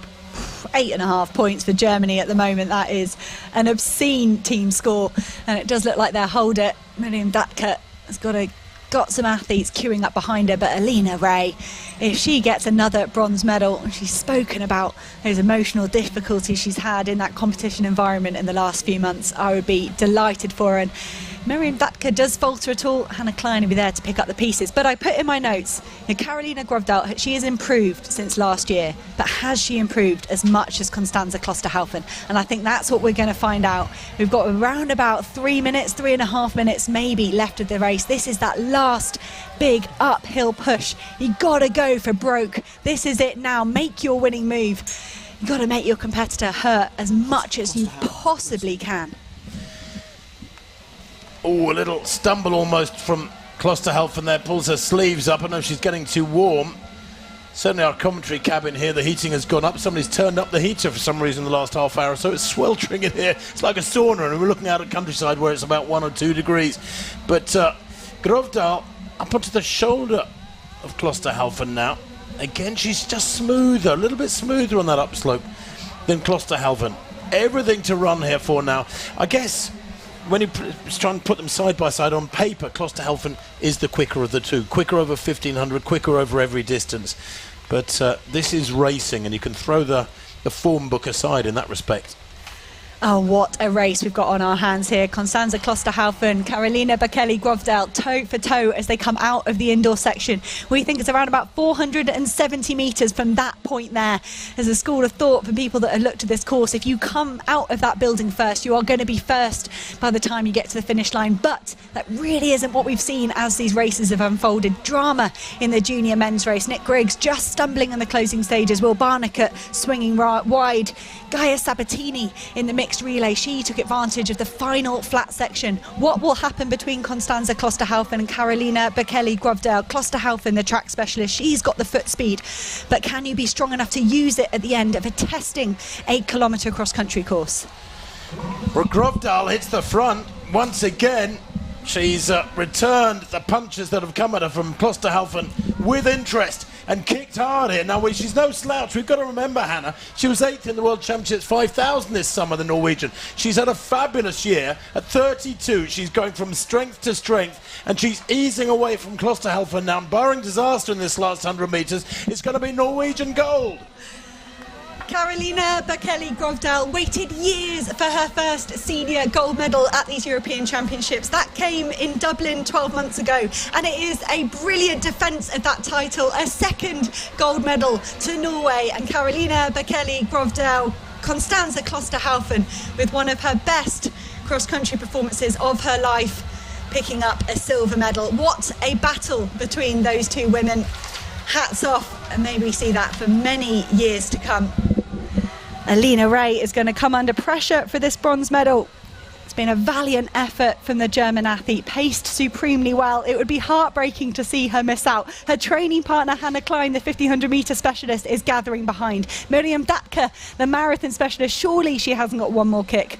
Salah Moet Teferi of Israel does look like she might be lacking foot speed in these closing stages. Alina Ray, high-stepping, kicking hard. She was the German cross-country champion by quite some margin, and she is going to hold off her 1500 metre teammate. Or is she? They're toe-for-toe at the line. Maybe Hannah Klein just ahead of Alina Ray. I don't think that's a confirmed result there on our screen. From the naked eye, we're just at the commentary position.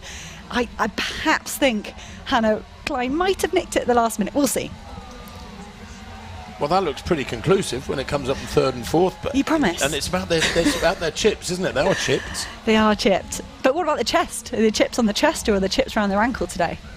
I think they're in there. I can't see any anklets flying around down there. Probably in the actual numbers, in their bib numbers. Yeah. So Alina Ray, I think, had changed her coaching setup this year and has moved to train with Hannah Klein in Tübingen.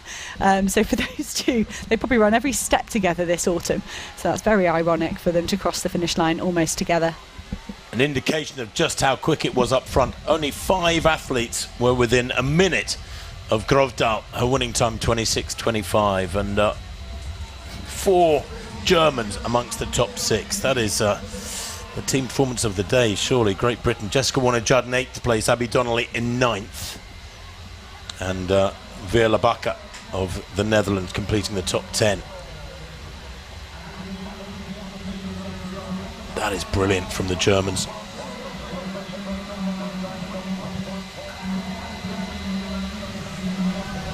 Beautiful day here. I mean, it's still crystal clear, the air, looking across towards the Western Alps from this La Mandria Park flat field. Germany winning the team race, Hannah, from Great Britain on 30. Ireland coming through for the bronze medals on 50. But that is a truly dominant squad that the Germans have produced on this day. Really good from the Germans. I was super impressed with, well, to be honest, the whole German team in Munich for the European Championships. But Tim and we worked on the marathon, and Miriam Ducker, the only athlete coming back from that marathon team. But the strength and depth they had in the marathon, we've seen them taking team medals left, right and centre today. But the senior women's score of 9. That's super, super impressive. That's going to be the lowest score. 2nd, 3rd and 4th. I think perhaps under 23 men's for Great Britain. 1, 2, I don't know. Yeah. It's very, very good score nonetheless. So the British athletes unable to get amongst the medals individually, but getting the silver medals as a team. Poppy Tank there, finishing for Great Britain. The first finisher was Jessica Warner-Judd in 8th place. Israel's Selamawit Teferi. Great running from her to get up into 5th place behind Grovdahl, and then that trio of Germans in 2nd, 3rd, 4th, Klosterhalfen-Reh and Hannah Klein. Great running too from Abby Donnelly of Great Britain to get into the top 10. I don't think these Irish women know the score yet. They've got, yes, look at that. Look at Richardson just realising it is a brilliant bronze medal for this team. And we mentioned it a bit earlier in the programme, the travel issues.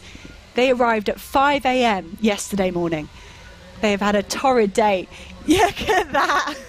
That's what it means to Ireland. They love picking up medals at this European Cross Country Championships, and it's a team bronze for the women. Fantastic. Anne-Marie McGlynn there, 42 years old, knowing she's got a team bronze medal. Formerly Anne-Marie Larkin. That is fantastic. 4th in the Irish Cross Country recently, 4th in the Dublin Marathon this year. But she and Theresa McDade will be celebrating big style tonight, I'm sure. I thought she was going to break into a jig just then. An Irish jig on an Italian field. You're listening to live coverage from the SPAR European Cross Country Championships at Piemonte La Mandria Park near Turin. Head over to the European Athletics website to check out results and reactions, and to watch, go to allathletics.tv. Let's hear from one of today's medalists speaking to us here in Piemonte La Mandria Park. A 4th consecutive gold medal for Italy's Nadia Battacletti. Nadia, congratulations, you managed it. You managed to defend the title and to add another gold, already your 4th at the Cross Country Championships. How difficult was it today? How does it feel? Today was a tough race. I have many girls that they are very strong. My season this year was up and here because I calf mononucleosis the week before Europeans in Munich, and in May I had an injury. So I really won this title, but when you dream, it's not. You can dream, but it's difficult to do. So now I'm really happy. I won every year in a different country, but not in Italy. So it has another taste. So if you compare all these golds, was this one the toughest one, or which one you appreciate the most?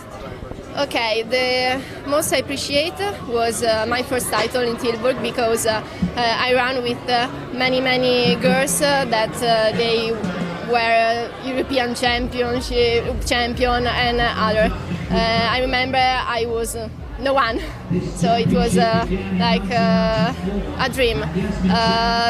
The tough race was for me Dublin, because I had an injury when I ran. I fall, so I had to wait and to rest for about 10 days, 3 weeks before the European. So it was tough, and I did the race at 70-80% in my condition. Today the route was tough, the girl also, but I don't know, probably my family that support me make this race easier. Not easy like easy, but yeah. So, but definitely this race is the first title on the home soil, so it has a special taste for you, I guess. Yeah, of course, because I ran in Netherlands, Ireland, and in Portugal. So now in Italy, it's for me like a dream. Thanks for joining us here on the live audio stream coverage for the SPAR European Cross Country Championships at Piemonte La Mandria Park near Turin. Coming up is the final race of the day, the senior men's race. Stay with us for full commentary. Just the senior men to come then. The longest race of the day, 10 kilometres in effect for the men. And they are due off, well, they were due off a few minutes ago. We're running just a couple of minutes behind schedule, but that matters not. It promises to be one of the best races of the day, if not the best race of the day. And I say that with all due respect, but when you look at the calibre of the field here, it is quite fantastic. There's so many big names here. And 83 starters will contest over 9,672 metres. 29 nations represented. They will negotiate 1 short lap and then 6 long laps, the men. The Spanish, well, they will be full of hope. They've been champions 9 times, the Spanish team. The French 8 times, Great Britain and Turkey and Portugal 3 times each. The Italians have been team champions just the once, back in 1998. So only 6 nations, despite this being the 28th edition of these championships, only 6 nations have ever taken team gold. And of course the individual that stands out, Hanna Sergei of Ukraine, 9 times champion, and I think he's Ukrainian team manager here. He is. I saw him in the airport. I thought he can't stay away. Loves European cross country almost as much as we do. Jan Schrob there, the 26-year-old Frenchman, was 3rd in the European Championships 10,000 last summer, took a surprise bronze. Did the Frenchman training to be a doctor, has taken a couple of years out for to prepare for Paris 24. There's Katir. What a star he has become, so quickly rocketed up the rankings in 2021, setting Spanish national records. Mohamed Katir at 1,500, 3,000 and 5,000, all huge improvements. European Championship silver medalist over 5,000. Behind this man, many believe he's the greatest middle distance runner in history, Jakob Ingebrigtsen. He's still only 22. He's the Olympic champion at 1,500. He's the defending champion here after storming to comfortable victory last year in Dublin. He's the world champion at 5,000 metres from this summer in Eugene, where he was beaten, remember, in the 1,500 by Jake Whiteman over the metric mile. There's Kripa, the local hero, the 26-year-old European champion at 10,000 metres in Munich. Took the bronze in the 5,000 metres. And a real force to be reckoned with. Last year set a national record of 7:37 for 5,000.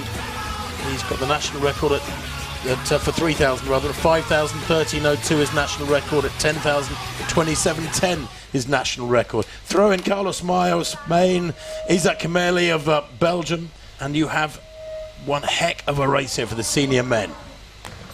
9.6 kilometres then. As I said, 1 short lap and 6 long laps. They should have spread out a little bit by the time they get up to the top of the big hill and head to the Manaria Castle for the first time. But how will Ingebrigtsen handle this run? Remember, it's still 6 to run, 3 to score for the is an option for the teams. 3 to score, that's all. Ingebrigtsen here knows that he's got a target on his back, Hanna, as he goes into every race now. And he is so confident, didn't he? Wasn't he?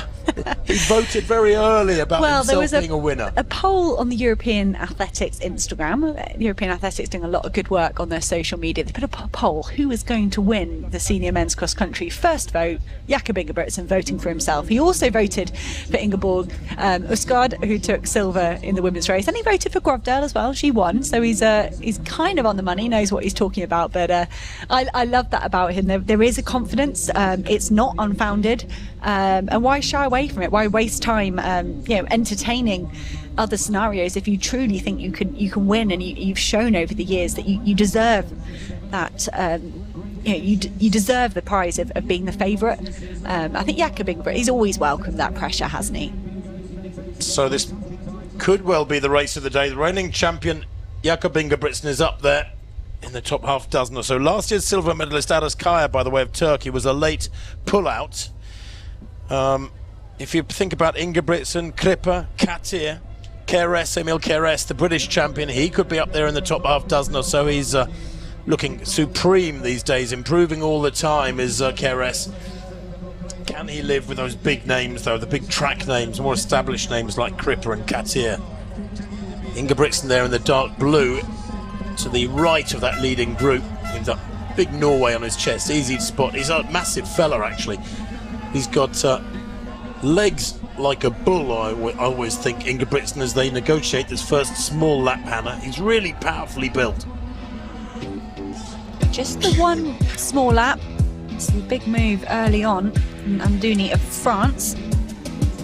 He's best known as a marathon runner, national record holder this year, 2:05.22. Win the European Championships in the 10K. I feel like we often see Mohad Amdouni have a go at the cross country here. He's trying to make it a hard run race from the start. If you're a 2:05 marathon runner, you would want it to be a hard run. You're trying to think, have I got the skills to beat Jakob Ingebrigtsen? To be fair, if you've run 2:05, you might be the few. He fancies his chances over a marathon. Many of the other men in this field, they could be scratching their heads, because Ingebrigtsen's good on steeple, he's good on 15, he's good on 5, he's surely decent on 10, but maybe not a 2:05 marathon capability. Not yet. Wouldn't put it past him, though. Amdouni 2:44 for that first small lap. Ingebrigtsen just tries there. He's back in the right of picture behind Kripa, another Italian best. But it is very early days. The individual champion, as I said, in years gone by, Sergio Lebed, 9 titles. Paulo Guerra of Portugal, 4 times a champion. Aras Kaya, as I said, we found out last night, was a non-starter, 3 times a champion in years gone by. But that's a big pack. Nobody's wanting to give too much ground in the early stages. Henrik Ingebrigtsen went towards the back of that pack. I did think we might have all 3 Ingebrigtsen brothers entered. Philip as well, somewhere in the pack there. I think if they could get that right, a team medal will be coming their way. They've never won a team medal. Italian team really keen to capitalise on a depleted French team. The French really do still have high quality athletes here today in Italy, but without the likes of Jimmy Gressier and Hugo Hay, there's an opportunity for another nation here to stamp their claim on that team gold.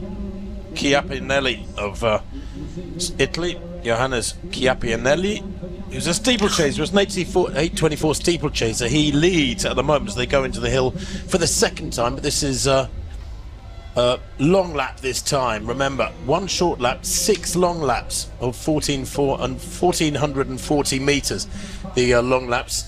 So he's giving himself a nice early look at the big hill. And Ingebrigtsen, well, he's just tucked in there, back in about 12th place at the moment. I think 12th or 14th place. He'll bide his time. I think the trouble is with Ingebrigtsen, he always comes through, doesn't he? You know, he very often starts off looking very relaxed in his races, and then when he chooses, he makes his move. Almost Mo Farah style in a way, because Mo used to do that 5,000, 10,000, sit towards the back, and then move through at the business end of the race. Yeah, I did just see Philip Ingebrigtsen come through, so he is there. But when I look at Mohamed Katir and Carlos Mayo, the two Spanish athletes, they're further back with Ingebrigtsen and kind of feel, I don't know whether Imani Burhan Cripper kind of thinks, oh, why not just give myself an advantage, get out there and make myself the man to chase down. But you know, Imani Burhan Cripper, he's pushing to the fore now. He's been very vocal about he'd love to take this gold medal here in front of a home crowd. But it makes me, I think following someone like Jakob Ingebrigtsen, that's not a bad race plan at all, because he does always work his way up to the front. Well, you can see Ingebrigtsen there back in about 15th place. Cripper is an interesting athlete. He's improving all the time. Back in February, I had the privilege of commentating on the Naples half marathon, and Cripper set an Italian record, went under 60 minutes for the first time, and it was a big win, very powerful, smart race he ran there. So he comes into this with enormous strength, and he's got all the credentials. You know, he's run 3:35 for 1,500 metres. He's a 3:52 miler. He's got great speed. He's got enormous strength. And at the moment, Jakob's moving through. Look, he was back in the about 12th or 14th, and I wonder whether or not he recognised that Cripper was pushing hard at the front, and so wanted to cover what might have otherwise become a break in a way. Ingebrigtsen, they're back in about 9th place at the moment, but it's Yapinelli along with Cripper 1 and 2, and the crowds will be roaring them on. We can't hear the crowds here in our commentary box, but you can bet it's loud there in many sections. Zogliani is there to the right of pictures as well. The Italians enjoying this. That's a good sight for the home crowd. Italian men spread across the front of this field. One long lap down, 5 to go. It is really early to be pushing at the front like that. I think that's risky, and it could be problematic later on. Emile Caresse, one of the front runners for the Great Britain Northern Ireland team, just coming through though. Great Britain team, Mohamed will be incredibly excited. Silver medal for his brother in the under-23 race. He's the second British athlete at the moment, but they've got a big effort to do to get into those team medals. Spaniards packing well. Carlos Mayo has kind of followed through on Ingebrigtsen's coattails, not all the way. Mohamed Katir, first European cross-country for him. We know he's good on the track, but it'll be interesting to see how he handles a cross-country race. Yeah, Katir there in the red vest, back in about 10th place with the black headband. Don't know how he'll go here, Katir. He runs very much up on his toes. He's a beautiful looking track runner, very relaxed, light on his feet, but cross country, you can get away with that. Full runner, and Katir doesn't ooze power, he oozes smoothness. Mind you, Cripper here, looking lovely, isn't he? Really good cadence, and that's a great shot. I love these side-on shots when you get a really good perspective on just how fast they're moving. I mean, he is travelling, this fella. Cripper knows his way round a cross-country course. He's been another athlete up training in E10 in Kenya. Oh, we spoke about the hills yesterday. I thought, well, if you've been training there with those hills, you'd encounter a hill like that on pretty much every run up in E10. The town is up on a hill. Every run you do, you have to drop down, turn around, and battle your way back up. I think that's pretty decent preparation for a course like this. Cripper's very familiar with this course. He did say to me that this could favour a mountain runner. He's got a mountain running background.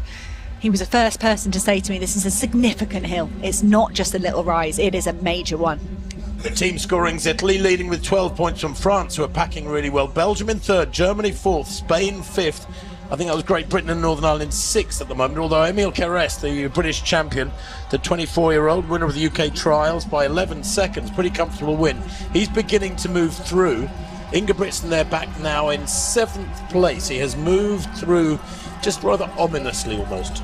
He just seems to be doing enough to stay involved in the race. There was a big move up into this hill from Philemon Abraham of Germany, and he was formerly one of the world's top mountain runners. He was previously representing Eritrea. So I was just talking about mountain running. He must have heard me and gone, yes, you're right, I am a good mountain runner. I should be at home on this course. That's Philemon Abraham of Germany, perhaps buoyed by those German exploits. We've also got Samuel Fitwi in there for Germany. They could have another good team opportunity here.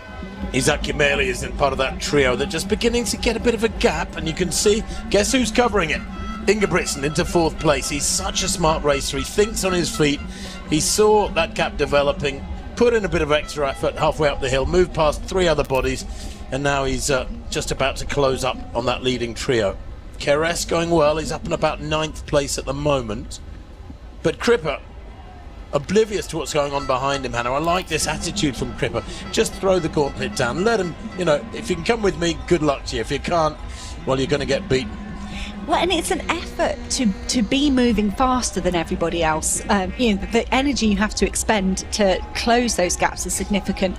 I mean, we know how good Jakob Ingebrigtsen is on the track, and that ability to have that leg speed and that power is going to help you up the hill. So it could literally be, he's just so strong, so fit. Those hills, it's almost like he's taking the handbrake off on up and down them. He's kind of saying, I'll put in a full effort, see if that moves me up the field, and it's catapulted him all the way to the lead. I was impressed with Jakob Ingebrigtsen in Lisbon. That was a tricky technical course. There was barely a flat part of it. He nearly came off the course in one of the downhills, and he complained afterwards he tweaked a glute, and it did impact the rest of his season. But he was certainly comfortable on these tricky uphill and downhill sections. So, Ingebrigtsen moved to the front momentarily alongside Cripper. Cripper must have thought, oh boy, here we go. Because he's lost to Ingebrigtsen again and again.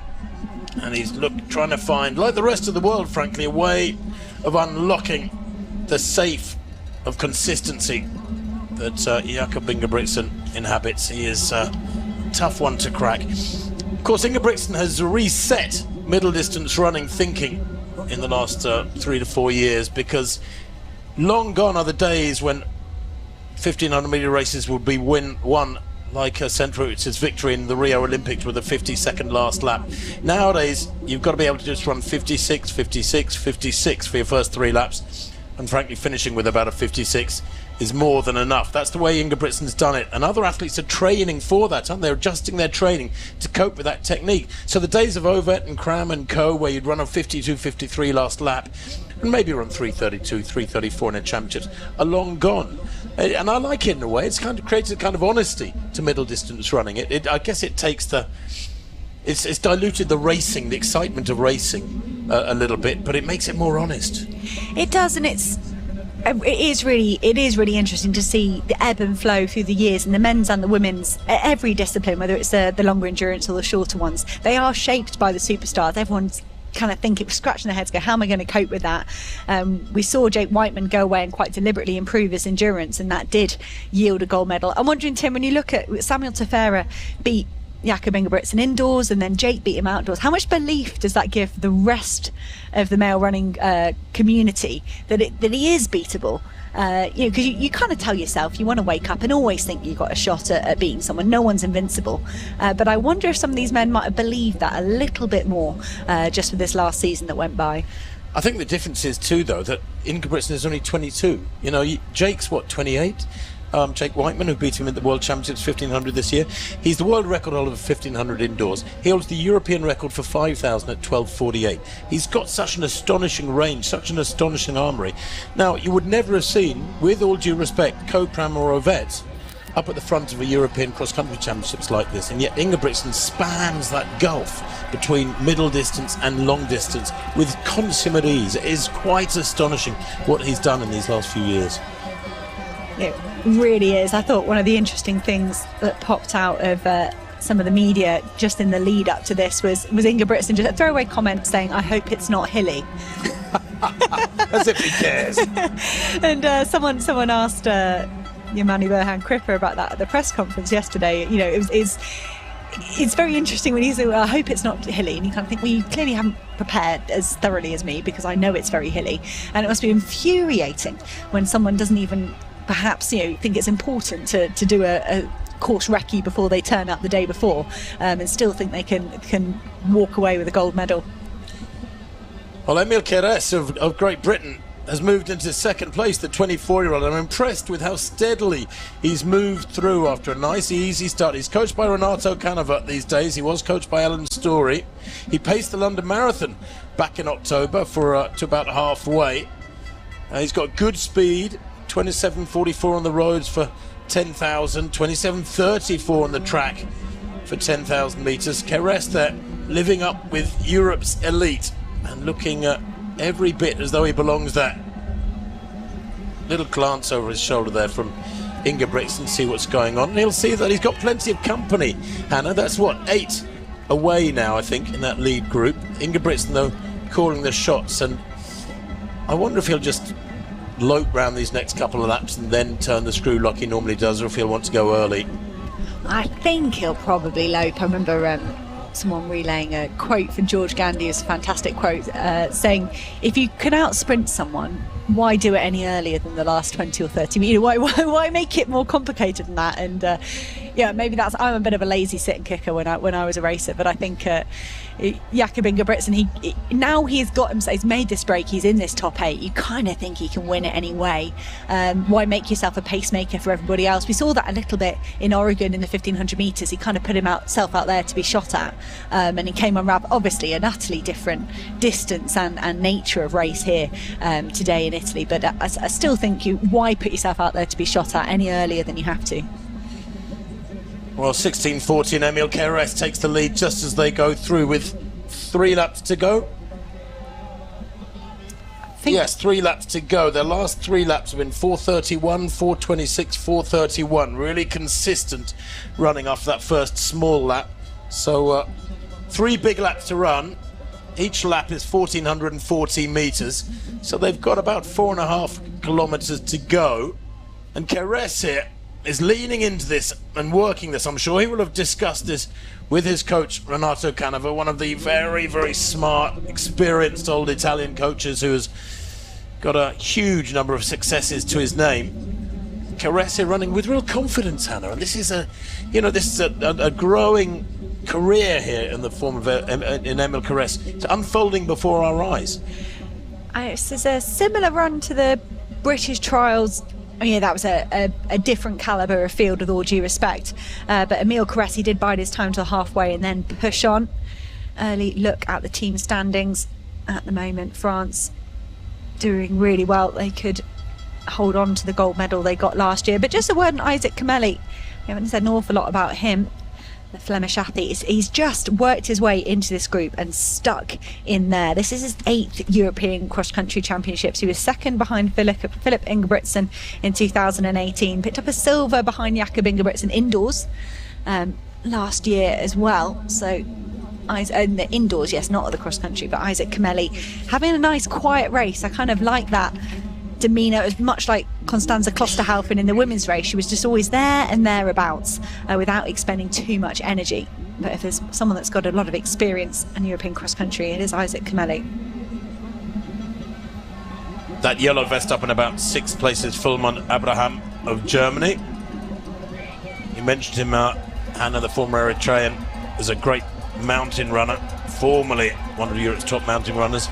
He's a 62-minute half marathon runner, 28:03 for 10,000. He's got pretty solid form on the track, but 14th in this race last year. Clearly in better shape this time round, as we see athletes negotiating one of the little climbs with varying levels of skill or competence.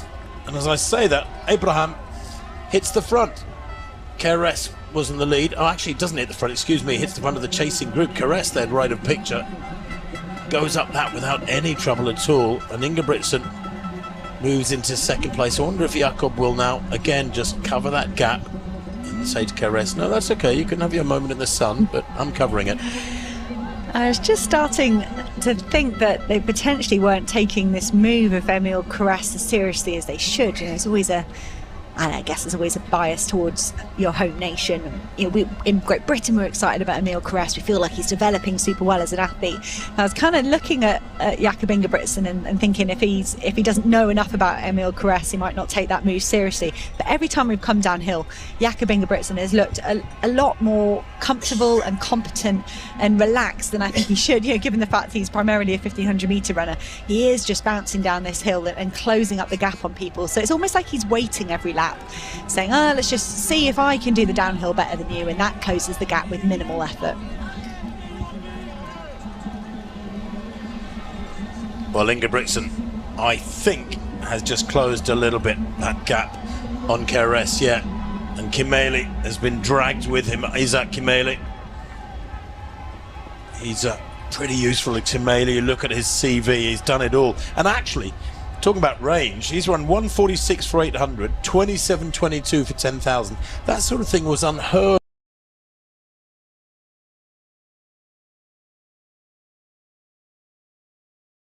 And he's been 17th, 7th and 9th in the last 2 European cross-country. So Kimeli has stepped up a notch.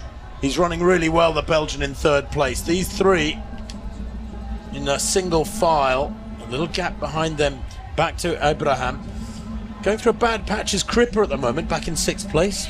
Yeah, Cripper did not look as comfortable up the hill the last time. 2 more long laps to go, and I want to say that's the best Cripper's looked in around about a circuit. But he's going to have to get some serious momentum to catapult himself up into the medals here. He'll be desperate to at least get a medal for that Italian men's team. I think Yamani Berhan Cripper has been pounding the trails out in Kenya, hoping for an individual medal, maybe individual gold. And he's just see that screwing his eyes up there. Perhaps the sunlight, could be fatigue. And he's moving past Shrub, setting his sights on Abraham. Just 5th place at the moment for Yamani Berhan Cripper. Yeah, Shrub and Augusto of France both giving good account of themselves. Cripper, you're right, has got his sights on those ahead of him, but at this late in a race, it is doubly hard to close gaps. When you're beginning to get tired, the 10-metre gap is not what it was early in the race. You know, early in the race, it's your choice whether to close the gap or not. Now, you may not have quite so much say in the matter. Keres giving everything with that sort of head-bobbing style of his. There's almost a little Paula Radcliffe going on there with the head wobbling forwards, backwards and forwards. Ingebrigtsen to the right of picture, you have to say, is just a picture of calm and serenity, isn't he? He's such a big fella too. Look at the legs of Ingebrigtsen compared with Keres. And I think Jakob Ingebrigtsen, he tried to overtake Emil Keres when they came through that lap counter with 2 laps to go. It wasn't a serious move, but it felt like he was just trying to kind of say, you know, I'm still here. Emil Keres then moved himself back into the lead. This time it is at the base of the hill for the first time, really. This is the first time we've seen Jakob Ingebrigtsen, I think, leading up a hill. I'm not sure he's quite led up it yet. He's looked very comfortable every single time. And this is the penultimate time up this hill. Jakob Ingebrigtsen trying to figure out what his competitors have got in their legs at the moment. They're all working hard. Isaac Kimeli has just covered everything Jakob Ingebrigtsen's done. Well, I think Kimeli has done everything right so far. He's just tucked in there. I don't think he's hit the front himself yet, and for any period of time, really. Abraham goes through in 4th place, then Shrub and Cripper, and then Augusto. And another of the Italians going through there, I think, is that Chiapinelli, back in about 8th place. But Ingebrigtsen, well, guess what? A lap and a half to go, and Ingebrigtsen is at the front for the first time of any significance. Leans into that slope. They just flow up that hill so competently, such power. They all do, all these top fellas. These are great runners. They're actually lapping athletes now. And Ingebrigtsen into the Lamandria Castello for the penultimate time. Abraham and Cripper together, along with Augusto, or Shrub rather, excuse me. And I was just thinking to myself, Yamani Berhan Cripper, he done well to close up the gap on Philemon Abraham, and I just wanted him to look up and realise that the German athlete was potentially slowing ever so slightly. And as we came through that flat section, it was Cripper with all his mountain running experience. You've got to run off the top of that mountain as well. You don't take the break up there in the inside section, you take the break down here on the flat fields where we are in front of the start finish area. You've got to commit over that top of the hill and into this downhill section. If Cripper wants an individual medal, he's in 5th place at the moment. He took the gold in the 10,000 metres in Munich. If he wants to be on that podium today, he's got to go now. He's got just 1 long lap left to try and get on terms with this leading trio. Ingebrigtsen there, coming down onto the flat field section for the penultimate time, and a little glance over his shoulder and he will see what he wanted to see, that he's got separation now, the 3 of them out in front with Abraham and Cripper, and then Shrub and Augusto for France going through behind. But Jakob Ingebrigtsen, I can only assume, is feeling comfortable at the front now, and it's a matter of when he chooses to just lengthen that stride imperceptibly. He does it on the track. So often on the track you see Ingebrigtsen and it's almost impossible to discern when he puts the acceleration in, but he just lengthens his stride. He's got a slight forward lean anyway, Hannah, and he just leans into it a little bit more, lengthens the stride, applies a bit more power, almost like just gradually pressing an accelerator very, very slowly, and he eases away from opposition. We've seen it again and again and again. He's the defending champion, and he goes out now on this final lap, 25:13 on the clock. Two athletes with him, a couple of others a few metres further back. But is the writing on the wall, or are we in for the shock of the day? I was thinking there's no way Isaac Kameli and Emil Carrès think they can outkick Jakob Ingebrigtsen. Don't care how strong they think they are, how much of a cross-country strength kick they can. I hope maybe they'll prove you wrong. So I think Emil Carrès and Isaac Kameli, they have to make a move now. If they don't make a move now, that's what would tell me that Jakob Ingebrigtsen's raised his pace. If he started that sort of imperceptible squeeze that we see him do, I think if Emil Carrès and Isaac Kameli don't try and get past him, then that slow, deadly kick has started. Well, these two, Kameli there in the colours of Belgium and Carrès for Great Britain in third place, they have got now to prepare themselves psychologically for what's coming at them, and that will be a wind-up from Ingebrigtsen in his traditional Ingebrigtsen Norwegian style. He'll just turn the screw. Cripper, back in fourth place, is on a bit of a charge. I just sense that Cripper is sniffing a medal here. He's got that strength of a sub-60-minute half marathon. We know he enjoys the hills. He's been training in Kenya. He's in great shape. And that's not a big gap. What, it's 3 or 4 seconds to this leading trio. Cripper can close that over this final lap. Of the leading trio, Hannah, I would say there's only one person who will definitely get a medal, and that's Ingebrigtsen. But either Kameli or Carrès could be under threat here from Cripper. It could be. Cripper does have that mountain running background. I've been really impressed with the descent every time from Philemon Abraham. I think he could elevate himself a position or two if he can just navigate this uphill and downhill. Cripper's really got to go now if he's going to stand any chance of making it individually on a podium in front of the home crowd here in Italy. I just thought Emil Carrès was going to falter, and he's rallied ever so slightly. Ingebrigtsen is not pulling away from Kameli and Carrès. No pull away from Ingebrigtsen yet as they negotiate this hill for the final time. Abraham and Cripper in fourth and fifth, and Abraham has gone past Cripper. That would suggest that the surge from Cripper has maybe faltered as Ingebrigtsen has a little glance over his shoulder, and there it is. There's that pitter-patter style of Ingebrigtsen on this upslope. There's an acceleration there. It's very tough to recognise other than the fact that he's opening up a gap, and there he leans into that last climb and pulls away from Kameli another couple of metres, and this is it. There it is, the Ingebrigtsen gap, we should call it, because he goes through and the gap all of a sudden, it's so bizarre. It's like an optical illusion. In the space of 20 seconds, it goes from 2 metres to 20. Ingebrigtsen has gone. Now the battle is for the minor medals. Kameli of Belgium, Carrès of Great Britain, out into the sunshine for the Olympic champion at 1500, the world champion at 5,000 metres. And Jakob Ingebrigtsen, surely, barring disaster in this next 200 or 300 metres downhill, is heading for a safe retaining of his gold from Dublin last year. A little glance over his shoulder there, and it's yet another gold on the way. Jakob Ingebrigtsen's got time to encourage the crowd to cheer him on. This will be his 9th European gold medal, his 6th successive gold medal at this European cross-country championships. He is number 1. He does have time to celebrate and wave at the crowd, and he deserves it. This hasn't been an easy race. The winning margin will be quite definitive in the end, but Jakob Ingebrigtsen has had a race on his hands today. Well, we thought he had a race in his hands today, Jakob Ingebrigtsen, but ultimately the result is the same as ever.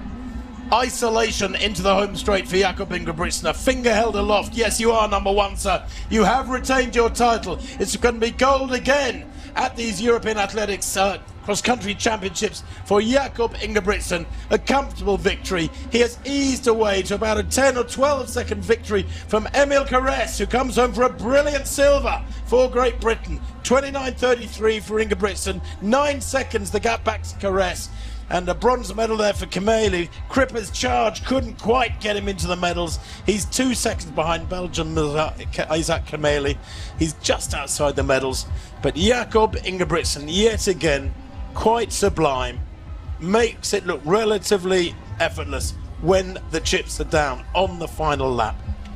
And I think heartbreak for Yamani Berha and Kripa in front of a home crowd, and I think that is going to be the team gold medal to France as well, just getting their third counter in ahead of Zuglami of Italy as he comes over as their third counter. That will be our first and second perhaps on the team standings. But smiles and hugs all round for the top three. Well, Hannah, Mark Butler has just handed me the lap times for those last 3 or 4 laps. They were 4:26 the first big lap, 4:31, then 4:26, 4:31, 4:27 for the fifth lap, 4:32 for the penultimate lap. The last lap from Ingebrigtsen, 4:20. I mean, there's a 12-second acceleration over 1,400 meters. Well, that's like 10 seconds over 1,500. It's the way he does it. It's his modus operandi, and there is no answer to it. There really isn't, and I'm curious, year after year, when you have such a phenomenal, hard, emotionally, physically draining track season, where's the motivation to come back and do this? But every year that he does and every year that he wins, it's higher and higher stakes. He's got to keep coming. He's on, like I say, on 6 successive European cross-country golds. Why not stretch that out, make it an all-time record? The team race won by France. Spain taking the bronze behind Italy. Brilliant silver for the Italian squad. Kripa, Chiappinelli and Solami taking the silver medals. And France taking gold by just 1 point from Italy. Spain taking the bronze medals. Belgium, the 4th place, but with the same point score as Spain. So it's come down to the last scorer. Carlos Maya was the 3rd Spanish scorer in 17th. In fact, no, just looking. Yes. I think Carlos you're right, Maya 17th and the 4th Spanish scorer in 19th, Michael Sommers. So really tight amongst the medals there for 1st and 2nd. Just 1 point in it. And between 3rd and 4th, no points in it. France won the team title last year with 13 points, and I did not have them down to retain that.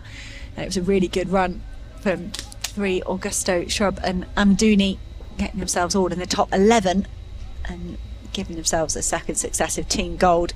Really committed packing there from those trio.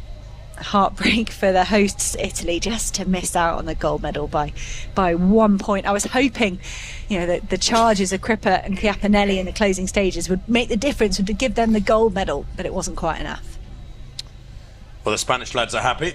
Mohamed Katir, their first scorer, in 9th place. Didn't really see him in the race. He never really got up there and got involved in the front end, the business end of the race, did he, Katir? But a really solid run into the top 10 and good packing for them. 9th Katir, 10th Bukelfen for Spain, and their 3rd scorer, Carlos Maya, in 17th place.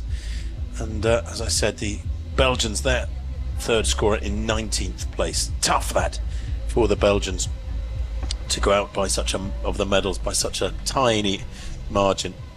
But the Italians, well, they should be very, very happy indeed. This was a high caliber race. It was always going to be tough. It was always going to be tight. The French have team gold though. Bastien Augusto, Jan Shrub and Morad Amdouni, their scoring trio, 6th, 7th and 11th respectively, with Gondouin on 20th but a non-scorer. Well, what I should say is the strong home grounds of cross-country running in Europe are the 3 medalist countries, France, Italy and Spain. Belgium as well, of course, has a rich cross-country tradition when you think of Gaston Roelants and Emil Pattimans and people like that. Norway in 5th. That's a great run from Norway, the Norwegian squad. Ingebrigtsen in 1st, Nordas 21st, and Henrik Ingebrigtsen, their 3rd scorer, in 23rd. Great Britain with Emil Keres. That was one of the runs of the day, Keres's silver medal. That really announces his arrival on the world-class scene. Mohamed taking 12th place, and Hugo Milner 3rd place, 3rd scorer, I should say, for the British squad with 30.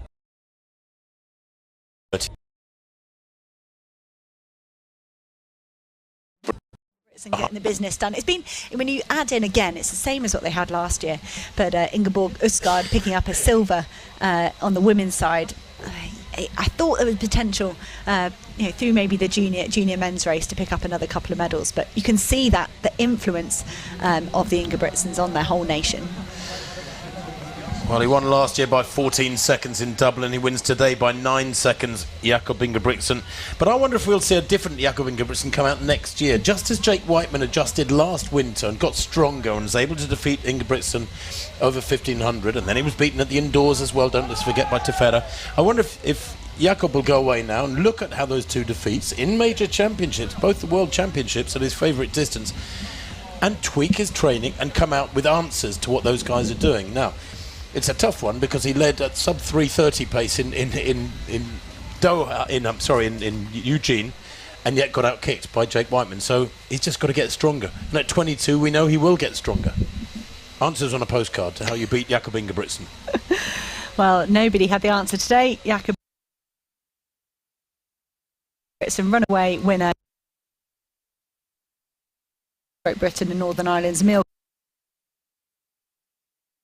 Kelly and podium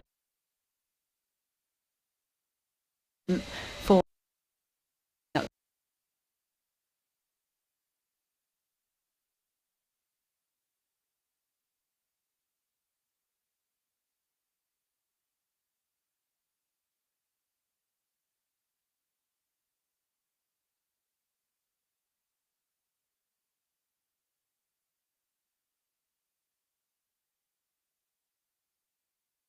Nick Griggs stumbles on the icy ground here. He's weaving around. Will Barnaker in the last closing meters snatches the gold medal from Nick Griggs. Well, basically, he pulled away at me on the hill.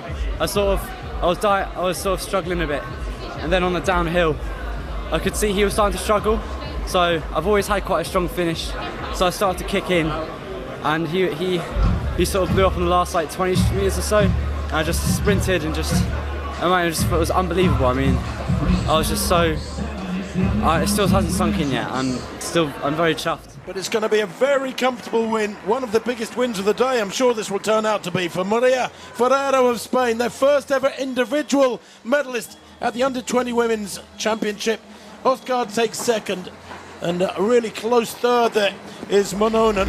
U20 champion, talk about it. You must feel great. Increíble, o sea, una sensación que no puedo explicar. Mi primer medalla de oro, medalla en un campeonato de Europa individual y de oro. O sea que muy feliz. Gaia Sabatini trying to overhaul Spain. Spain won this title back in 2018. Are they going to repeat? No, it is going to be her first gold medal for the host nation. Gaia Sabatini timing her effort perfectly to the line. To win on the home, so it's like dream come true, I think, for you. So was this the special plan? Did you prepare some specially for this competition on this track for today? Yeah, we did the Italian trials to come here on this course. So, of course, we were a little bit more prepared than other teams, European teams. And it was pretty special to run here in home soil. And especially me, I'm from Turin. So it's very emotional to run here with all the home crowd cheering on us. And yeah, everybody of us did the best for the team, and that's it. We are European champions. He had a glance over his shoulder there just to make doubly sure, but he celebrates as he crosses the tape. Charlie Hicks retains his title from Dublin. NCAA champion, now to European under-23 champion. Talk about that. How does it feel? It's unbelievable. I mean, obviously, that was something I was thinking about going into this race after NCAAs. The idea of being able to pull off both, in 1 year would be absolutely unreal. Last year winning was already an accomplishment that, was beyond my wildest dreams. So I was just like, if I could close this out like this, it'd be the perfect season for me, ever. And having finally done it, it's one of the best feelings in the world. Nadia Batacleti has put on an exhibition round this final circuit. And in the end, it's going to be a convincing victory. Big pressure on this young woman's shoulders, and she has delivered here in Piemonte La Mandria Park, a fourth consecutive gold medal for Italy's Nadia Batacleti. Nadia, congratulations, you managed it. You managed to defend the title and to add another gold, already your fourth at the cross-country championships. How difficult was it today? How does it feel? Today was a tough race. I have many girls that they are very strong. My season this year was up and here, because I have mononucleosis the week before Europeans in Munich, and in May I had an injury. So I really won this title, but when you dream, but it's difficult to do. So now I'm really happy. I won every year in a different country, but not in Italy. So it has another taste. Karolina Bekele-Grovdal waited years for her first senior gold medal at these European Championships. That came in Dublin 12 months ago, and it is a brilliant defence of that title, a second gold medal to Norway. And Karolina Bekele-Grovdal. I was tired on the last lap, and Constance get some few meters in the last lap. But I knew that the hill and downhill was I'm good at that, so it was just to follow her up the hill and down. I just gave it all, and luckily that was enough. Isolation into the home straight for Jakob Ingebrigtsen. A finger held aloft. Yes, you are number one, sir. You have retained your title. It's going to be gold again at these European Athletics Cross-Country Championships for Jakob Ingebrigtsen. A comfortable victory. He has eased away to about a 10 or 12 second victory from Emil Caress, who comes home for a brilliant silver for Great Britain. You're listening to live coverage from the SPAR European Cross-Country Championships at Piemonte La Mandria Park near Turin. Head over to the European Athletics website to check out results and reactions, and to watch, go to allathletics.tv. Nick Griggs stumbles on the icy ground here. He's weaving around. Will Barnaker in the last closing metres snatches the gold medal from Nick Griggs. Well, basically, he pulled away at me on the hill. I was sort of struggling a bit, and then on the downhill I could see he was starting to struggle, so I've always had quite a strong finish, so I started to kick in, and he sort of blew up on the last like 20 metres or so, and I just sprinted and it was unbelievable. I mean, I was just it still hasn't sunk in yet, and I'm very chuffed. But it's going to be a very comfortable win, one of the biggest wins of the day. I'm sure this will turn out to be for Maria Ferrero of Spain, their first ever individual medalist at the Under-20 Women's Championship. Oscar takes second, and a really close third there is Mononen. U20 champion, talk about it. You must feel great. Increíble, o sea, una sensación que no puedo explicar. Mi primer medalla de oro, medalla en un campeonato de Europa individual y de oro. O sea que muy feliz. Gaia Sabatini trying to overhaul Spain. Spain won this title back in 2018. Are they going to repeat? No, it is going to be a first gold medal for the host nation. Gaia Sabatini timing her effort perfectly to the line. To win on the home, so it's like dream come true, I think, for you. So was this the special plan? Did you prepare some specially for this competition on this track for today? Yeah, we did the Italian trials to come here on this course. So, of course, we were a little bit more prepared than other teams, European teams. And it was pretty special to run here in home soil. And especially me, I'm from Turin. So it's very, very emotional to run here with all the home crowd cheering on us. And yeah, everybody of us did the best for the team, and that's it. We are European champions. He had a glance over his shoulder there just to make doubly sure, but he celebrates as he crosses the tape. Charlie Hicks retains his title from Dublin. NCAA champion, now to European Under-23 champion. Talk about that. How does it feel? It's unbelievable. I mean, obviously, that was something I was thinking about going into this race after NCAAs. The idea of being able to pull off both, in 1 year would be absolutely unreal. Last year winning was already an accomplishment that, was beyond my wildest dreams. So I was just like, if I could close this out like this, it'd be the perfect season for me, ever. And having finally done it, it's one of the best feelings in the world. Nadia Battacletti has put on an exhibition round this final circuit. And in the end, it's going to be a convincing victory. Big pressure on this young woman's shoulders, and she has delivered here in Piemonte La Mandria Park, a fourth consecutive gold medal for Italy's Nadia Battacletti. Nadia, congratulations, you managed it. You managed to defend the title and to add another gold, already your fourth at the cross-country championships. How difficult was it today? How does it feel? Today was a tough race. I have many girls that they are very strong. My season this year was up and here because I calf mononucleosis the week before Europeans in Munich, and in May I had an injury. So I really won this title, but when you dream, but it's difficult to do. So now I'm really happy. I won every year in a different country, but not in Italy. So it has another taste.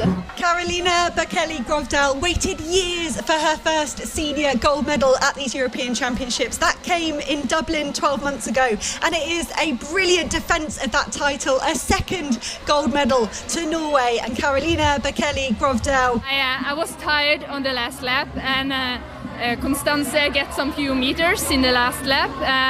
But I knew that the hill and downhill was I'm good at that, so it was just to follow her up the hill and down. I just gave it all, and luckily that was enough. Isolation into the home straight for Jakob Ingebrigtsen. A finger held aloft. Yes, you are number one, sir. You have retained your title. It's going to be gold again at these European Athletics cross-country championships for Jakob Ingebrigtsen. A comfortable victory. He has eased away to about a 10 or 12 second victory from Emil Carres, who comes home for a brilliant silver for Great Britain. You're listening to live coverage from the SPAR European Cross Country Championships at Piemonte La Mandria Park near Turin. Head over to the European Athletics website to check out results and reactions, and to watch, go to allathletics.tv. Nick Griggs stumbles on the icy ground here. He's weaving around. Will Barnaker in the last closing metres snatches the gold medal from Nick Griggs. Well, basically, he pulled away at me on the hill. I was sort of struggling a bit, and then on the downhill I could see he was starting to struggle, so I've always had quite a strong finish, so I started to kick in, and he sort of blew up on the last like 20 metres or so, and I just sprinted and it was unbelievable. I mean, I was just so, it still hasn't sunk in yet. I'm very chuffed. But it's going to be a very comfortable win, one of the biggest wins of the day. I'm sure this will turn out to be for Maria Ferrero of Spain, their first ever individual medalist at the Under-20 Women's Championship. Oscar takes second, and a really close third there is Mononen. U20 champion, talk about it. You must feel great. Increíble, o sea, una sensación que no puedo explicar. Mi primer medalla de oro, medalla en un campeonato de Europa individual y de oro. O sea que muy feliz. Gaia Sabatini trying to overhaul Spain. Spain won this title back in 2018. Are they going to repeat? No, it is going to be a first gold medal for the host nation. Gaia Sabatini timing her effort perfectly to the line. To win on the home, so it's like dream come true, I think, for you. So was this the special plan? Did you prepare some specially for this competition on this track for today? Yeah, we did the Italian trials to come here on this course. So, of course, we were a little bit more prepared than other teams, European teams. And it was pretty special to run here in home soil. And especially me, I'm from Turin. So it's very emotional to run here with all the home crowd cheering on us. And yeah, everybody of us did the best for the team, and that's it. We are European champions. He had a glance over his shoulder there just to make doubly sure, but he celebrates as he crosses the tape. Charlie Hicks retains his title from Dublin. NCAA champion, now to European Under-23 champion. Talk about that. How does it feel? It's unbelievable. I mean, obviously, that was something I was thinking about going into this race after NCAAs. The idea of being able to pull off both, in 1 year would be absolutely unreal. Last year winning was already an accomplishment that, was beyond my wildest dreams. So I was just like, if I could close this out like this, it'd be the perfect season for me, ever. And having finally done it, it's one of the best feelings in the world. Nadia Batacletti has put on an exhibition round this final circuit. And in the end, it's going to be a convincing victory.